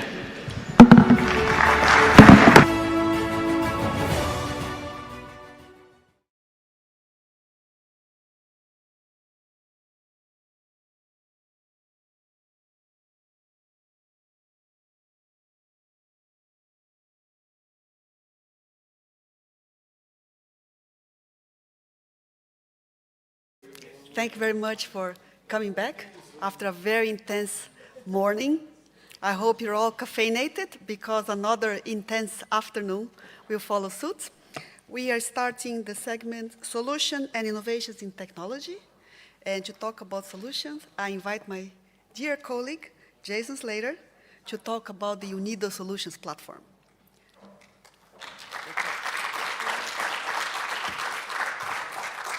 Thank you, Anna, and it's an absolute welcome to be here to present the UNIDO Solution Platform and how does that align itself towards AI and digitalization. So I just have a few slides that I'll walk you through in a short video. So first of all, my name is Jason Slater. I'm the Chief Digital and Innovation Officer. So Anna's team is primarily working with the member states. My job is more to look after the house, the 2,200 people here. I focus on digitalization, innovation, and also how to optimize the organization in its efforts to scale up its operations. And one of the things that I've been requested and been leading over the last 6 months is our new UNIDO Solutions Platform, USP. What does it stand for? You may have seen throughout a number of the slides the motto, progress by innovation. The solution platform really is about living the innovation, about driving innovation. And the solutions that we are looking to promote, and it may not just be digital, it may be in the area of new business models, etc., is how can we end world hunger? How can we promote clean energy and climate action and ensure we have sustainable supply chains, along with a number of cross-cutting initiatives such as digitalization, such as gender equality, etc. This is a platform that's intended not just for member states, but for industry, academia, to foster and achieve sustainable, inclusive industrialization. As we mentioned, USP, unique selling point. This is a tool that we want to put at the forefront of our communications. Now, the purpose of this platform, what makes it unique is that this is not just a platform that we are looking to showcase UNIDO's projects and programs. We have other platforms for that on our public website, and I think this is where it becomes relevant to some of the members of AIM is, what are those solutions that you see that you have, whether that be governmental, private sector, academia, etc., that can help the achievement of the SDGs? It can be that you showcase it, even if it's not in our project. So that's one of the purposes today, is just to promote this and hopefully a call for action for you to come and join us. The intention is, as I mentioned, to showcase, but also to mobilize private and public sector resources. Those of us know we have less than 6 years left before 2030 to achieve the SDGs. There's roughly around 3 to 4 trillion financing gap. Obviously, that's not going to be filled by the UN and the public sector, so we need to reach out to private sector, private financing, etc., to achieve this. And it's about shifting the dialogue. We hear enough about the problems that's going on, climate change, conflict, not achieving SDGs, etc. The Director General, with the engagement of the Member States, want to shift our mindset from a problem to what can we do to solve. Not necessarily I have a project, but what will the project solve? So it's really just trying to change that narrative and leverage industry for good. The benefits that we see is that member states can get access to innovative solutions that can tackle sustainable challenges. That may be in the area of AI and digitalization, and I'll show you a couple of examples in a minute or two. Industry partners have an opportunity through UN. They will be vetted, they will be onboarded, but they will be showcasing what they do aligned to UN and UNIDO's principles. And for donors, it's a possibility to invest. They get to see something that they think could be interesting for their member states, for their governments, etc., to fund or to deploy within their countries directly. And for academia, we have the opportunity to collaborate with them in a number of areas. So with that, I just would like to show very briefly a 2-minute video. There we go.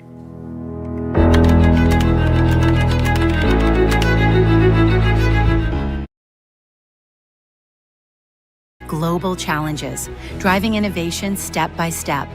From mechanization and steam power, through mass production, electricity and computers, to digitalization, robotics and artificial intelligence, every revolution has transformed industries and societies, pushing the boundaries of what is possible. With UNIDO's unique mandate, we shape sustainable, economic and industrial development, and believe that a world without hunger is possible. We support climate action at scale and sustainable supply chains to ensure that no one is left behind. where every voice is heard and every future is secured. Where ending hunger and combating climate change is a must.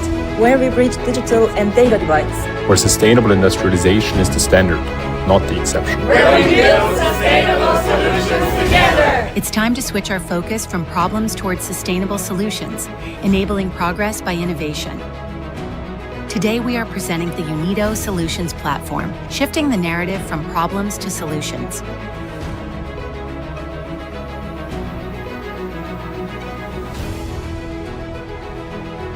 It is a place where governments, businesses, youth, and academia come together to collaborate, showcase, and jointly realize scalable solutions for sustainable industrialization. It's a place where we build resilient infrastructure, promote inclusive and sustainable industrialization, and foster innovation to make SDGs a present reality. Solutions do indeed exist. We just need to get up, get together, and act to make them a reality.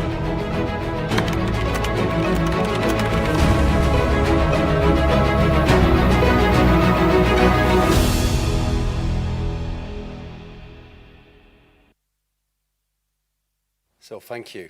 And as the last message was, please join us. This is online. It's on our UNIDO website. There is a form if any of you from within your respective sectors can briefly fill in, submit it, and we will then be back in contact with you. Or you can just reach out to myself and the team directly.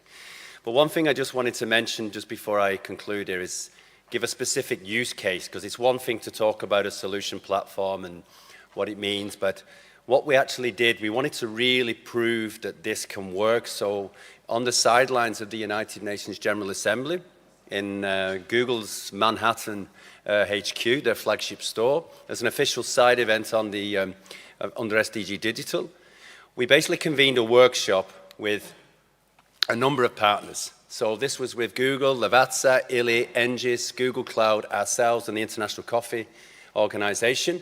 And it was how can digital solutions be harnessed to solve some of the issues around coffee chain. As you may know, 15% of Ethiopia consists of farmers. They're the 5th largest coffee producer globally. And around 5.2 small-scale farmers produce coffee. But they are now having to look to comply to a EU directive, EUDR. And this means to prove that your land has not been subjected to deforestation, which means you need digital tools to demonstrate and to prove and to certify that your land is free, even if over 90% of their land is not subjected. So basically what we did here was having, through a workshop, through a session that we did in New York, is come together and see how these solutions really could add value. And what you actually see here, there was a clear joint commitment. It's not yet a project, this is the beginning of one. It's the coming together of a consortium towards a lighthouse solution. So I wanted to just flag this as an example because I'm sure within your relevant sectors and areas around supply chains, hunger, etc., food security, you may have similar things. We will help you build those and work together with the colleagues within the organization and bring together other people from our consortium. The other one, just very briefly touching on, is something known as the Accelerate to Demonstrate. This is a UK-funded project. It's something also quite dear to my heart. I was involved in the formulation stage. And this is a program that really looks to identify breakthrough technology that can help to mitigate climate action. Technology that developing countries and member states have that could also be transposed back into the donor itself in the UK. So the challenge here is to see how we can reduce 35% of emissions by 2050, and how we can do this by identifying a number of new technologies, maybe digital, maybe AI related, etc. So really just to demonstrate to you today that the solution platform is about tangible, concrete solutions, not ideas, but how things can be co-created and developed or implemented together. So with that, my last slide here is just to say, please, those of you who are members of AIM, we want to join forces with Anna and her team. If there are some solutions that you have that you think could be promoted, we're happy to work together with you and see how those could be at the benefit of our member states. Thank you.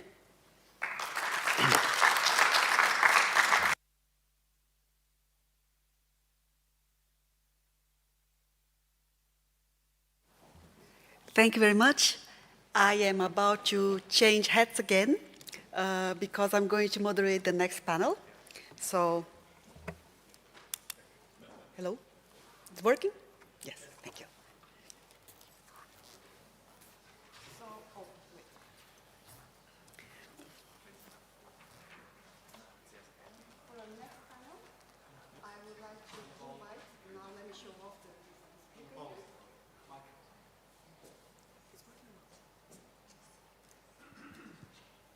Hello? Yeah.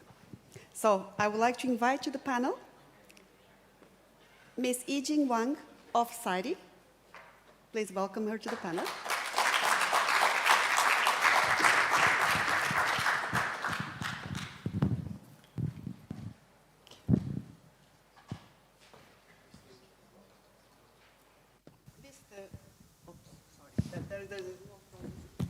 Mr. Zoran D. Jelicic, Head of Automation Control Systems, University of Novi Sad.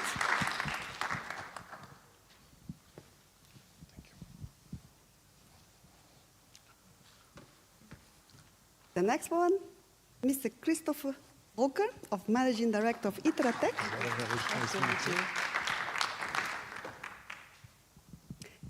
And last but not least, my dear colleague, Faruk Alimjanov of UNIDO.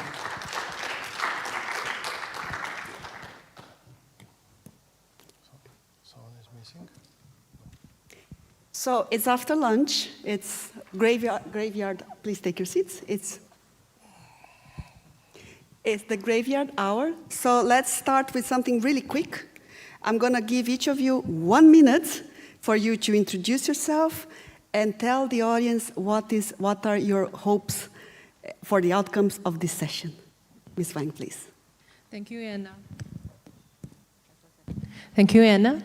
Thank you for having me here, and thanks for the support from the permanent mission of China to Vienna. And hi, everyone. My name is Yijing Wen, and I'm currently working as the lead of international cooperation of Shanghai AI Research Institute. And what we wish here to bring here is about the better, smarter, and together solution of artificial intelligence. And looking forward to fruitful discussion. Thank you.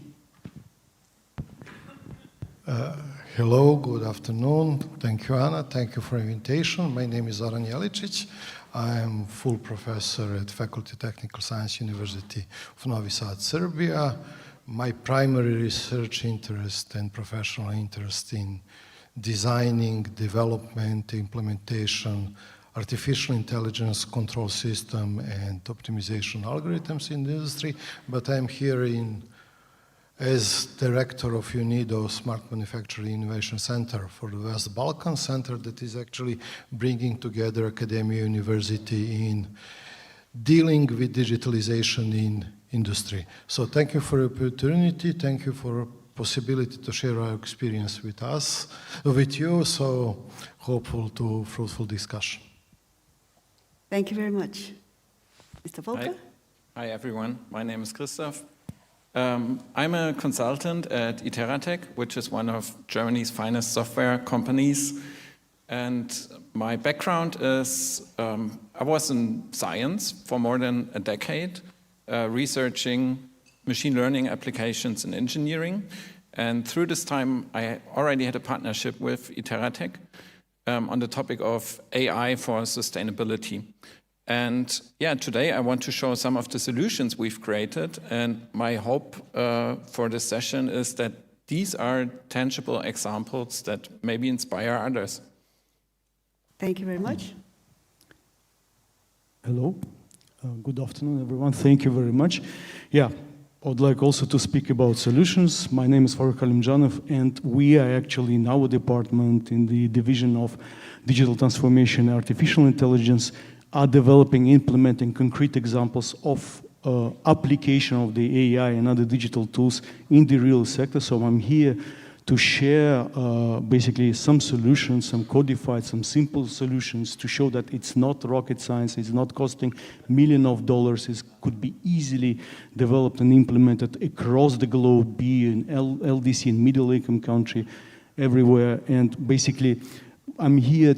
My hope is to give an example how to democratize an AI, and this is one of the goals of the Alliance. Thank you. Thank you. And now we get to the core questions. And I would like to start with Ms. Wang from SAIDI. My question is, Shanghai is one of the great hubs of innovation and technology, and of course, with artificial intelligence, couldn't be different. So can you tell us a bit about the work that is happening in Shanghai and what are the most exciting innovations and solutions from your organization? Thank you, Anna. Thank you for asking the question. May I have the pointer first? Yeah, thank you. No worries. Oh, sorry. I'm so sorry. Maybe I will start my speech with a little bit introduction of our organization. So Shanghai AI Research Institute was founded in 2019, and we are targeting at industrial transformation, while have two other pillars regarding the think tank, which we produces new standards and publications in terms of artificial intelligence. Moreover, we are also trying to build the ecosystem network of artificial intelligence through building up different events, through building up different partnerships with international organizations, and collaborating with bilateral countries. So what I have brought here today is about the 25 selected incubators company solutions, which has been incubated within CIRI. So the first part is about humanoid robotics. We've got a incubated company called Aggiboat, which has already received billions of funds from different stakeholders and shareholders. So they're targeting at building up the embodied intelligence, which is going to be used in the industrial scenario. Moreover, we are having another brand called DexHand. That is to produce the degree of freedoms, which is around 19, to do the simulation of human hand, which has already been implemented in lots of factories. So this kind of hand can be reused over 150,000 times. And another solution that we'd like to introduce is about the smart parking system. You know, nowadays the metropolitan cities are having lots of space usage problems. For instance, the efficiency of parking has not been used very efficiently previously. However, through the implementing of the smart parking system, we can utilize the limited space to have more cars parking. And this kind of solution has already been implemented in lots of things in like hospitals, schools, and large companies, and also theaters. Moreover, we've got another solution called the Tianlian Transit, which is a kind of robotics that is being implemented in the railways. China and lots of countries are having the underground systems, which is already dated. However, it takes a long period of time for those workers to examine how those railways are working every night. And through the implementing of this kind of robot, they can speed up the process of examination and to guarantee the security of people's traveling. And also, we are helping the manufacturing of the C919 aircraft, which is related to the aerodynamics. Previously, we have to do the real experiment in the laboratory. However, through the implementing of this kind of artificial intelligence solution, we can accelerate the process of the virtual labs and virtual experiments. And this has already been implemented in the manufacturing of airplane. And also, there is another prominent solution that we have brought, which is called the DNA IC chip, because previously DNA is implemented in the legacy of human information storage, and we're trying to figure out a new way of store different information. And the last thing is about the protein storage, and protein helped with the discovery of drugs. And this year's Nobel Prize has been awarded to the protein computational scientists, and we do believe the artificial intelligence can accelerate the process of translational medicine. And indeed, artificial intelligence is already reshaping the world's economy in different ways, and it has already been implemented in different corners of our life. And Shanghai AI Research Institute is actually open to the different partnerships with different countries around the globe through the collaboration with Kazakhstan, also UNIDO, and different organizations and countries. We are trying to build up the global friendship network, and we are open to the different partnerships joining. And this July, we're very honored to collaborate with UNIDO and Gerd Müller, the Director General and also the Minister of Industry and Information of China has co-initiated the Center of Excellence, which is going to be implemented between UNIDO TCSDAI and also Shanghai AI Research Institute. And we do look forward to the further collaboration. And President Xi Jinping has also promoted this center during the Kazan BRICS Summit this year. And we are not only open to the UNIDO memberships, but also we're trying to build up the whole friendship of the world. And that's the end of the presentation of our solution today. And if you've got any questions, feel free to contact us. Thank you. Thank you very much. We are looking forward to work with Saidi on the Center of Excellence. Now moving on to Professor Zoran on a more maybe academic question. What makes AI different to previous technological revolutions, and would you consider a revolution or is it an evolution? Okay, that's a good one. But first I have to say I'm impressed with the results that were presented by Shanghai Group, especially with that wing. One of my first projects was calculation 25 years ago, actually, to calculate wing for a Boeing. Actually, not a whole wing, just wing tips. And in a very traditional way with a lot of mathematics, partial differential equations and things like that. So impressive to see. I agree with you, and all those questions that we have in our industrial, and we heard it before, all those questions, industrial revolutions are overlapping.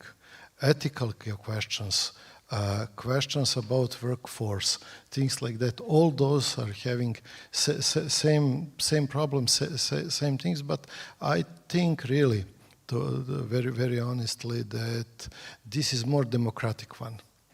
Because of the internet, fast exchanging of the data, things like that, and technology stack actually is allowing us to share databases, to share knowledge, to share things.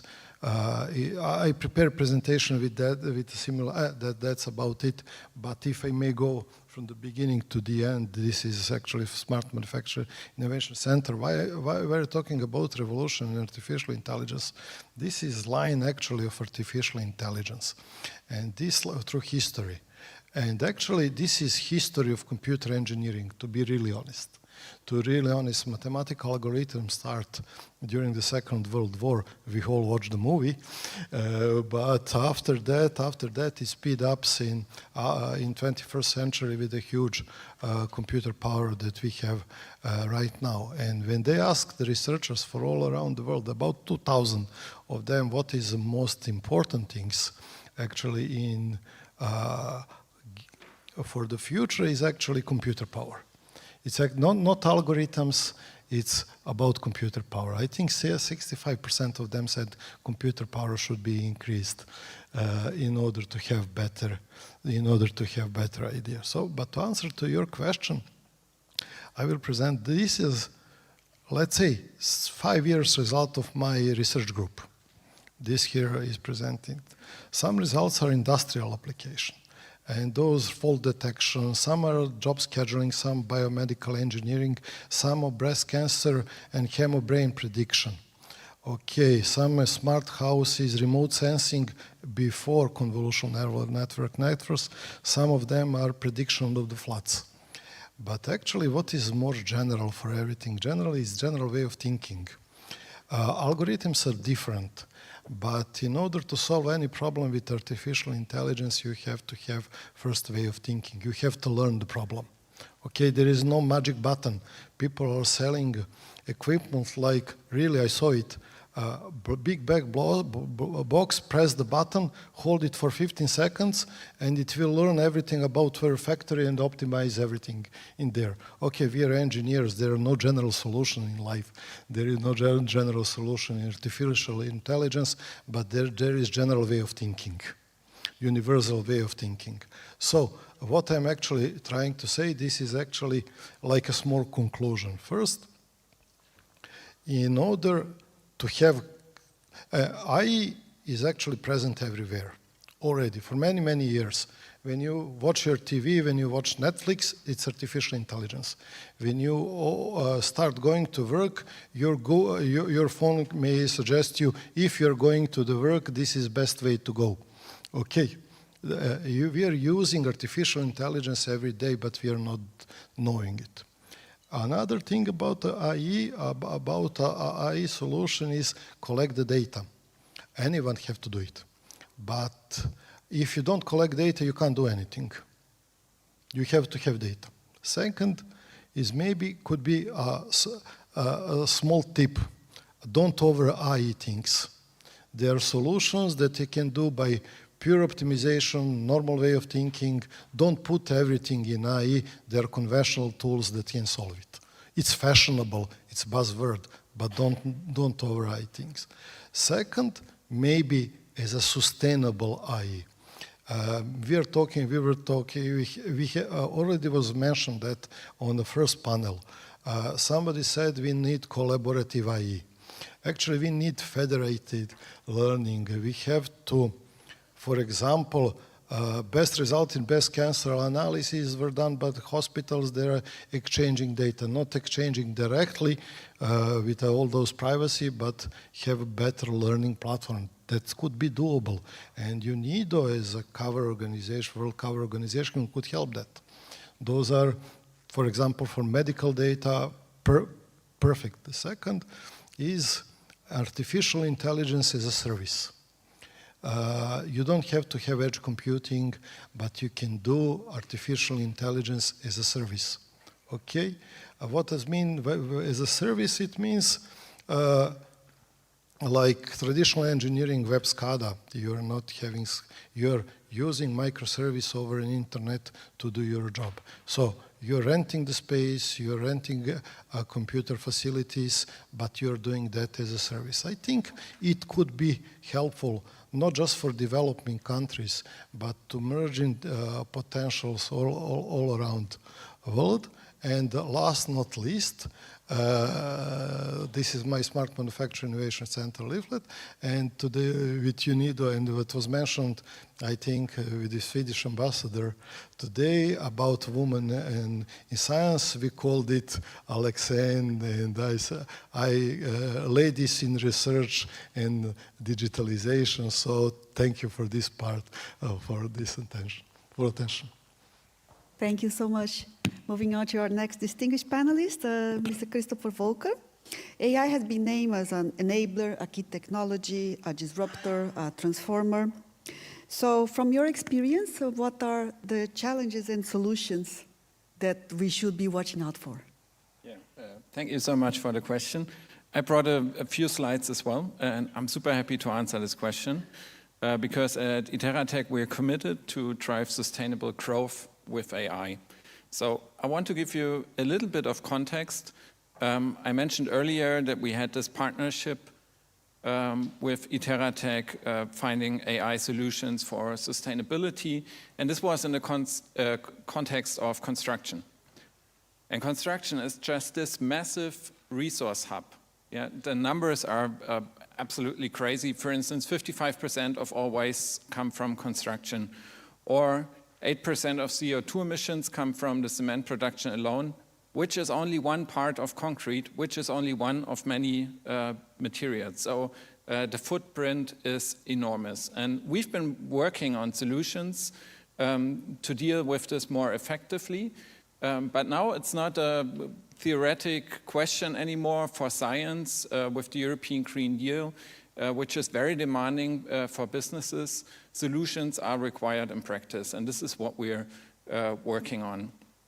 And we've noticed that there are some pretty great challenges, and it's mostly about bridging the cost gap. So sustainability comes with a price tag. It's very seldom the case that a more sustainable solution is more or is cheap. This might have to do with supply and demand questions on the one hand side, but there are also inherent challenges.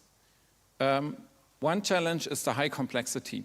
So whether it's decentralized energy nets or whether it's the higher complexity of the composition of recycling materials, this is just a very common thing for sustainable solutions. And we come from this rule-based world where we try to simplify things into rules, into like technical guidelines, and this does not scale with the complexity that many industries are faced right now. Another core challenge is the higher dynamics. So whether it's the variability in the energy provision, or whether it's the ever-changing composition of recycling goods, we have a permanently moving target, and again, a set of fixed rules is not going to be capable to handle these challenges. And this is where we see solutions by creating value more efficiently. Basically, to master the complexity, we suggest to use digital twins. So the key word here is virtualization. So instead of creating one solution based on simplified rules, let's anticipate the real-world complexity, create millions of solutions automatically, of which some of which might not be very obvious, and there might be very complex solutions in them, but they might be beneficial. They might have a lower CO2 footprint, they might be cheaper to produce, and so forth. And AI plays an important role here because AI can help us to project the limited knowledge we have of the real world, of our operations, onto these virtual worlds and make it easier to identify solutions that are really bringing an advantage. So how do we know this works? Well, we tested it. Amongst many other research groups, we analyzed hundreds of thousands of experiments in tens of thousands of scenarios and found an acceleration factor of up to 40 times. So this means using this approach, you can find solutions much more quickly, which of course will help implement more green solutions in the market. Okay, so this might sound a little bit abstract, and this is why I brought a case study, and I could now talk for hours about all the exciting projects we had, but I brought this case study because I think it's a vivid example of how simple or how straightforward this implementation of this approach could be, and how the core really is a changed mindset. So let's have a look. This example is about a recycling solution for a building construction material producer. Again, it's about these vast amounts of resources that are being used and vast amounts of waste that are being created. And in this case, we had residual waste from glass production, and the producer was just thinking about what to do with the masses of materials being wasted. And the idea was to create a new product out of it, and because a recycling process is always very expensive, it was very clear from the beginning that they would need a premium product to place it viable at the market. So the challenge here was that these waste slags are as complex as chemistry can get. You have different scales, reaction dynamics, and whatnot. So this is a really complex development topic. And there are solutions in literature, but they don't scale with these large volumes in construction. So they needed to find something that is more viable for the market. So also, we found out about this project when they were at the end of their research project, which has already been going on for 2 years. We've asked them, hey, we just developed this digital twin, can we try it? And they said, yeah, of course, but the project is almost finished, and so you got 8 weeks. And you don't get our data because we want to see if it really works. So what we did is we used our tool here, which contains a digital twin of a construction chemistry lab. You see you can enter, for instance, materials and enter something like the price or the CO2 amount, but you can also enter these very complex chemistry characteristics of these materials. And here's how it went. So the person responsible created virtually 43 1,923 formulations, which is way more than any research lab could ever test in the real world, right? They started training the model. What you see here is like 6 lab weeks. Each of these, sorry, it's a bit scientific, but like each bar is one solution, right? And the solution needs to hit a target, which is this dashed line, which is 100 megapascal. So it's a high performance material, which was the final design result of this research project to reach the 100 megapascal. So it took only 26 training data points. So data is not always like the bottleneck, right? And then in the design phase, they succeeded, or we succeeded, finding 11 premium designs that are distinct. So these are 11 different designs. Amongst them is one that had a performance gain of 10% and a reduction of these costly chemicals by 25%. And the very cool thing about this is that it has been conducted by a bachelor student who is neither an expert in mineral chemistry nor in AI. Yeah? And this shows that just adopting this way of working and addressing the problem is very powerful. He was more successful than this research consortium before him. So just to be clear, I showed an example from production, right? But these approaches, these digital twin approaches, they are industry agnostic. Solutions exist for different sectors. And our mission is to bring these solutions to the people that make the change. So, quick conclusion, I think there's a clear value proposition. You can drive systematic, sustainable progress, which our current tools just can't. They're not capable of. It gives a perspective of how an AI-first operation could look like in industry.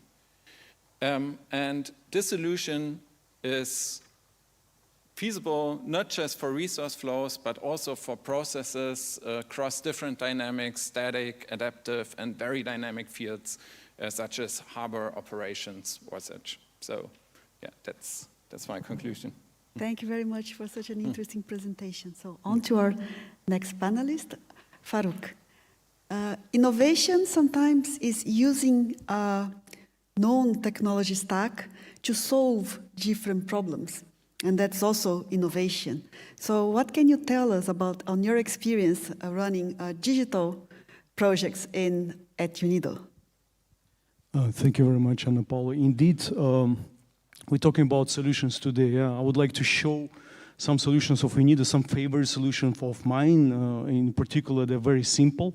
They're not very costly. We're talking about just some 5-digit amount in US dollars or in euros in application, but very, very good examples how this changes the things at the macroeconomic level, etc. So I will basically offer you a journey around the world, starting with Africa. We'll go to Latin America, and then ending up in Central Asia, but also we will be showing a little bit the evolution, how we were basically, as Anna Paula said, we're applying to those available technologies and how we were turning them into the data collection tools of remote sensing, satellite imagery, drone imagery, others, machine learning, artificial intelligence, how we're turning them through certain analytics into a, let's say, evidence-based tools for the private sector operators to make their businesses smarter, more efficient,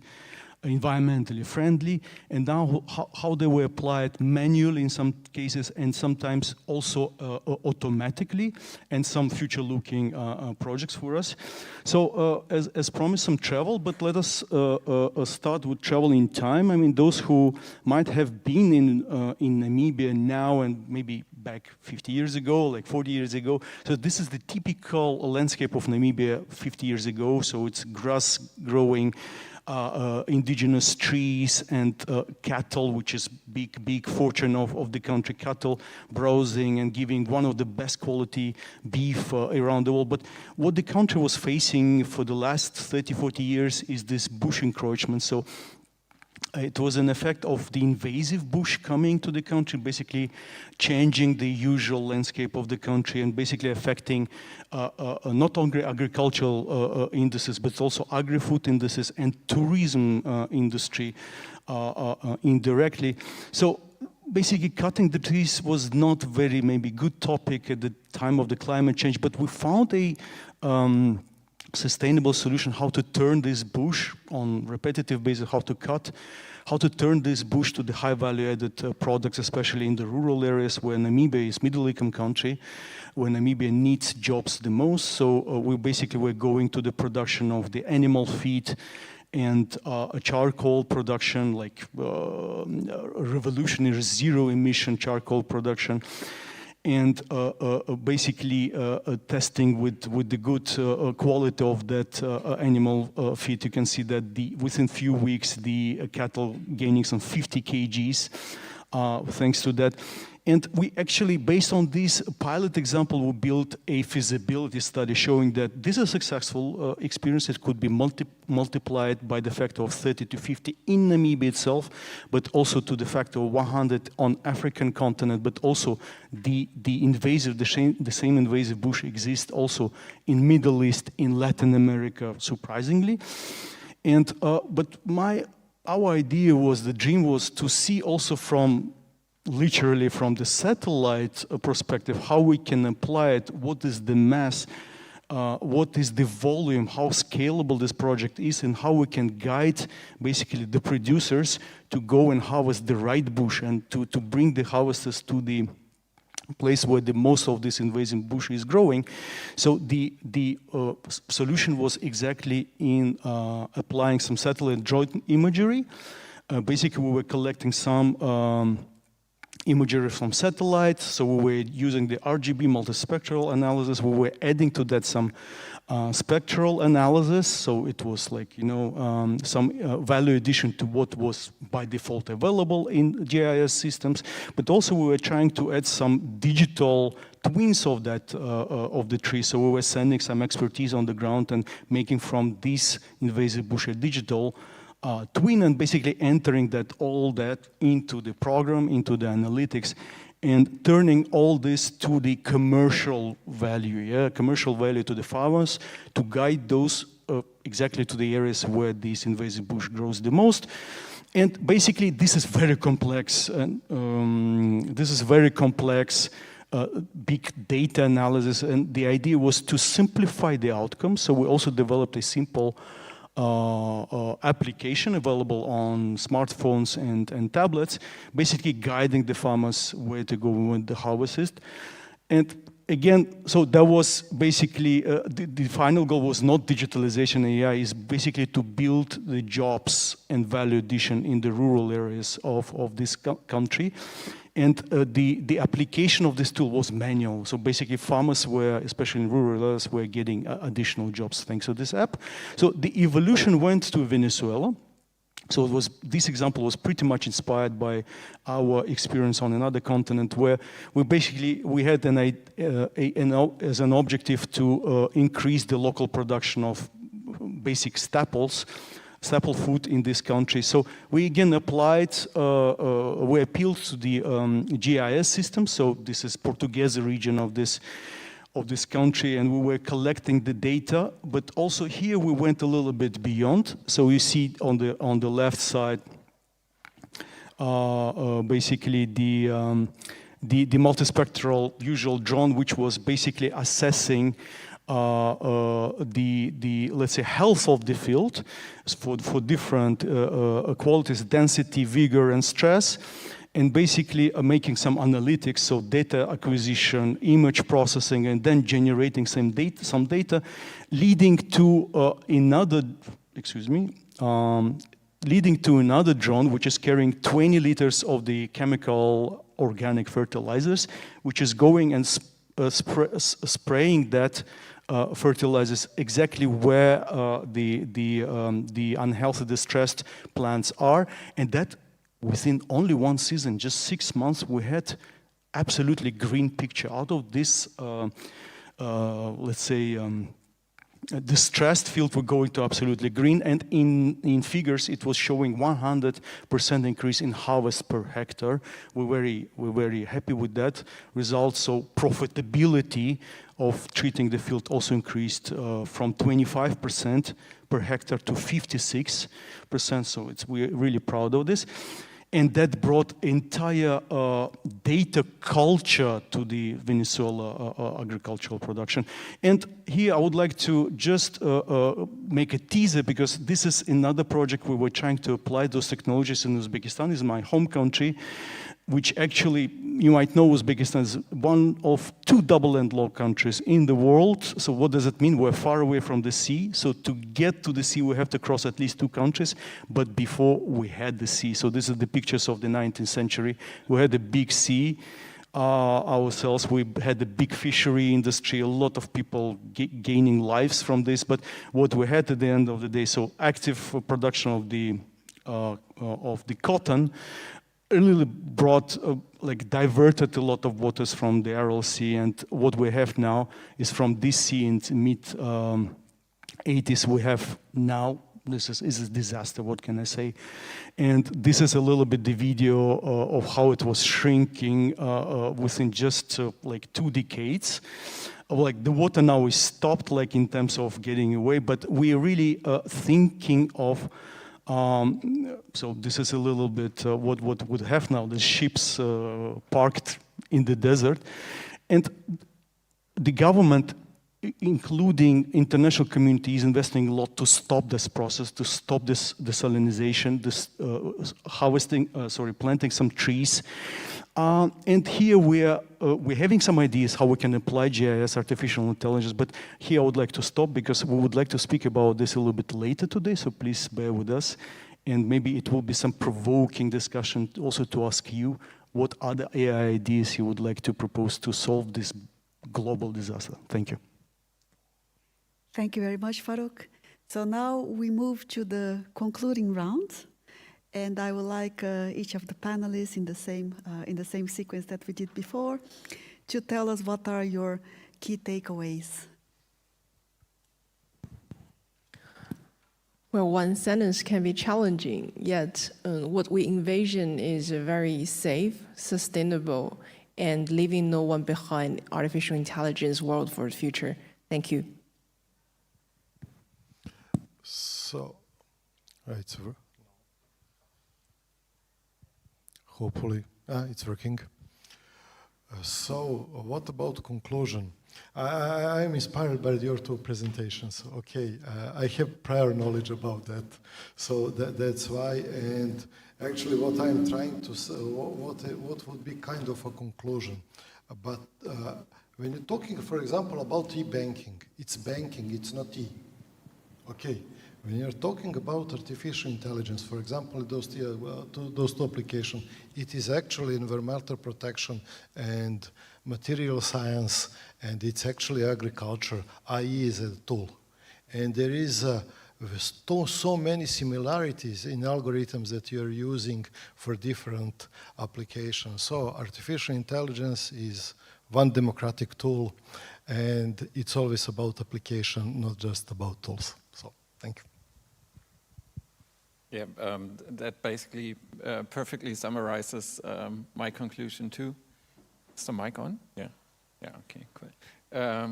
So I think it was on the last slide before our session started that there are a lot of tools available, and now might be the time to use them, right? Especially in view of the sustainability crisis. It's becoming more and more urgent to get them out of the labs and into the industrial halls where they make a difference. So that's basically my conclusion, and I'm very impressed by all the talks. Just maybe to second my colleagues also of the panel, but also just to reiterate, there are really simple solutions, the low-hanging fruits. We're showing those examples. We're trying to codify those and make them available through the platform of the AIM Global Alliance. Last week we had a session with the Cambridge, and we really agreed that AI as a notion is a little bit maybe scaring, so maybe we have to it's really simple. It's a tool. It's not replacing the jobs. It's really a tool in the hands of business of industries to make your business smarter, more efficient. We might think of renaming it to maybe machine intelligence, not AI, not to scare people and businesses. Thank you. Thank you very much for all your insights. I learned a lot. Yes, and there is a lot of content in this panel, and I would like to ask for a round of applause to the panel.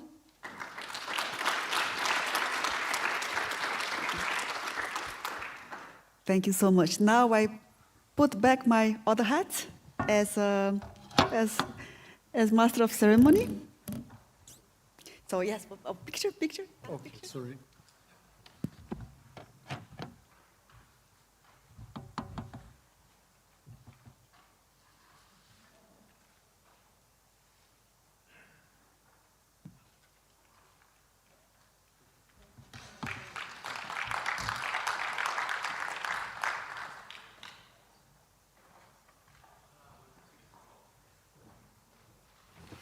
And now we move on to the next segment, which is Trends and Digitalization and Artificial Intelligence, a very exciting panel.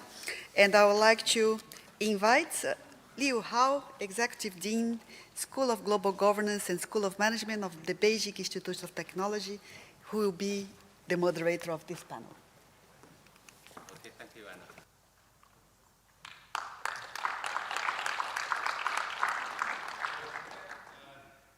Thank you so much for the first panel in the afternoon. You take the very challenging time, and now I think our colleagues are all ready to have exciting panel. May I invite all the panelists of the second team to join me on the stage?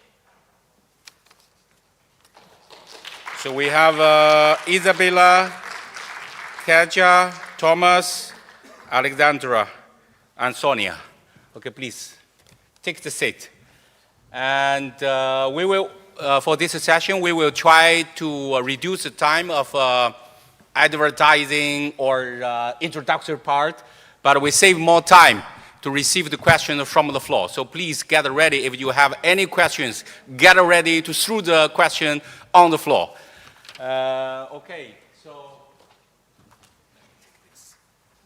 you have any slides? No, thank you so much.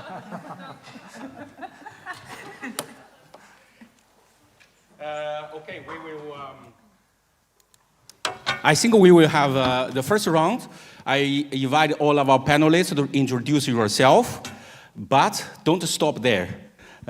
You may continue to advertise yourself, your team, your institute, what you have done, what you have achieved for the future, because in this panel we are talking about the trends in digitalization and AI. So your work, your company, your achievement, so that will be the first round of advertising. Make the best use of 5 minutes, and after that we will get back to the second round. The second round will focus on the vision of the future of digitalization and AI, the challenges, the opportunities you have identified. So that will be the second round, but I will also be happy to know your solutions, how to conquer the challenges and make all of opportunities to come into reality. And after that, we will open the floor to receive the questions from the floor. And if we don't have any questions, I have even more challenging questions waiting for you. Okay, so we start. Okay, this is a brilliant panel. We are the gentleman of the minority. Okay, we start from the lady, please. Yes. Yeah, hello. I'm Katja Bühler. I'm the scientific director of a translational research center here in Vienna, the VIAVIS GmbH. So we are a research center for visual computing. So what has visual computing to do with AI? First of all, AI is a method we use all day long in almost all what we do. And second, so it's a tool, but also we are doing research in AI, and especially in the direction of trustworthiness and inclusivity and reliability. So, and explainability. Yeah, so it's all together. 5 minutes advertising time. Okay, yeah. So, and then as a second point, we see AI not as an isolated technology, but we want to provide access via visual tools and interaction possibilities with AI. So this is especially addressing also an inclusivity point and a usability point and democratization of AI. And where are we applying all what we are doing? So this is ranging actually from molecules to the planets. In fact, we are also working with NASA and in life sciences, but here we are talking about industry. So here we have agriculture, we have manufacturing industry partners, we have building industry, so the whole diversity. Thank you. I can feel that your company and you yourself is a trustworthy company because you don't have a strong interest to advertise. Okay, let's move to Isabella. But you have 5 minutes. Make the best use of. She saved some time for you. All right, that's good. I won't use it up. I will also not advertise. I will disappoint you there. Isabella Mada, I'm the CEO of Excellence Research. From the background, I'm an information scientist and psychologist. So why do I study psychology? To understand AI.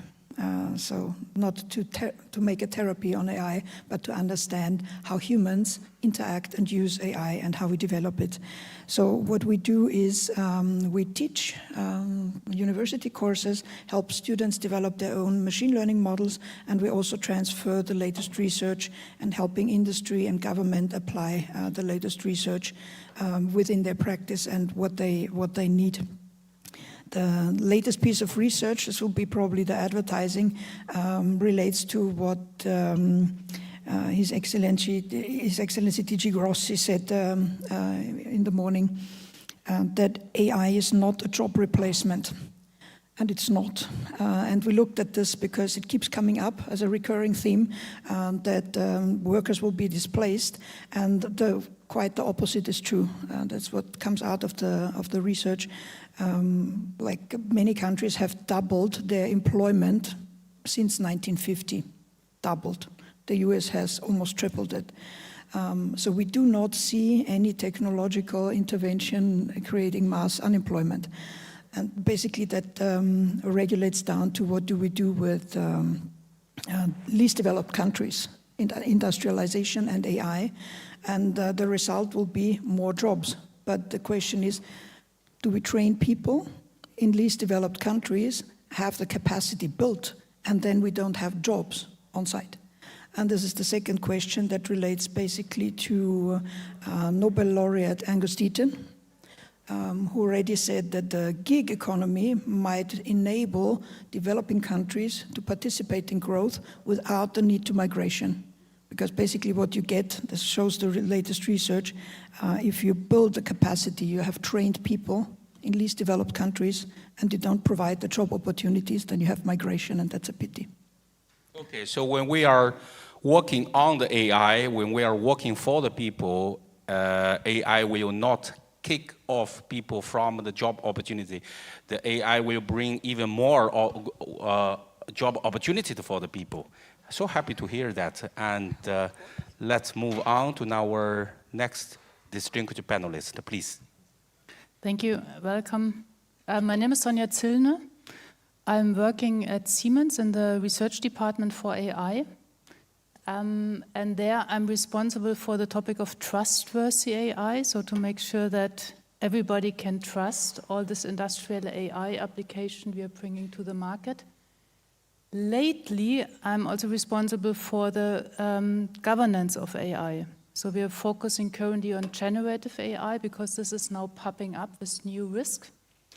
And we are really looking at the risk management. So this is a topic where I really like to share insights, the way how we are working it and the engineering approach we are bringing forward. My background, because the discussion was here before, is a technical one. I'm a mathematician and psychologist by training. I did my PhD in Vienna, 20 years past, and it was a little bit in the winter time. So it was ontologies at this point of time. And when I started to work at Siemens, they told me not to call it AI, because if I would call it AI, then the customer would just run away because nobody would trust it. So basically, this is my background. And what I would like to share here in this community, in this group, is that I think so basically the products now from Siemens side we are currently putting forward try to merge the physical world. So basically our company is bringing physical products to the market. So these are trains, this is manufacturing, production facilities, this is infrastructure, electricity, buildings. So it's a lot about physical worlds, and this needs to be combined with a virtual one. So we heard it before, it's about simulating products, it's about improving the automation to support our automation engineers, the code development. It's about maintenance of products. So how do you, if there's a complex product, how can you support here? And many, many more applications. We always have domain knowledge, very important. So it's we need to integrate it, and we need to empower people. So doing like this. And this is now where I stop about the opportunities we see. It's really huge. We are changing organizational structures in order to adapt to these new changes and skill up people. And then in the second round, I would like to talk about how we foster the risk management, because the risk management of AI can be done very systematically if we understand who needs to do what and what are the risks. And I think this very pragmatic approach, I would like to talk about it later. But now I think my 5 minutes. Okay, thank you. I have heard about the trustworthiness for 2 times.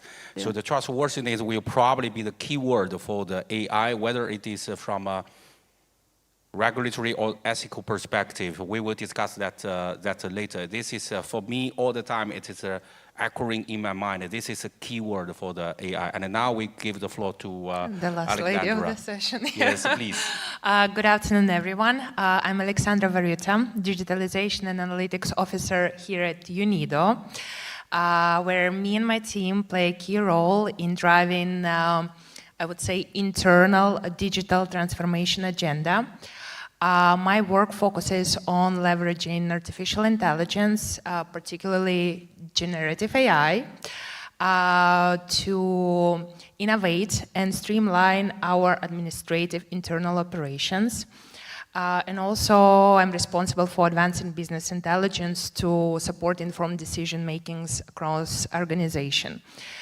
And whether it's, let's say, designing AI-powered solution or embedding frontier technologies into our workflow, my main goal is to optimize our processes and empower our project teams to focus on what really matters.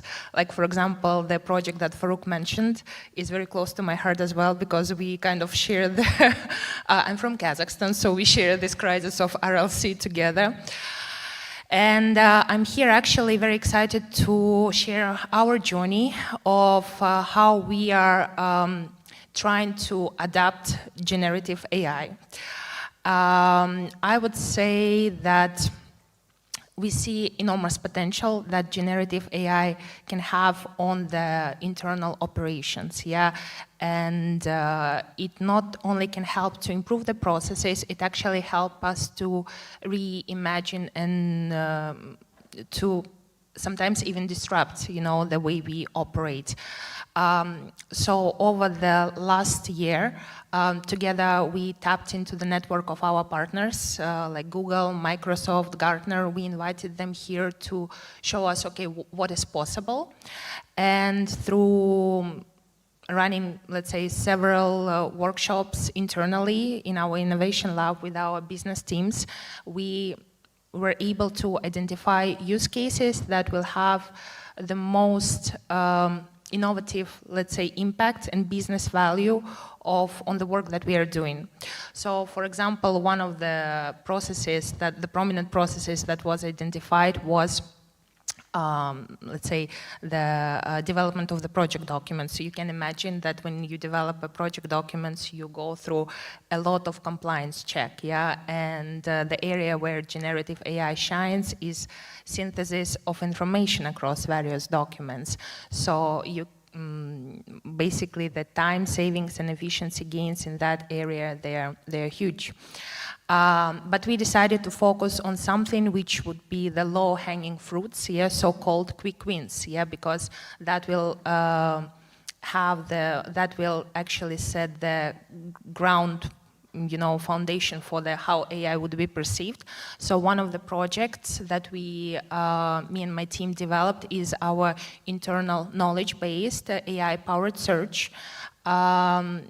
We actually developed it for two repositories of documents. One of them is project evaluation and strategic evaluation that our evaluation unit produces, and another one is for internal policy documents, because you can imagine if you're new to UN how it is actually hard to find the information.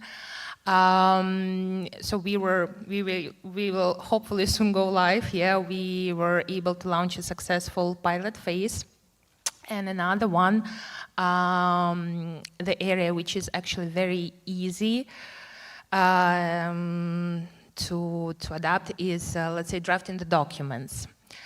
So one of the projects that me and my team working right now is like a chatbot that should help our project teams to draft terms of references for procurement. Yeah, that will adhere to the standard. The goal is actually to improve the quality of the documents. It is to reduce the number of iterations between the teams. Well, I can talk a lot. I can take over all the 5 minutes that the ladies of the panel didn't use. I can stop here, yeah, because, yeah. Okay, I thank will you. Stop here. Thank you. It's the same that you are building, I talk with some of our colleagues, the same that you are building enterprise GPT, because that is a GPT or whatever AI is customized or tailored for your enterprise, for your organization. Correct, yeah. Yes. Okay, Thomas, we are the minority. The floor is yours. Yeah, thank you. Is the mic on? Is it working or? Probably not. Thanks. Thank you. Too many mics. Hi, this is Thomas from Fraunhofer, Austria. We are an organization for applied research, meaning so we trying to bridge the gap from academia to economic application or to practical application in companies. In Vienna, we are dealing with production and logistics optimization, so we're trying to do good things for the industry or together with industry in those two fields. And my role at Fraunhofer is leading the topic of digital factory, which should I put it in a nutshell, would be building autopilots for factories, basically. Trying to run processes as well as possible at all times, trying to run it as resource efficient and as cost efficient as possible. And well, our view in Vienna of AI would be to, I remember Zoran's comment from before about AI being just a tool in the toolbox, and we have a similar view of that, I think. We want to see AI as a catalyst or enabler of certain things working well in the industry.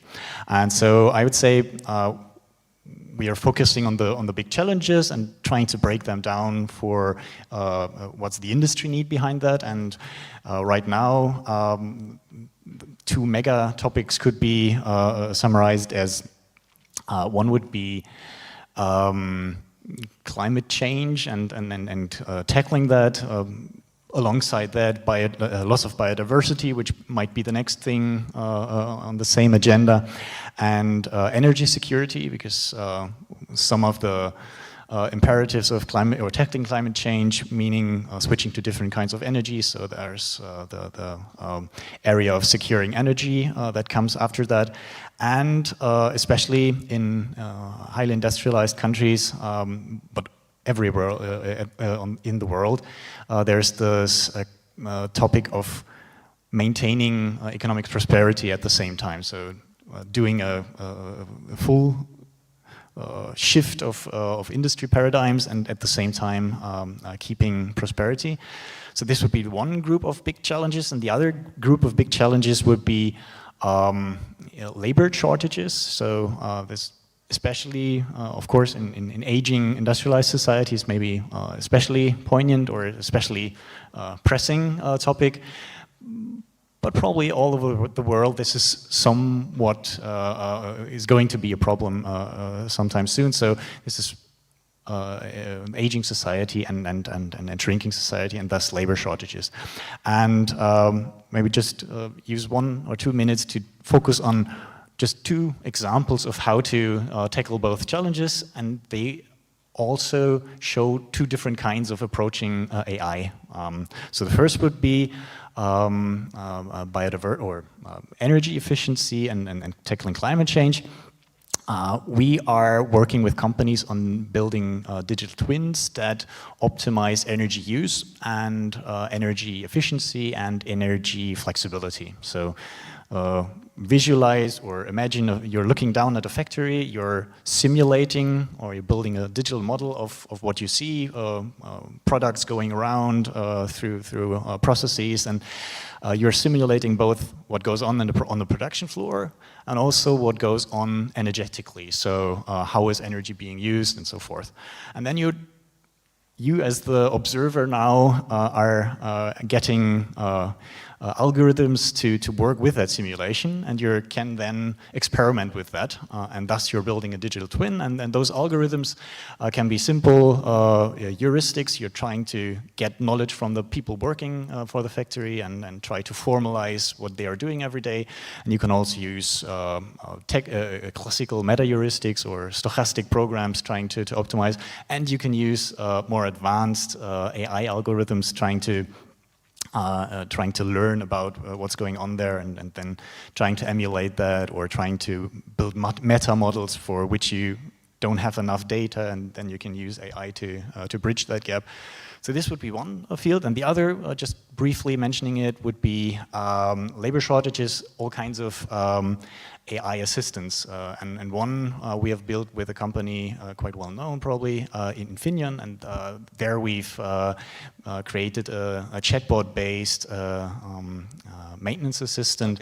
So basically, using a pre-trained LLM, combining it with knowledge graph, and yeah. Thank you. I'm a very strict for the timekeeping, so yeah, sure. Thank you for your understanding. And now we will move to the second round. That will be your vision about the digitalization and the future of AI, the challenges and the opportunities that you have identified, and which will be your solution, how that you may suggest to grab all of the opportunities to make the dream come into reality. And definitely, you needed to conquer rows of challenges. So let's follow the order, because you have more time to think it over when we are listening to the other colleagues. Please. Yeah, so thanks. Yeah, my vision. I mean, my vision is that AI, I'm convinced that AI will really boost industry and manufacturing in the future. But I also find it very important, and also from my experience in working with industry, so VIAVIS is also like Fraunhofer working closely together with industry, with SMEs, that many are still struggling. And I think it's very important to get also the SMEs into the boat by providing them support in adopting AI and handling AI in the future. And this is actually also a research topic or a topic we are addressing. How can we empower SMEs to have sustainable AI solutions they can handle by themselves, they can maintain by themselves, probably update by themselves. At the same time, AI solutions that are sustainable in the sense that the AI itself is sustainable, supporting sustainability, which are two different topics. So what do I mean with sustainable AI? It sometimes, especially in SMEs or probably developing countries, we already heard about energy shortage or connectivity shortage. So AI has to be lightweight and easy to handle. It has to be energy efficient. And also as a research institutions, we see it as our duty to support this pipeline from the beginning to the end. So already thinking when we start our work together with the industrial partner, thinking about where will it be deployed, how will it be deployed, and not just producing cool AI solutions to write papers, but developing AI solutions for the industry and for the respective industrial partners we have. Okay, so make the AI to the SMEs to be accessible, to be deployable, and to be affordable. Exactly, and this sounds easy, but it isn't. Yeah. Yes, like when we are transforming from the physical world to let the company get along with the softwares. They need to buy, to know how to use the software, so that they use the software to enable their efficiency. Exactly, and we have to understand also a bit the difference between an AI which is working fully automatically. Mm-hmm. There we have to provide solutions which give an alarm or a hint, okay, this AI is not working anymore reliable because the data which is coming in has changed, it's out of distribution. Okay, before they use the AI responsibly, they needed to know how to use AI. How to use it, yeah, and then there is AI which is more something like a decision support. This has completely different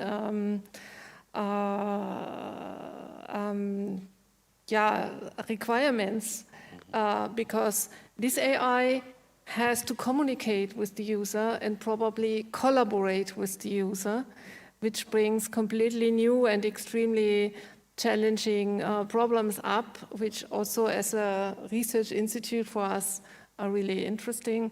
And for a research institution like ours, it's very important to work very, very closely with the respective applicants, so the application partners, to understand how they communicate, because we talked about trustworthiness. Trustworthiness is something which is very subjective sometimes, because if I'm a medical doctor or an engineer, I have a very specific image on how I want to be communicated with. How is a problem communicated to me, and what kind of context do I need to understand the problem or the explanation I receive?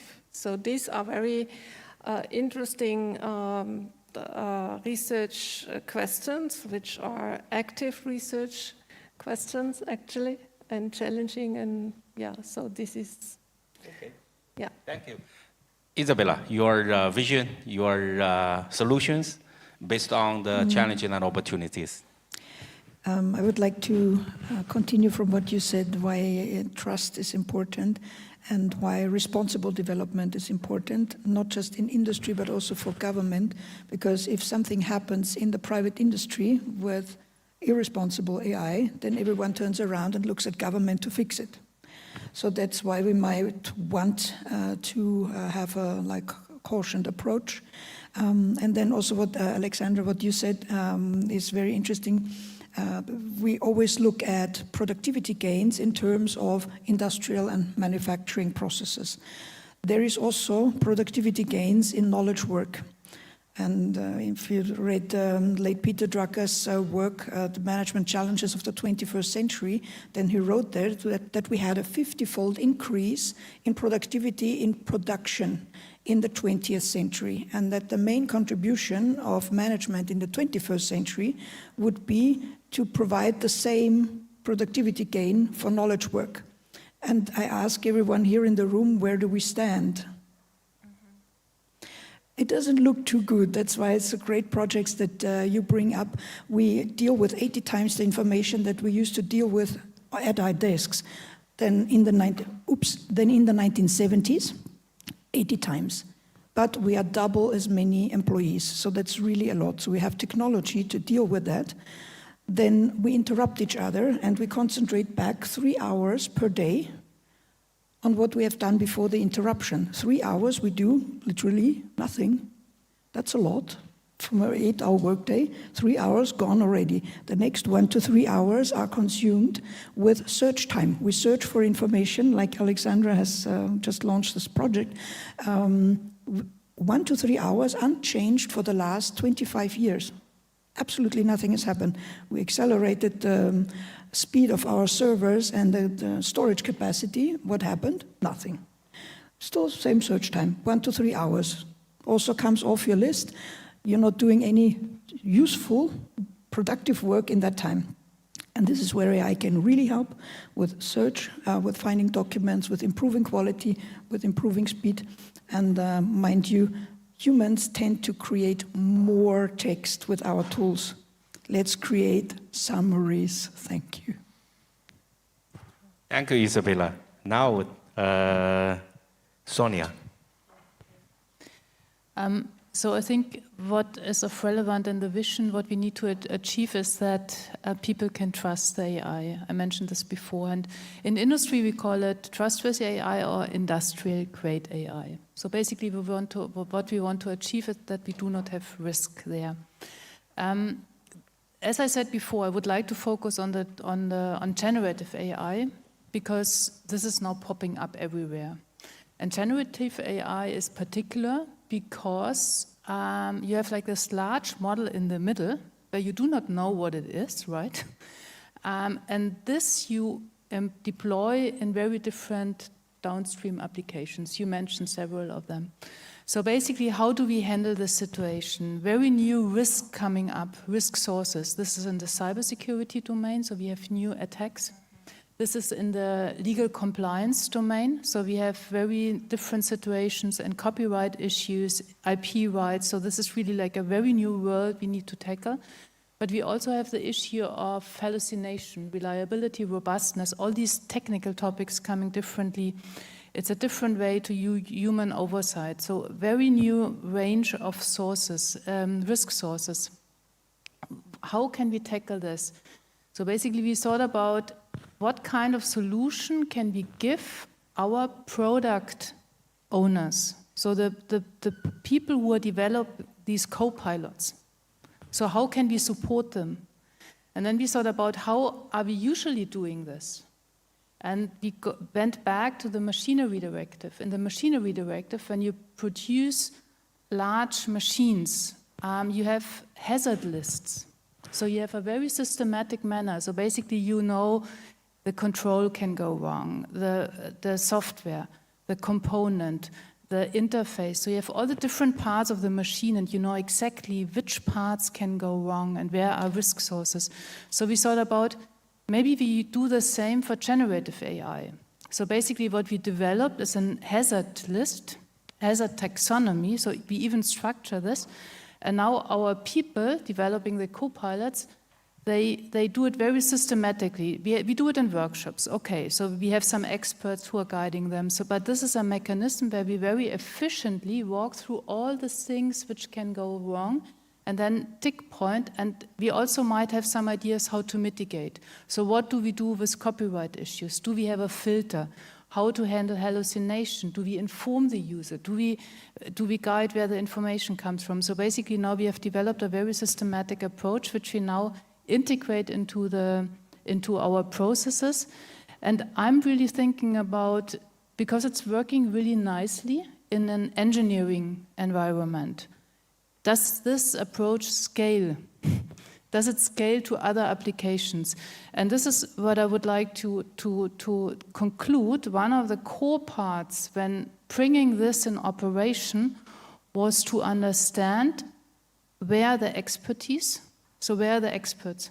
Who knows about cybersecurity? Who knows about legal compliance? So where can we get these experts in case of developing the standards, but also asking difficult questions?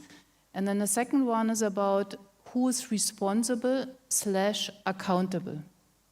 Really understanding who at the end of the day would be responsible, accountable if the co-pilot does something wrong. And here you need to discuss to a lot of people. You need to find out the right, to understand the structure. But this is homework, and now it's working. And that was something I would like to share here. It's about engineering the risk management. Thank you, Sonia. You know, it is not the first time we are facing such a challenge, because you talk, several colleagues mentioned about the trustworthiness, but before we have trustworthiness, we have the seaworthiness. We have the airworthiness, that are the certification of the ships and the certification of the aircraft before they can put into the market to serve the international travel. So roles of ship builders, aircraft manufacturers, they are talented people, they have fantastic engineers, but the customer does not know whether they are safe or not. We needed experts or roles of a competent authority or the competent institute to inspect, to know inside of the black box, they are safe enough. So it's the same for the AI at the time that we needed to have an expert group. We needed to build the competent authority or the competent institute to inspect, to onboard the black box, to know what is inside of the box and whether they are safe or not. Yeah. So we are very right. We are currently involved in Germany, it's a lighthouse project which is called Safe Train. And it's developing driverless regional trains. They're not moving so fast, so basically it's easier for the object recognition. And in this project, we are working together with standardization authorities and also with TÜV. Because everybody is looking at the question how to do a safety argumentation if you have an object recognition in place. So the object recognition is really working. It's no problem. So basically it does. But how do you ensure that all safety critical situations have been analyzed? And how do you answer the question that all safety concerns have been answered?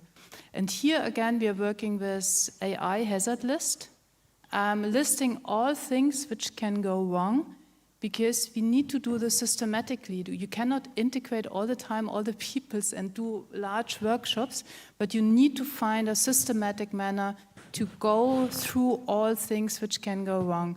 And maybe the hazards come on different levels, so they can be on the AI component, only the object recognition, or they can be in a larger remote train operation. Yeah.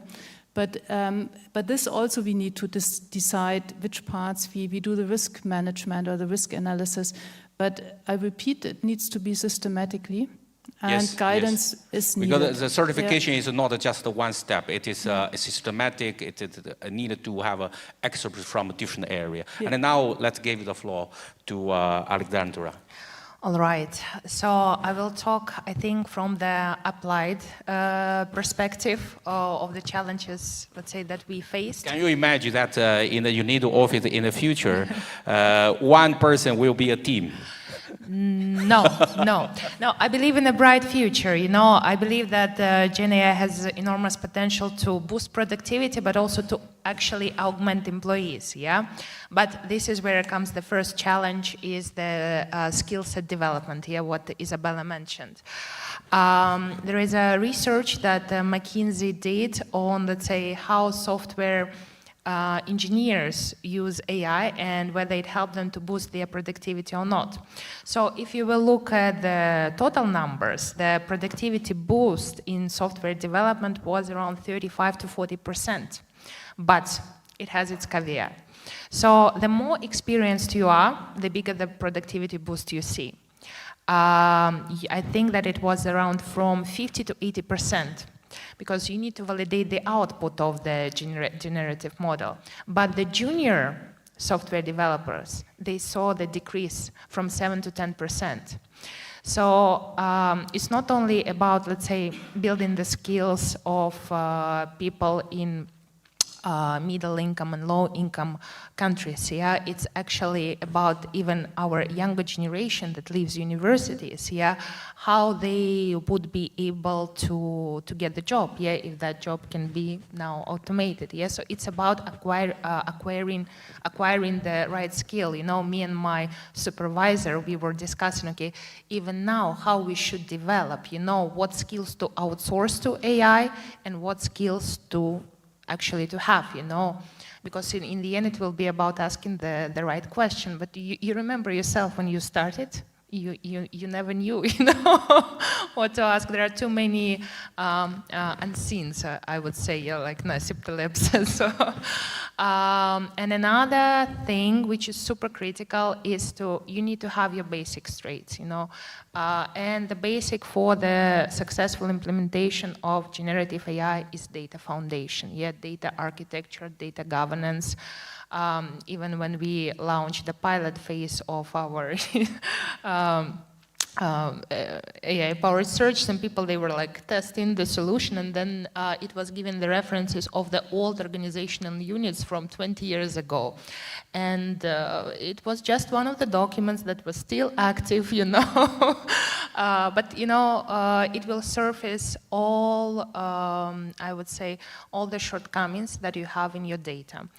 So my call would be, okay, start now. Yeah, do not think that AI will solve all of my problems. No, some things you actually need to get your hands dirty and establish certain frameworks to make it successful. So skills development to actually to promote inclusivity, yeah, among all people.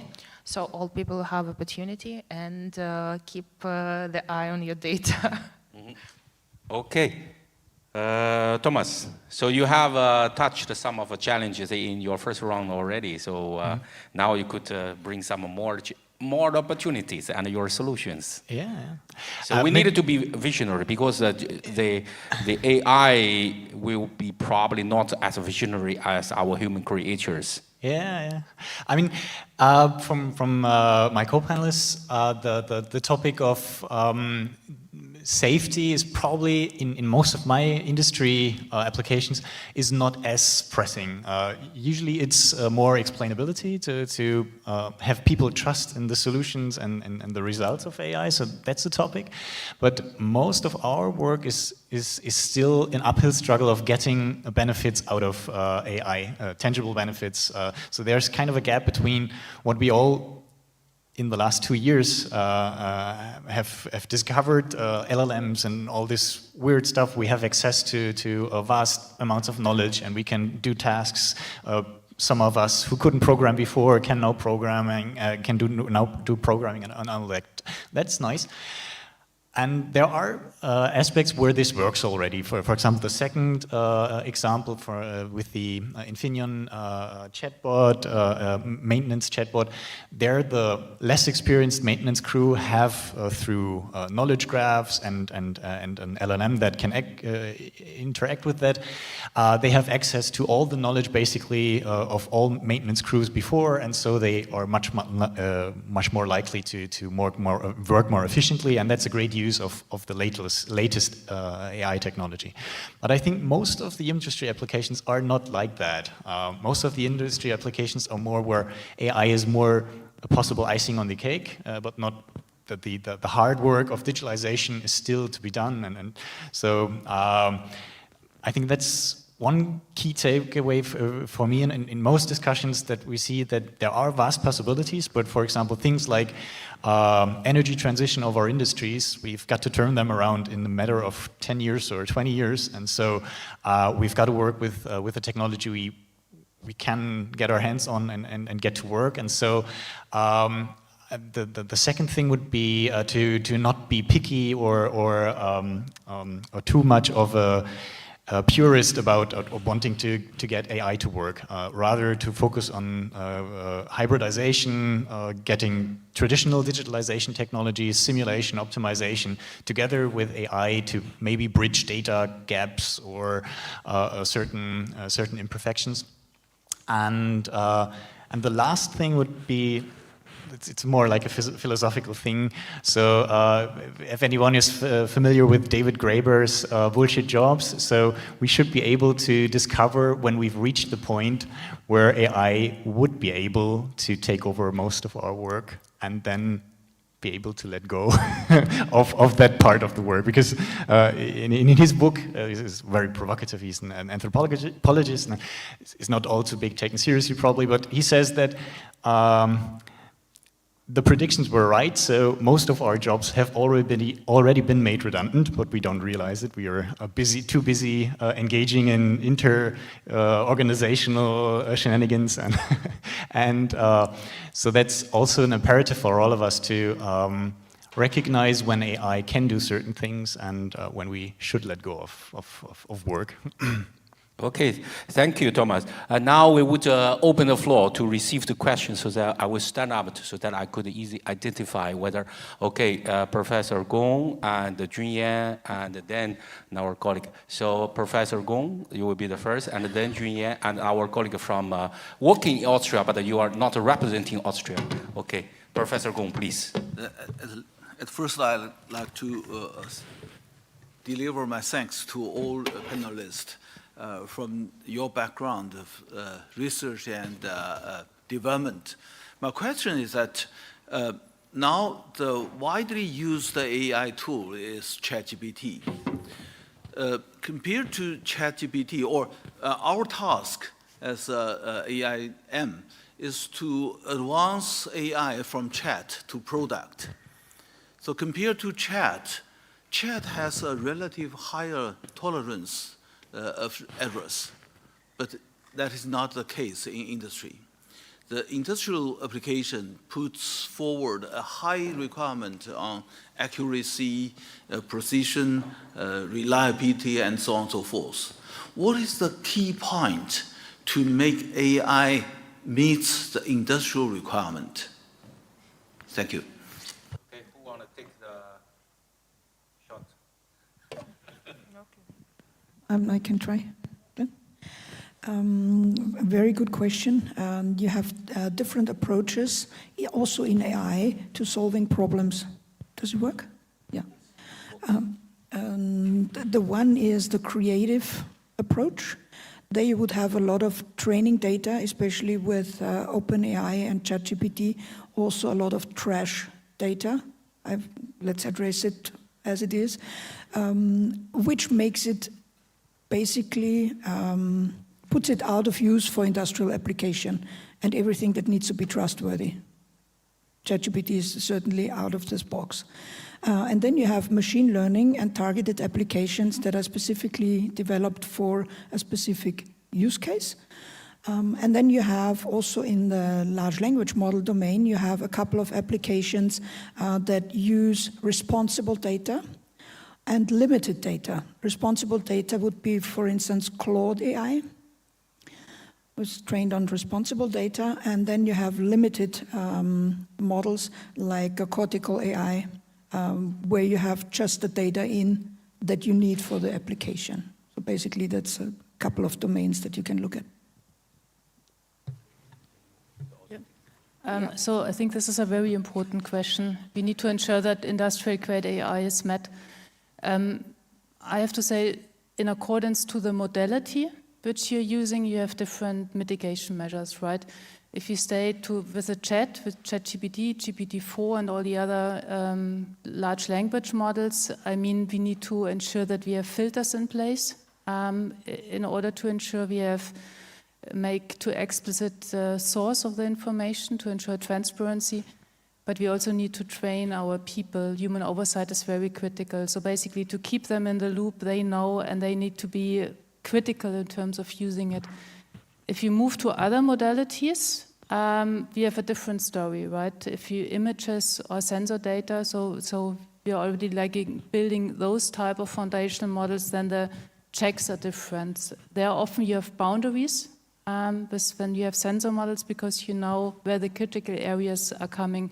So I think this is a very important question, but cannot be answered like this. But at the end, human oversight would be one of the core mitigation measures to be in place because, and you need to ensure, now we are coming back to the skills questions, we need to ensure that our people are still have the expertise to assess the result, what's coming out, right? Yeah, so we really need to have the skill. It's a different way of interacting with the AI and very important. Yeah, so I do not have much to add, just probably, I mean, from the experience, yeah, reaching a very high level of reliability, often really, I mean, I think we have to distinguish between broad applications or very narrow ones where really for security reasons you have to have, I think, nearly 100, I mean, you will never reach %, but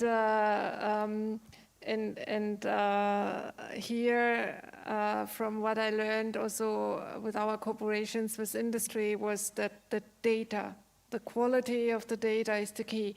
And this is something which is really underestimated by most companies which approach us. When we tell them, we need data, we need high quality data, and you have to invest in the data. And this is something really many companies have to learn still, that quality is directly related to the data. Maybe Bishop? Yeah, one quick addition. So large language models, although they are right now what everyone is talking about, are not the only toolkit in the or piece of the toolkit of AI, right? So they can, for example, in our maintenance example, you can augment or complement them with knowledge graphs, for example. So including knowledge from a system, and then an LLM is more or less the mediator between people operating it and some kind of other knowledge source and optimization in the background. So that's one thing. And there's other forms of AI, reinforcement learning, where an agent learns from an environment, or there's supervised and unsupervised learning, and there's basically the bridge to the old machine learning, which has been there for decades past, is not definite. So that's what I was referring to, hybridize as much as possible. So AI, although LLMs are the hottest thing in town, and there are nice applications for that, the range from possible AI solutions that meet industry demands is always there, and you just have to find the good combinations of how to get the new things, create benefits for our existing processes. Okay, thank you. Now we'll give the floor to Junyan, please. Thank you. First of all, thanks to all speakers for your very engaging presentation. It is a coincidence that being the second one to raise this question, because my question is with regard to LLM and ChatGPT. So a couple of weeks ago, a consortium of Canadian media filed for an allegation against the OpenAI, the maker of ChatGPT, against using their media coverage, their newspaper, for training their LLM. So my question is regard to, so how do we define the copyright of the source of data, being that data and of high quality data is very important, and how do we set the boundary for regulation? Do we have any precedents that we could refer to? Thank you. Okay, quite a good legal question. Yeah, I'm the moderator. I will not take that question.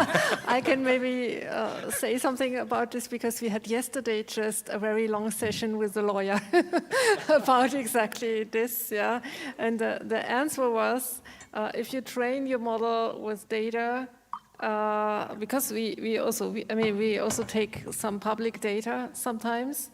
So who owns then the weights of the model after training? Yeah, so under which license do they have to be published, or under which license can we sell them, or whatever? So the answer was the license. So if you train your model with data under a specific copyright, the law applies finally to the whole thing.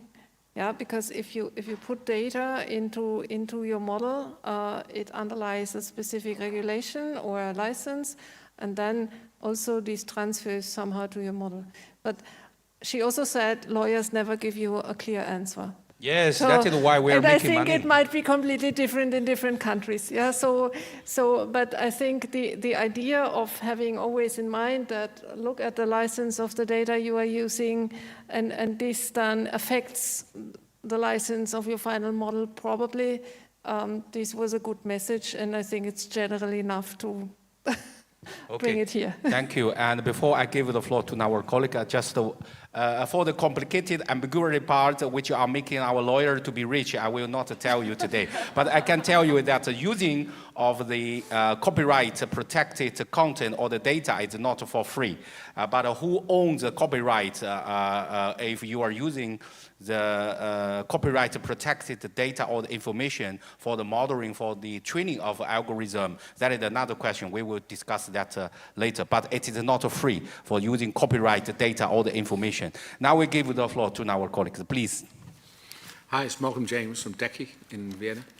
I have a statement and I have a question. The statement is, we were talking earlier about the data.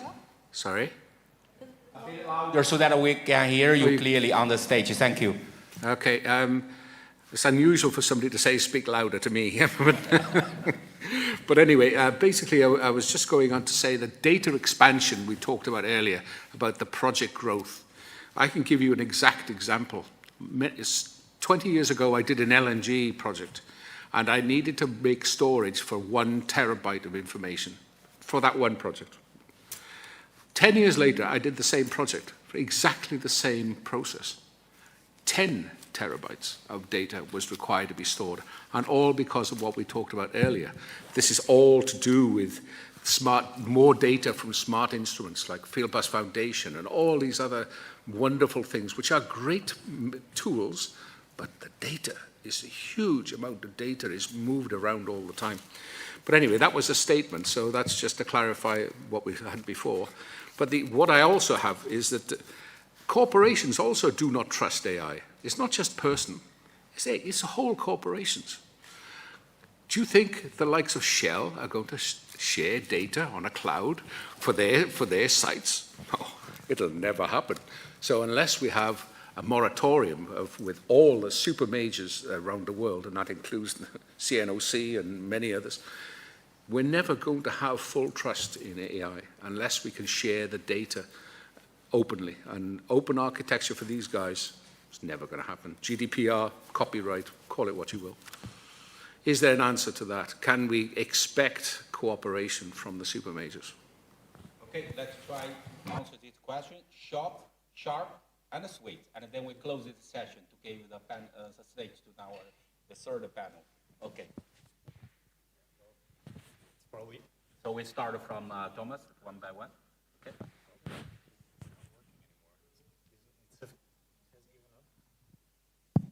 Okay, now it works. This one works. Things. Well, about the sharing, I'm not sure. I mean, right now, it's mostly about companies using pre-trained models. For example, for the LLM example or knowledge graphs, they use some kind of pre-training and general pre-training, maybe industry-specific or domain-specific pre-training, and then they do fine-tuning and training for their industry-specific use case. And that is so far in the current development, I wouldn't think that's much of a barrier of development. So the current model of taking pre-trained good general models and then fine-tune and train them to specific cases is possible. I'm not sure whether that was your main concern, because the sharing of because we are behind the schedule. The sharing of detailed company data, which may be of use to your competitors, will probably always be a problem. But it's probably not necessary for AI advance to take place. And there are some technical things like federated learning. It's boring technical stuff, but the general theme is having some kind of industry or a company-specific solution on top of generally trained things is always a possibility. Thank you, and Alexandra. Yes.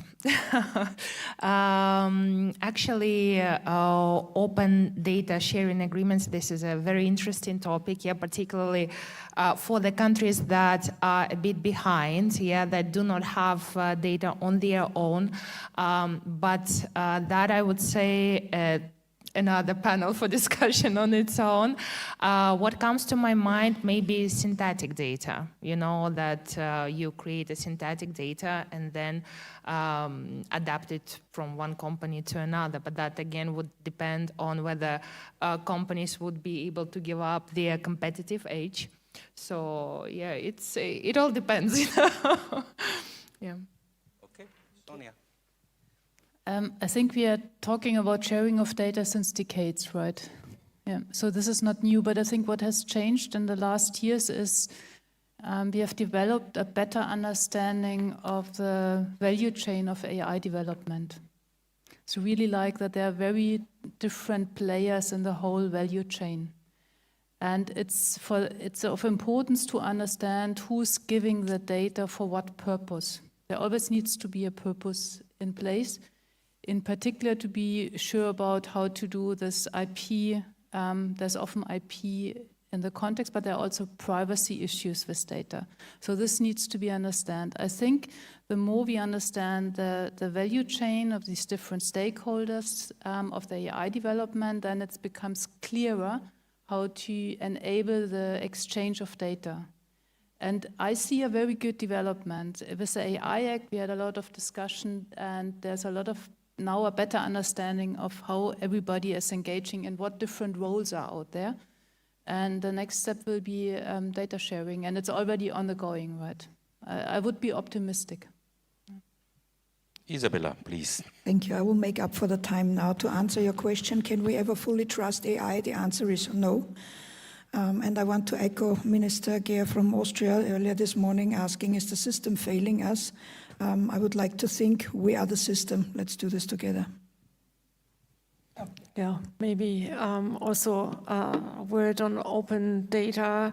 I think it would be very important and necessary, like it's done already in medicine, that there are pools of data which are on really urgent problems and key with problems with high impact. Data is already collected jointly, and then foundation models are built up that can serve and easily adapted to different settings. And in the industrial case, we do not see that yet. There are really like basic problems which everybody more or less has, where it would be really helpful to have public data collections of high quality, so that everybody can use it as a basis for further development and individualized solutions for each of the companies. And if this is public, also you can establish a level of trust in the data, because you know the data. You are not having blind big models which you can look in, but you can train your own model, or you can use a foundation model which is transparent, at least in the data which was used to train it. And yeah, so I think this is a final statement, or the very last final statement. Yes, okay. I just wanted to mention that AI is still in its it's moving still. Don't worry, Anna, we will make some more events in the next year. Okay, so I would like to express my sincere thanks for our distinguished panelists for your insight, for your collaboration, and I also wish to take this opportunity to invite all of my colleagues to join me for a big round of applause for the inspiring question from the floor. But unfortunately, I see some of our colleagues still wanted to raise questions, but unfortunately, we need to keep a good time management. So if you want to ask questions, grab them. So that's why we're getting gathered here. Thank you, thank you.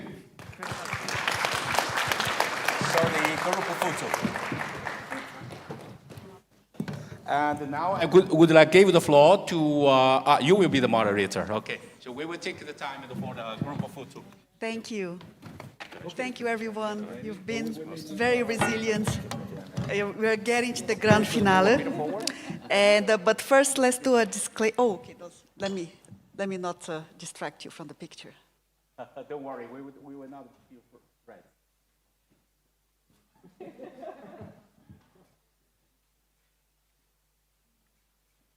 Thank you. Thank you so much. Thank you. You are amazing moderator. Thank you for the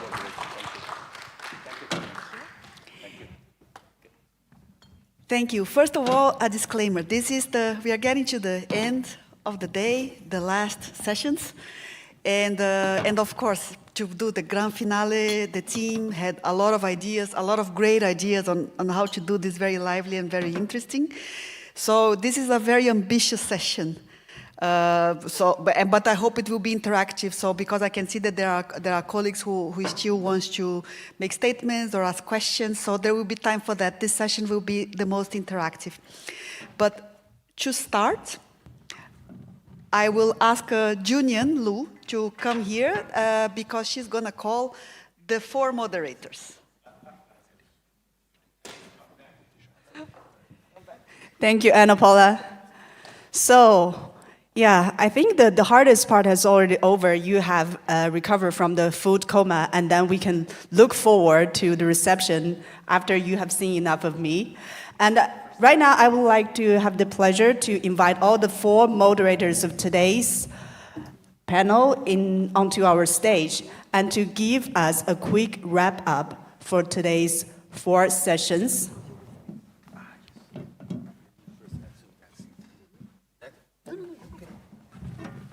And we will summarize those sessions backward order. So we would like to start with Mr. Liu Hao, and then followed by Ms. Ana Paula Nishio de Souza, and then Milena. After that, finally, we will have Alexei to wrap up the first session in the morning. So now the floor is yours. Thank you, Junyan. Thank you, Anna, to give me the privilege to speak first because I need to catch up my flight at 7. Well, it is a composing of the summary and also reflection of our panel. We realize that AI is a driving force to make different industry and to be more productive, to be more efficient. It will not only serve the industry, it will also serve our daily life. So the AI is enabler, is a driving force. Well, at the same time, we need to be careful with whether the AI is trustworthy. So the trustworthiness of AI are quite important. We need to establish the mechanism so that we may certify, that we may inspect to keep the AI to be trustworthy. So we will not have safety. When we talk about the trustworthiness, it is more focused on the safety issues. So we need to keep the AI to be safe. For the security, that is another issue. It is not, normally we are not using trustworthy for the security work. That is the second. And certainly, we needed to let people to have access to the AI so that they may utilize AI and they may use AI for their daily life, for their industrial, for their financial, for the other purpose. But we need also educate people, like Isabella mentioned. So we needed to let people to know how to use AI responsibly. So that is the third point. But for our panel, I found one thing, which is it is the angle or the perspective our panelists are not thinking from the people are developing AI. We're thinking more from the customer, from the society, from the social perspective. So that is why we introduce the concept of trustworthiness. When we talk about trustworthiness, we are thinking how that we may regulate the safety of AI, how that we may use AI in a responsible way, and that also trigger the fundamental question. So when we are discussing AI, don't forget we are not discussing rules of technology. We are still discussing how to use whatever technology. Today we are calling AI. Tomorrow we may have a different terminology. All of the technology should serve the people. So AI is not only for good.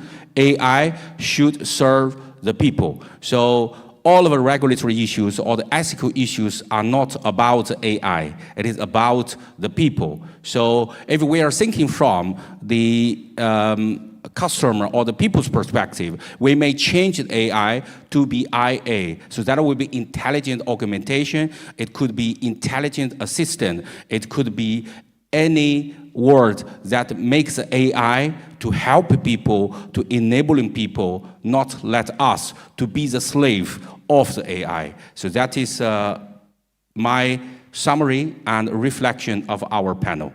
I hope our panelists agree with that. Thank you.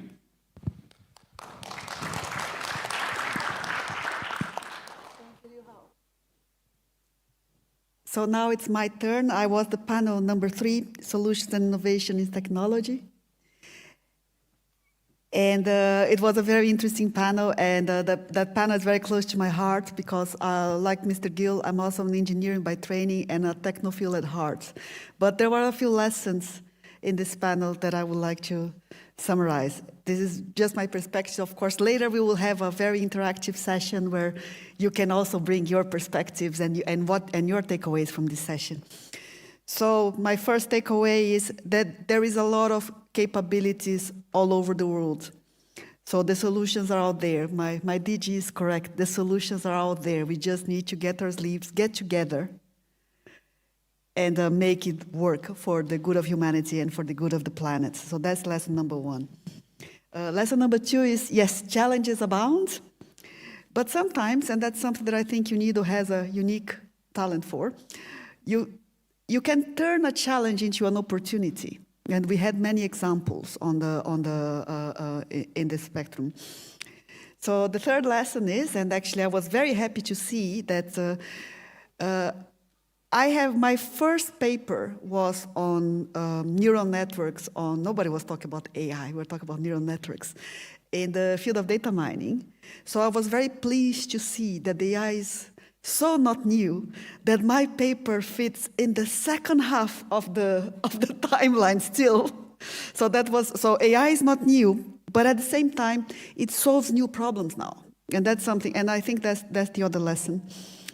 And the last one, because being a technophile and being an engineer and listening to Farouk talk about bushes and cows and lakes, of course, I was anxious. I was waiting for Farouk, get to the tech, please. But the lesson is, and he got to the tech eventually, but I think the lesson there is, it's not about AI, it's not about algorithms, it's not about ChatGPT, it's about jobs. It's about people, it's about saving the environment. So just a reminder that technology serves humanity and not the other way around. So thank you. Those are my takeaways from this session.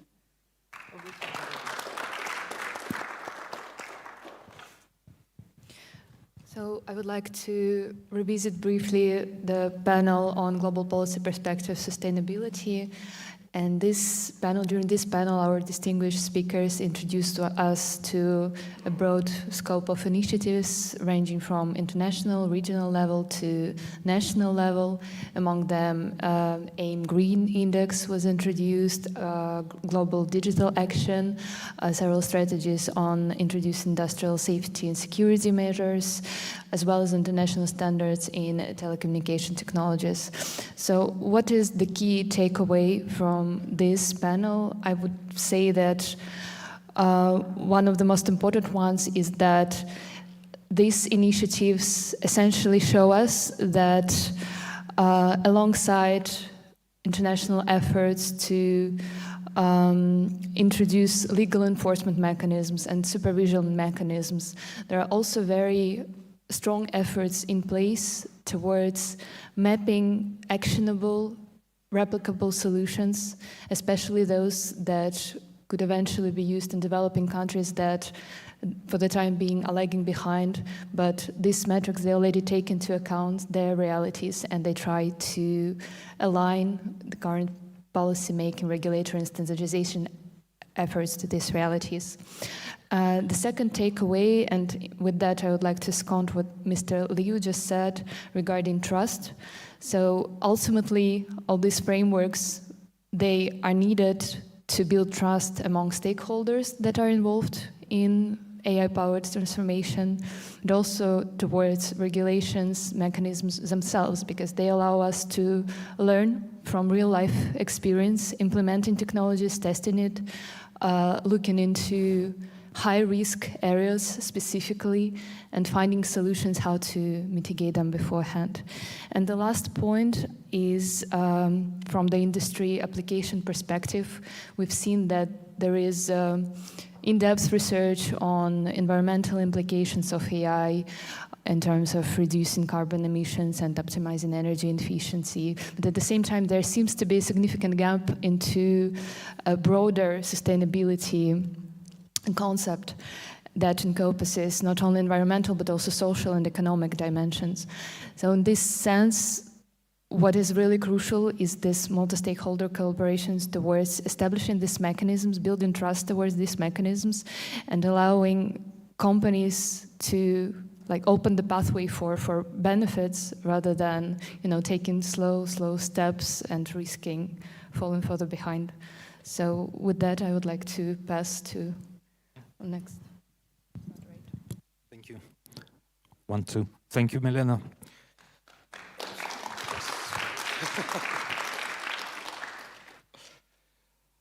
The session that I was honored to moderate was called Leave No One Behind.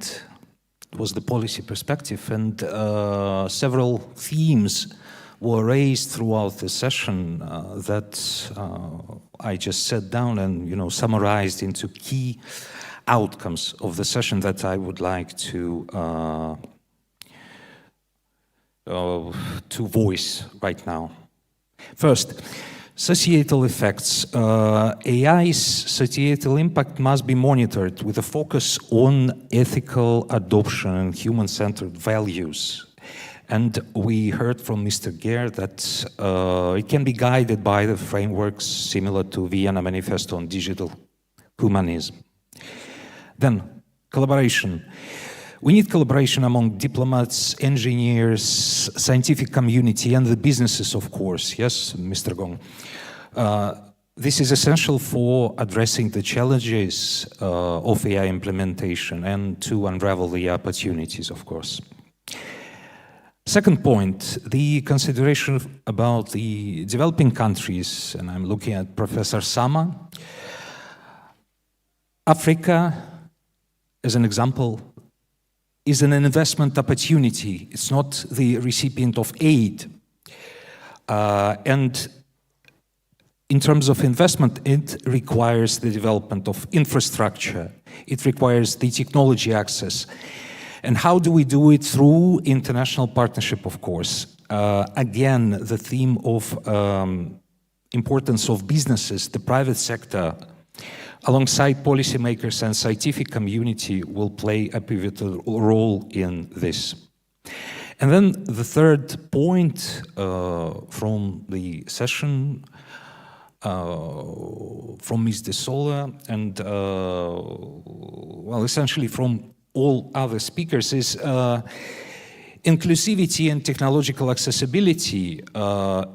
Inclusive policies are needed to protect and upskill the workers, to mitigate the potential negative impact that the introduction and implementation of this technology might have on the labor force. We have to upskill workers. This is one. We have to balance energy efficiency with environmental considerations here and ensure eventually that AI technologies are accessible for everyone. I'm looking at Professor Sama. Key enablers here: global partnership, capacity building, and this intricate balance of energy considerations, labor implications, and ethical considerations to create sustainable, impactful AI adoption. So first, the impact on society. Second is the active role as the investment attractors of the developing countries, the role of businesses, and third, the technology accessibility and inclusivity are the outcomes of my session, and I thank you for your attention.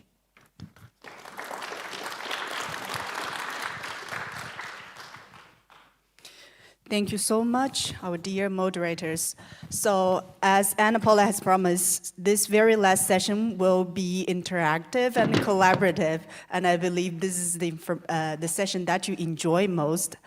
And before we enter the open discussion round, I would like to invite Anna Paula as well as Rafik for our very last presentation, I promise. So, a round of applause. Thank you.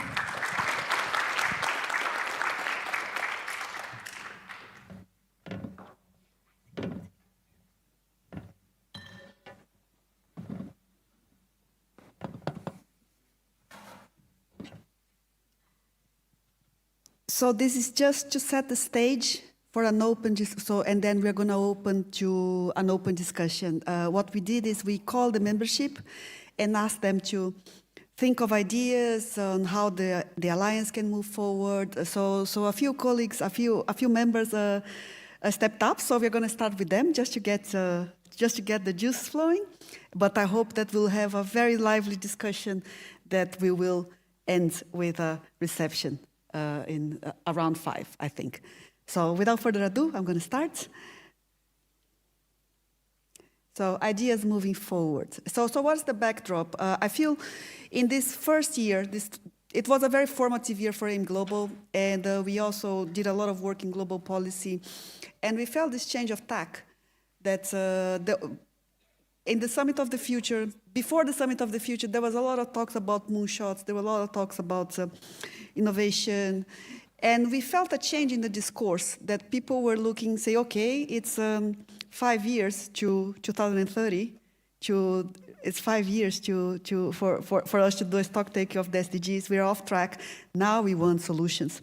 So, and in the GDC, the same, so it was a pivotal moment, it was a great achievement for multilateralism and for digital for good, and AI for good, and digital for goods.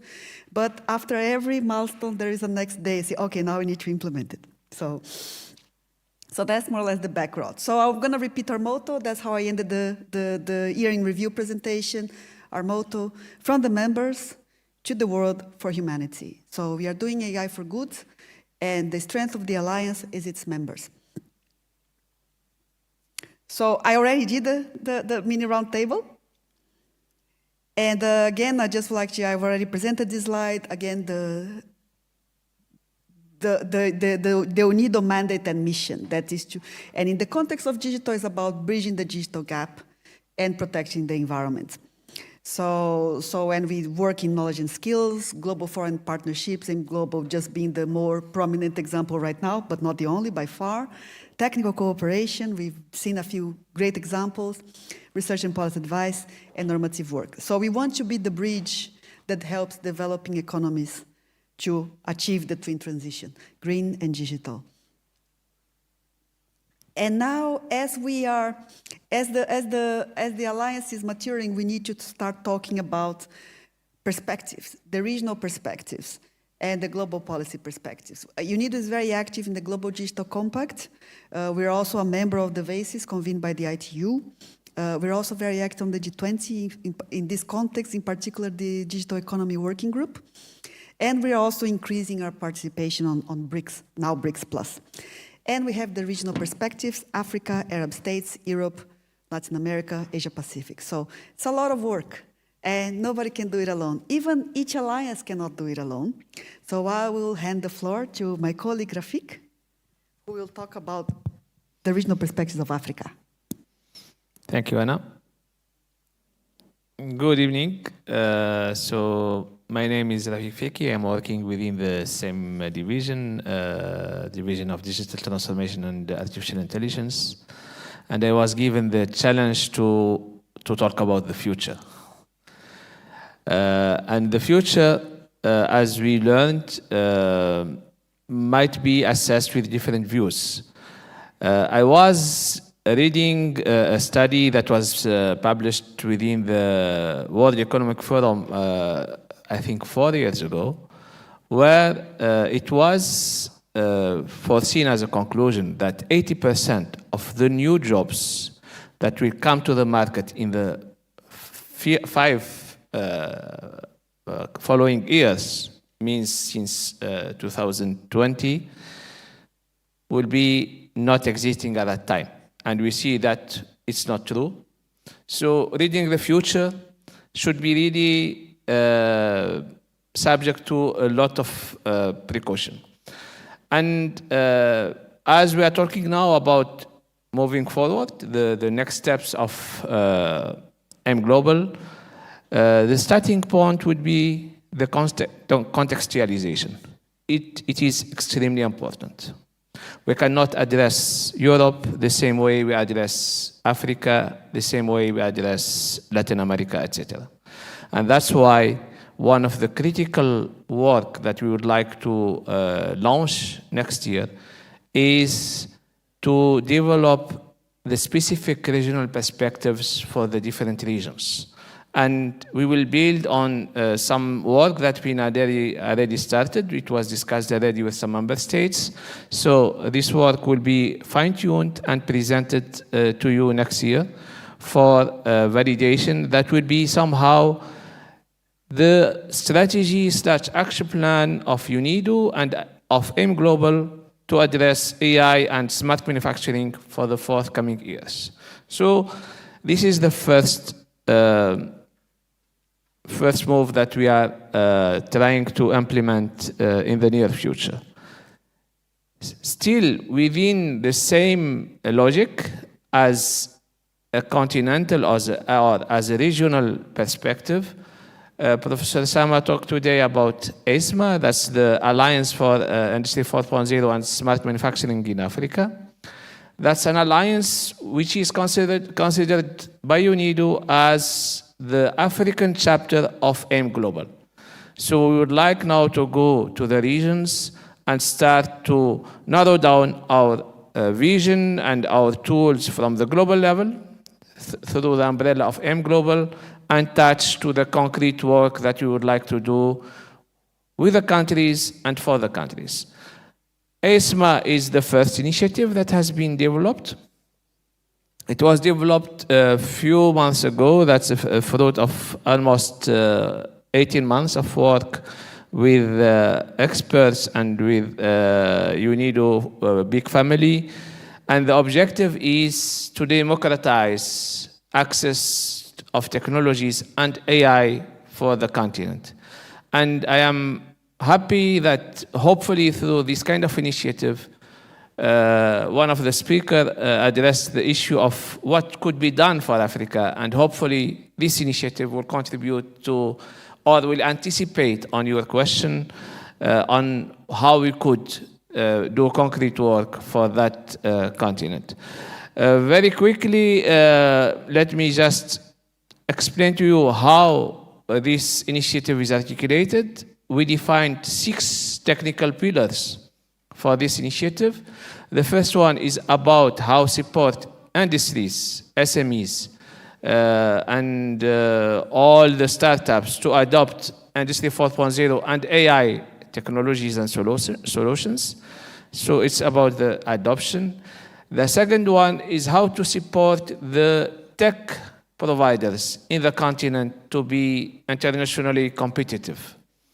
So the third one is about education and upskilling.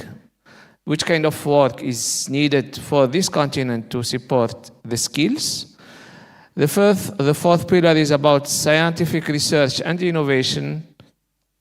Then 2 main elements that had been somehow covered by today's forum is standardization, legal and ethics, and finally policies and strategies.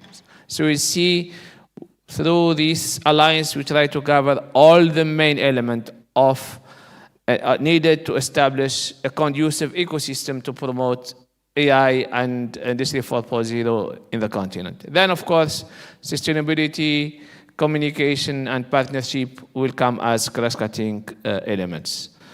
For your information, the first conference of this initiative will take place in Morocco last week of May 2025. So we'll be very glad to see you in that conference.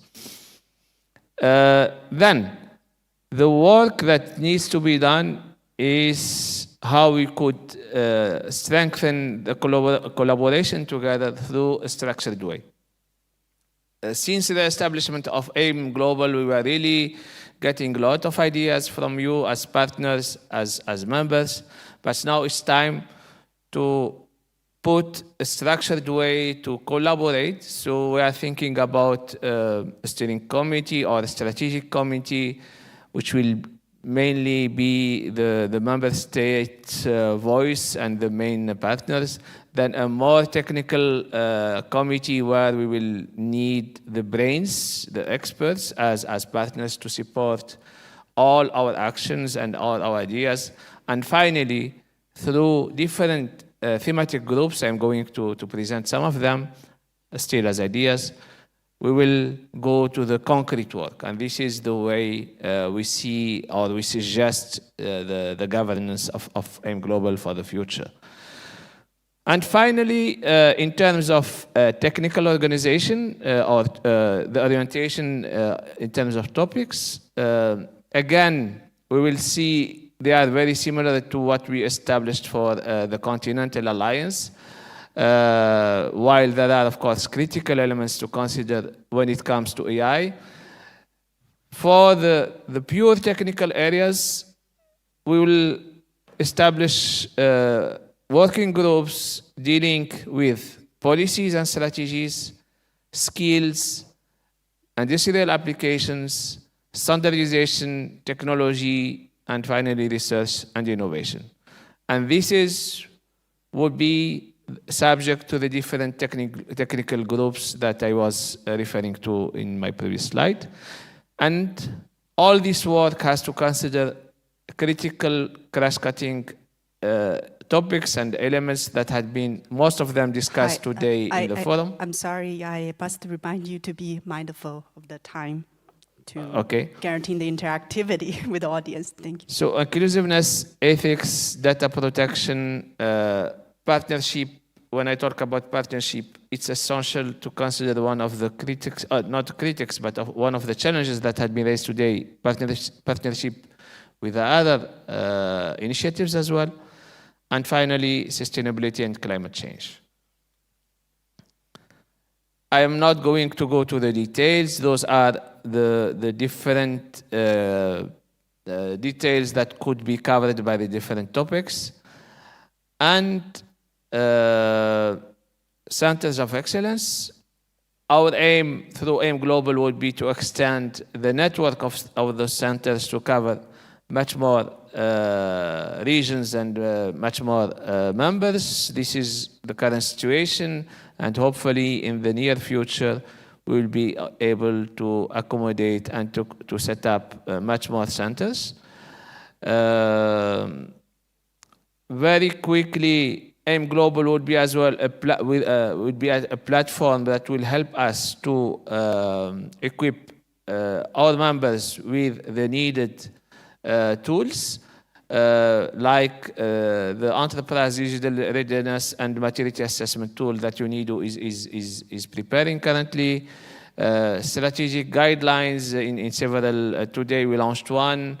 We will launch a new edition of the strategic guidelines for smart manufacturing, smart factory labs, etc. So I am not going to discuss and detail all those elements, while I think they are extremely important to show what will be the perspective of our work. And finally, I would like just to mention that we would like that you book your agenda for very important topics that and events coming next year, starting with BRICS, where AIM Global and will have a role, Mobile World Congress, then, as I mentioned, the conference for the Continental Initiative, the 6th International Smart Factory Summit that UNIDO is co-organizing with the Swiss Smart Factory in Switzerland, WISE's World Artificial Intelligence Conference. So you have all the lists.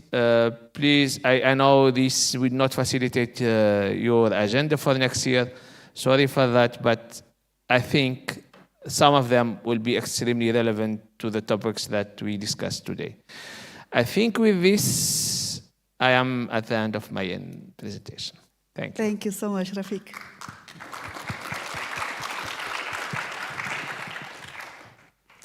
Okay, so as I explained and promised to you guys, this will be a collaborative session in which questions, comments, contribution will be more than welcomed. So, and also, the innovation about this session is that people who raise questions or would like to make contributions can take the floor on stage and to express yourself or raise questions to the panelists. So I wonder if anyone from the audience would like to. Okay, if no one, so maybe I just make one question from myself to Rafik. Then you have to sit. Okay. Yes, I will take the seat to set an example of how the fishbowl game is going to be played. So after visiting so many African cities these years, so from your observation, this question is very endearing to my heart. What is your favorite African food? No, I'm just kidding. Just to set example of how the fishbowl is going to be presented. So anyone who has a question or would like to raise comments, please welcome to take the seat. I see China raising the hands. Please. Would you like to take the hot seat? Would you like to take the seat? Thank you. Maybe I could just be here. So actually, first of all, my name is Chen Gang. I'm from the Permanent Mission of China here in Vienna. Actually, first of all, I would like to thank UNIDO to have this very important forum. As our ambassador said this morning, China will continuously support this forum and will also, of course, take active part in the next activities. And we are very glad to share our views, experience with each stakeholders. So first of all, very warm congratulations. I think very successful activity today. And maybe 3 comments or observations. It's quite personal. First of all, I think that maybe next forum we can engage more different stakeholders. I think this point is touched. We are gathering many from industrial side, but also maybe we could invite somebody who develop AI. Now we are mostly how to use the user of AIs. So I think this may be there different views, so we can have more interesting discussions. So maybe second suggestion is that maybe next we can have some case, successful case sharing with different people. So I know in China we have many successful usage of AI in different industries. So maybe next time we can invite some successful application of the very successful case. So how AI is used. So this is another maybe suggestion. The third one is, I think, very important and also interesting topic we also discussed today is how to make AI trustful. So I think one very important is if we want to make it trustful, we need to make it safe. So we want to make it safe. That one important issue is to make very clear safety responsibility. So I think this is quite an interesting topic because like our neighbors, IEA, the nuclear industry here, it's very clear that the safety responsibility only relies on one body. In nuclear power plant, it's that who operates the nuclear power plant. There's only one body takes all the safety responsibilities. So this nuclear power plant may have different equipments from different manufacturers, but after all, that somebody who operates the power plant takes the safety responsibility. So I think for AI, it's more complicated. So this is, I think, maybe very interesting topic we can discuss in our next forums. So who should take the safety responsibilities of AI? Is this one who developed the AI or those who use AI or whatever? Because for safety responsibility, if you say many people share the safety responsibility, that means nobody will take. So normally we think that it should be very clear, defined. But I think this is also very interesting and a challenge questions here in AI. So to conclude, first, China will continue support this very, very important forum. And my personal three maybe comments or suggestions for our future forum. Thank you. Thank you very much. Thanks a lot for the very insightful comments that has made our event even more engaging around. I think this is the intention of our AIM Global Forum, which is not only top-down to dictate the dialogue, but to enable the conversation to have more two-way interaction. So speaking of which, we already have another contributor who would like to make this fishbowl even more interactive. So I'd like to give the floor to... Okay, thank you very much. I have for my presentation a couple of slides. Okay, thank you very much. Good afternoon. My name is Belén Suárez. I am the CEO at Go to Innovation Intelligence. We are a network of experts developing international standard, ISO standard, in the scope of AI, blockchain, innovation management, and sustainability management. We are a member of the Alliance. And we have a call to action for the Alliance this afternoon. To summarize the key message of today, we hear about AI value, industrial development, capacity building, digital and green transformation, inclusiveness, collaboration, responsible technological development, holistic approach, common frameworks for facilitate collaboration, innovation, sustainable future, investment, a standard, and the most important, nobody behind. All of them are related to the foundations and governance of AI innovation ecosystems. And in this regard, I would like to propose the Alliance a call to action. And let me explain a bit about the problem, okay? Standards are essential, is mentioned, for driver enabling collaboration from a common language and a framework at a high level. Let's say a standard can allow trust, interoperability, integrability, and cross-cutting collaboration even between competitors. So a standard can solve all the industrial problem we mentioned today. First, the lack of investment. A standard can provide clarity for both developed and developing countries on where to prioritize value investment, which is critical. Similar can get companies in optimizing their value investment. Of course, on capacity development, that is another point highlighted today. An agreement on foundational capabilities on how more advanced capabilities can interoperate will avoid the need to spend a lot of money, time, resources, efforts, and develop a skill in a space which are already agreed. There is a great opportunity in skill development and investment planning to avoid waste investment and time by leveraging a standard where a lot of utility infrastructure can be standardized. So a standard can create value by providing a baseline infrastructure development design. As a consequence, organizations and individuals could target their efforts to areas on where they truly will going to create most value. However, despite the promising value of AI and the good hope of nobody behind, the reality is different. Here you have, sorry, in the previous slide, is possible?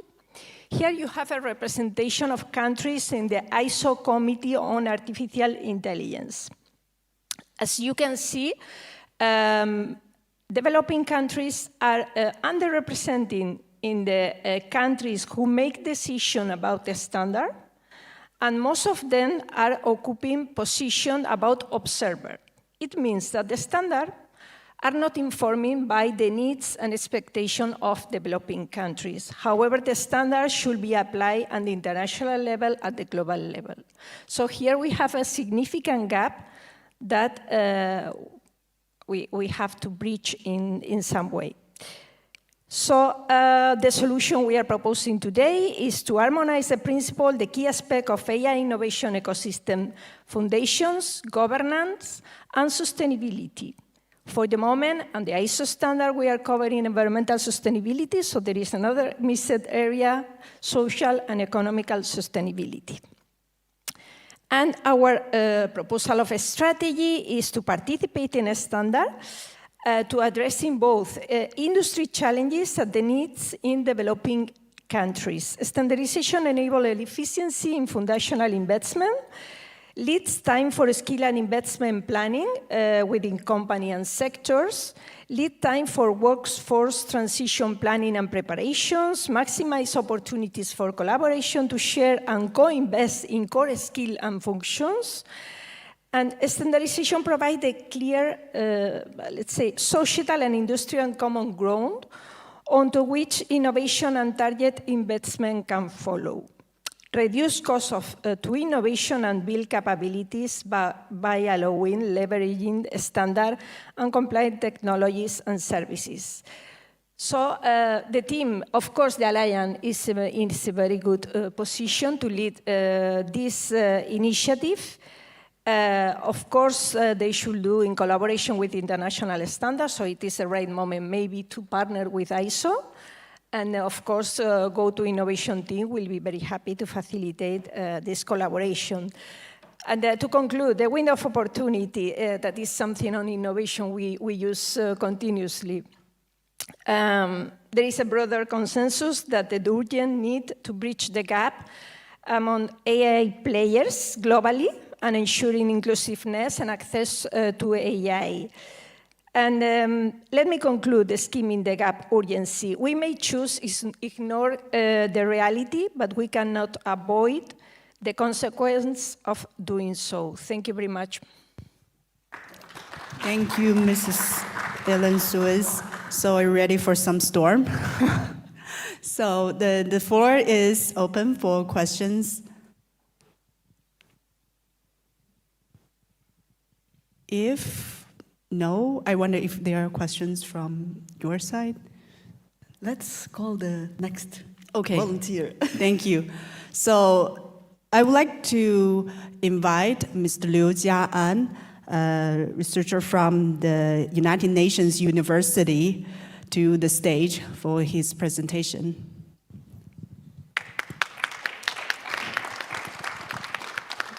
Okay, thank you, Jun. Do we have a PPT slide? Okay, thank you so much to having me at this very great event, and I learned a lot of, I got a lot of insights, and from this the speeches given by all the speakers. My name is Liu Jian, and I'm from the United Nations University Institute in Macau. And I would like to maybe advertise our institute a little bit to all the audience. Please, next one.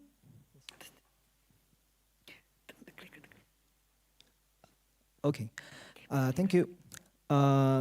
You already heard about United Nations University in our rector's speech, video speech this morning. And it is a global think tank and also a research and academic arm in the United Nations system.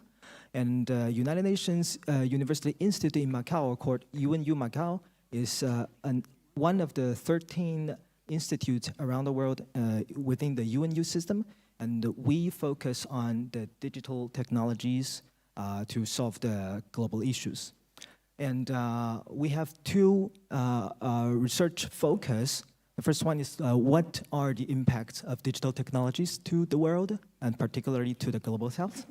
And the second one is how can digital technologies, especially these days, maybe the AI technologies, maybe the computer science technologies, speed up the achievement of the SDGs.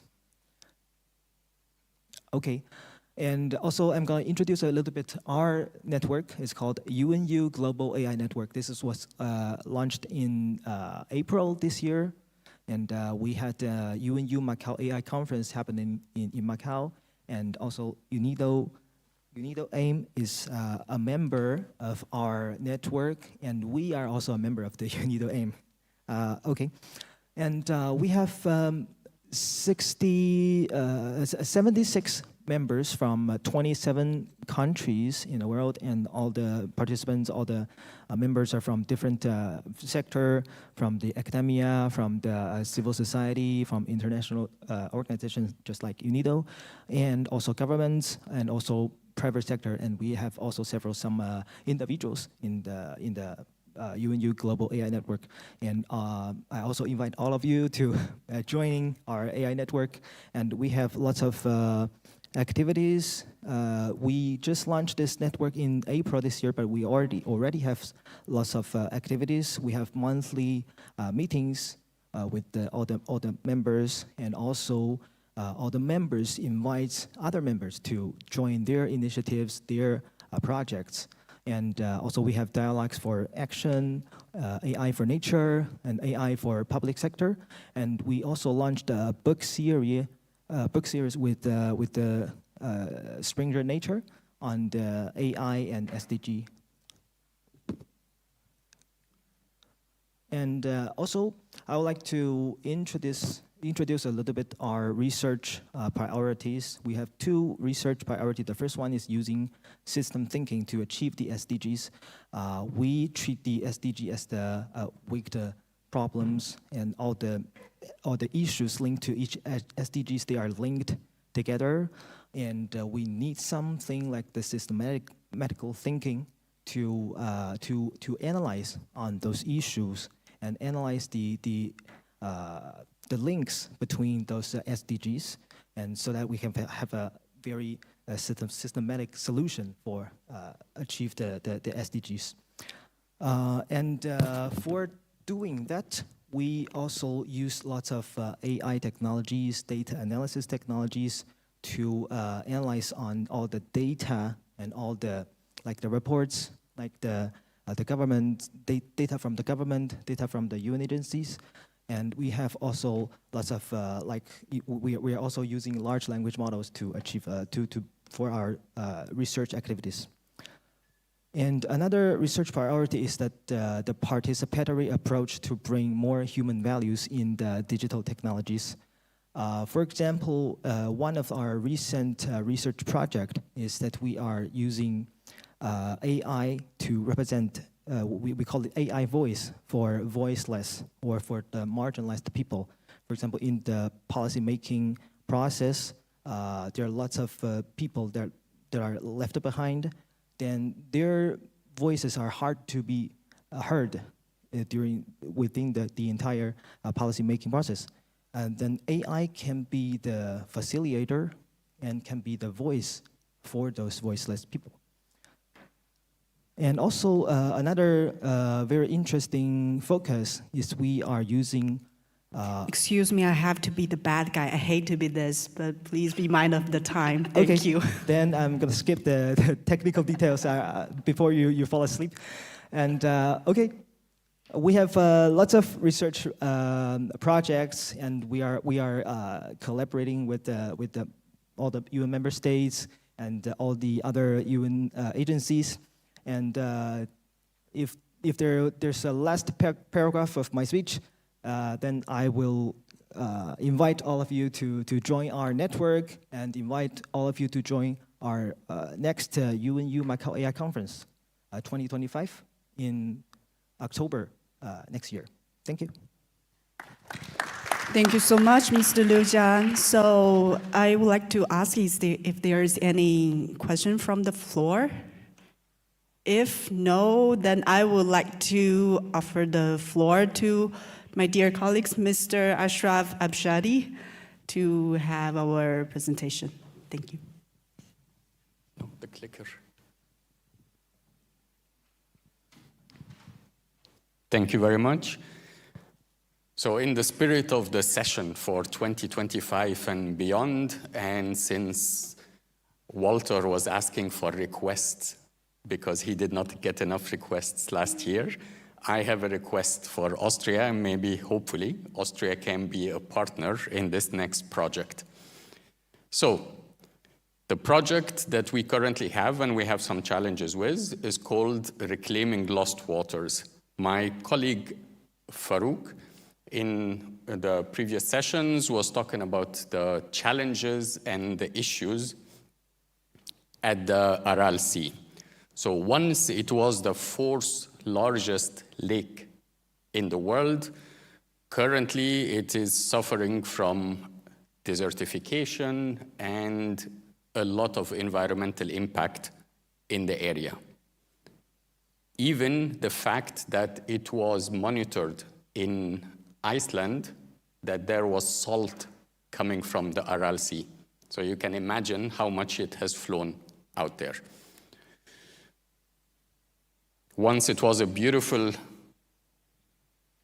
inland lake with a lot of fishing industry going on, to a ship cemetery. Therefore, we got last year a request from the government of Uzbekistan that they need some support. They need some help, some assistance of how they can try to tackle this issue at the Aral Sea. As my colleague was mentioning, the water was redirected to plant huge farms for cotton. Currently, with the desertification and the movement of the salt, it is actually killing all the land that was cultivated for cotton. The idea was to try and plant some resilient type of bush, it's called saxaul, to grow and to make a shield to protect the farms from the salt and the sand that is taking over in there. There was a global call for action, and so many donors from around the world have pledged to put some trees in there. The problem is, you pledge 2 million trees, you go, you plant them, the project duration finishes, you leave, half your trees die, there is no monitoring of the situation of the trees. There is no follow-up. The next donor comes in, 2 million more trees, and the cycle goes on and on. There is no actual monitoring. There is no database for the trees that have been planted. There is no identification of which areas were successful, which areas were not successful in there. And therefore, their request was, we need some kind of technologies. We need some kind to be able to monitor what is the current situation now, how many trees are still living, before going to the next stage, where there is a pledge for 1 billion trees for the area. So imagine in the case of now going to 10 million, almost more than half of them have already died. If we go to the level of 1 billion without actually monitoring and checking where you're planting them, what is the healthy state, and what is the issue in there, then we can imagine how much the losses are. I can tell you that one bush tree costs 30 cents. So going for the billion, that's we're talking about $300 million would be wasted in there. And therefore, the challenge that we have, how can we monitor them? The sample area that we're looking for is 18,000 square kilometers that need to be checked, monitored, and assessed for.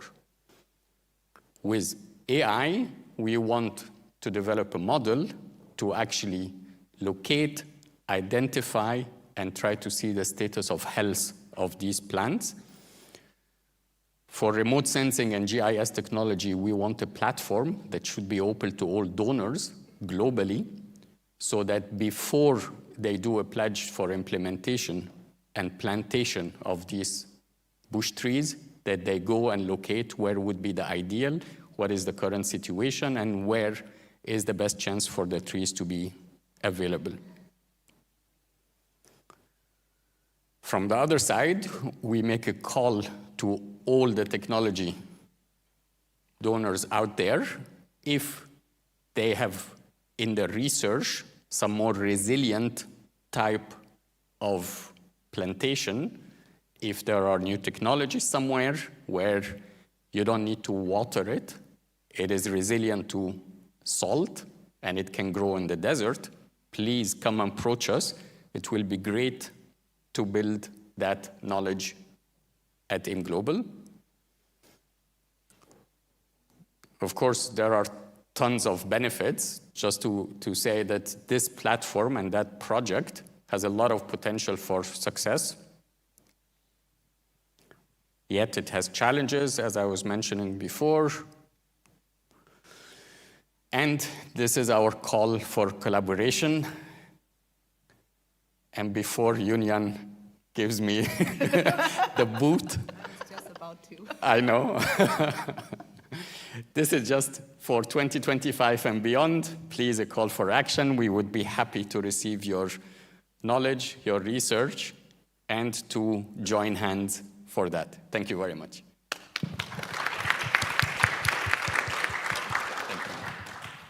Thank you, Ashraf. So now the open discussion again. I would like to ask if there is any questions from the floor. And we will vacate the seat if you want to sit in the hot seats. Don't worry, there are seats, there are enough seats. Yes, please. Come to the seats. Come, George. Do you want to take No, the seat? I stay here. Everyone can see me from here and hopefully hear me this time. But I worked for DECI in Vienna, as I mentioned many times before. And we use vision systems, and we have developed CCTV. We piggyback on any CCTV, and we have developed systems where we can monitor anything, including trees. We're not gardeners, so I can't help you with watering or anything, or digging or planting trees, but we can certainly do the monitoring. And if it's mounted on a drone, I mean, it's got to be fairly low cost, I would think, wouldn't it, to do that? I mean, yes, we'd have to look at it, but I think there are solutions, and I think we're probably not the only company that has a solution. Yeah. But we are definitely, you'll see our information outside, so you can have a look at that. But, or check online. But But DECI has a system for monitoring anything by CCTV using smart AI. Excellent. We would be happy to, definitely. But just to remember, there are 18,000 square kilometers, and that's the initial sampling area.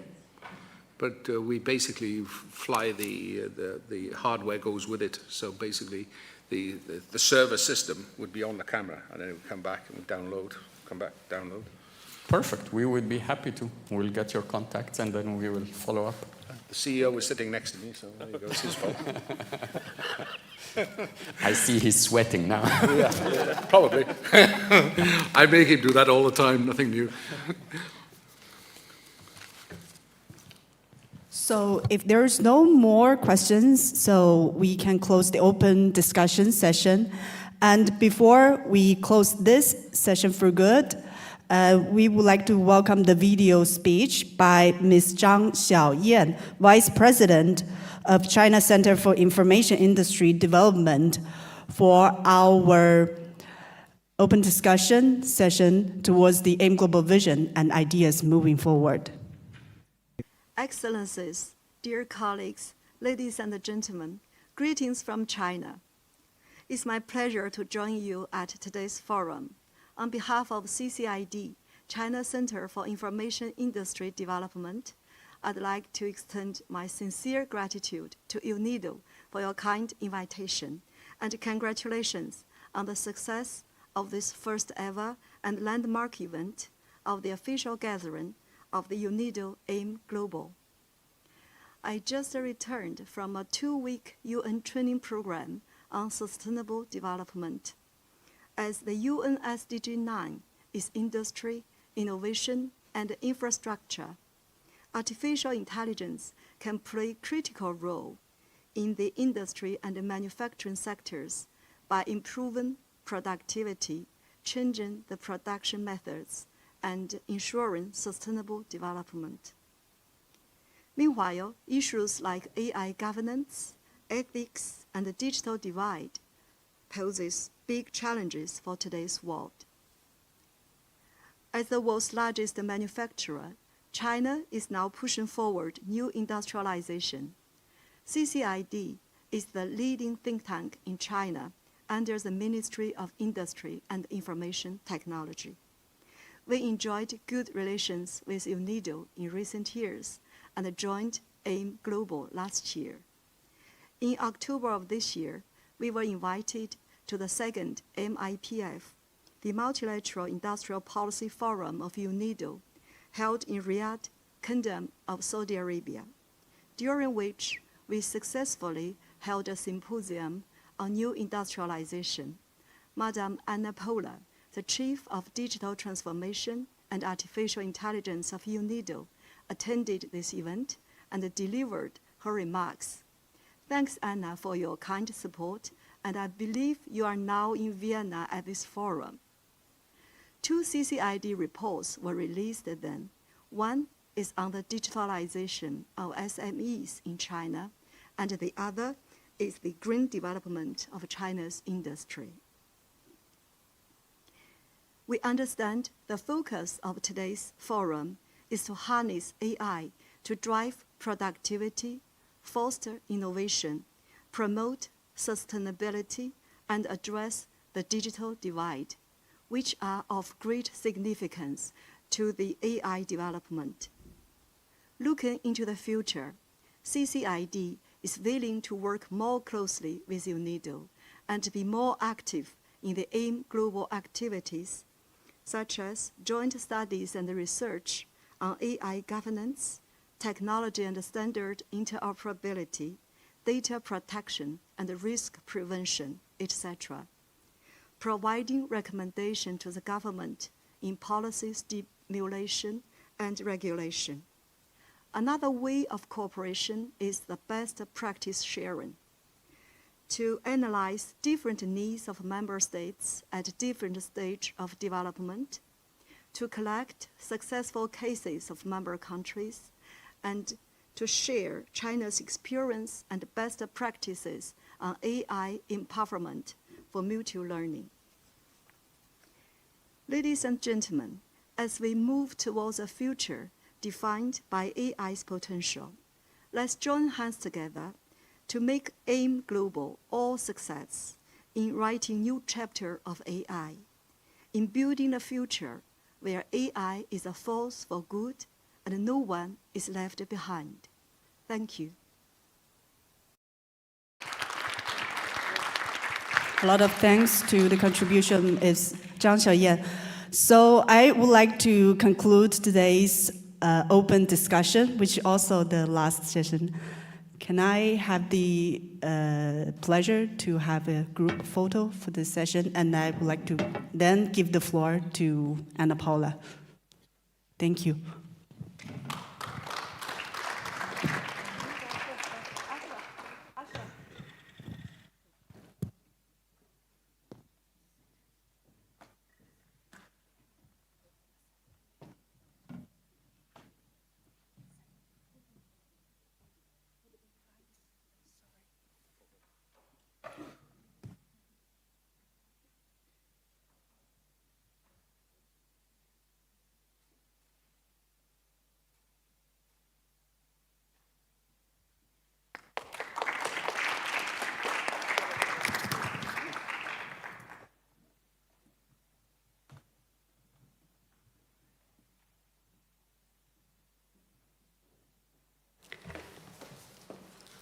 And now we are going to close.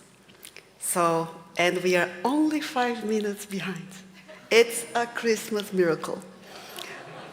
I would like to thank all the attendees who stayed with us and pushed through what was a very ambitious agenda, a lot of content, a lot of discussion.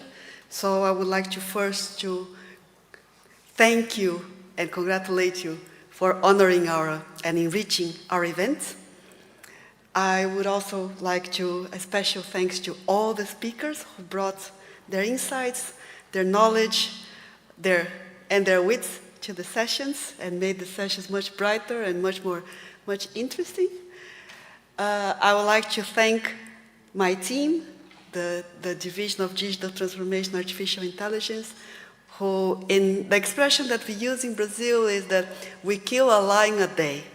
So we killed a lion a day this year, and on top of that, you delivered a great event. So I couldn't be more proud and more honored to be part of this team.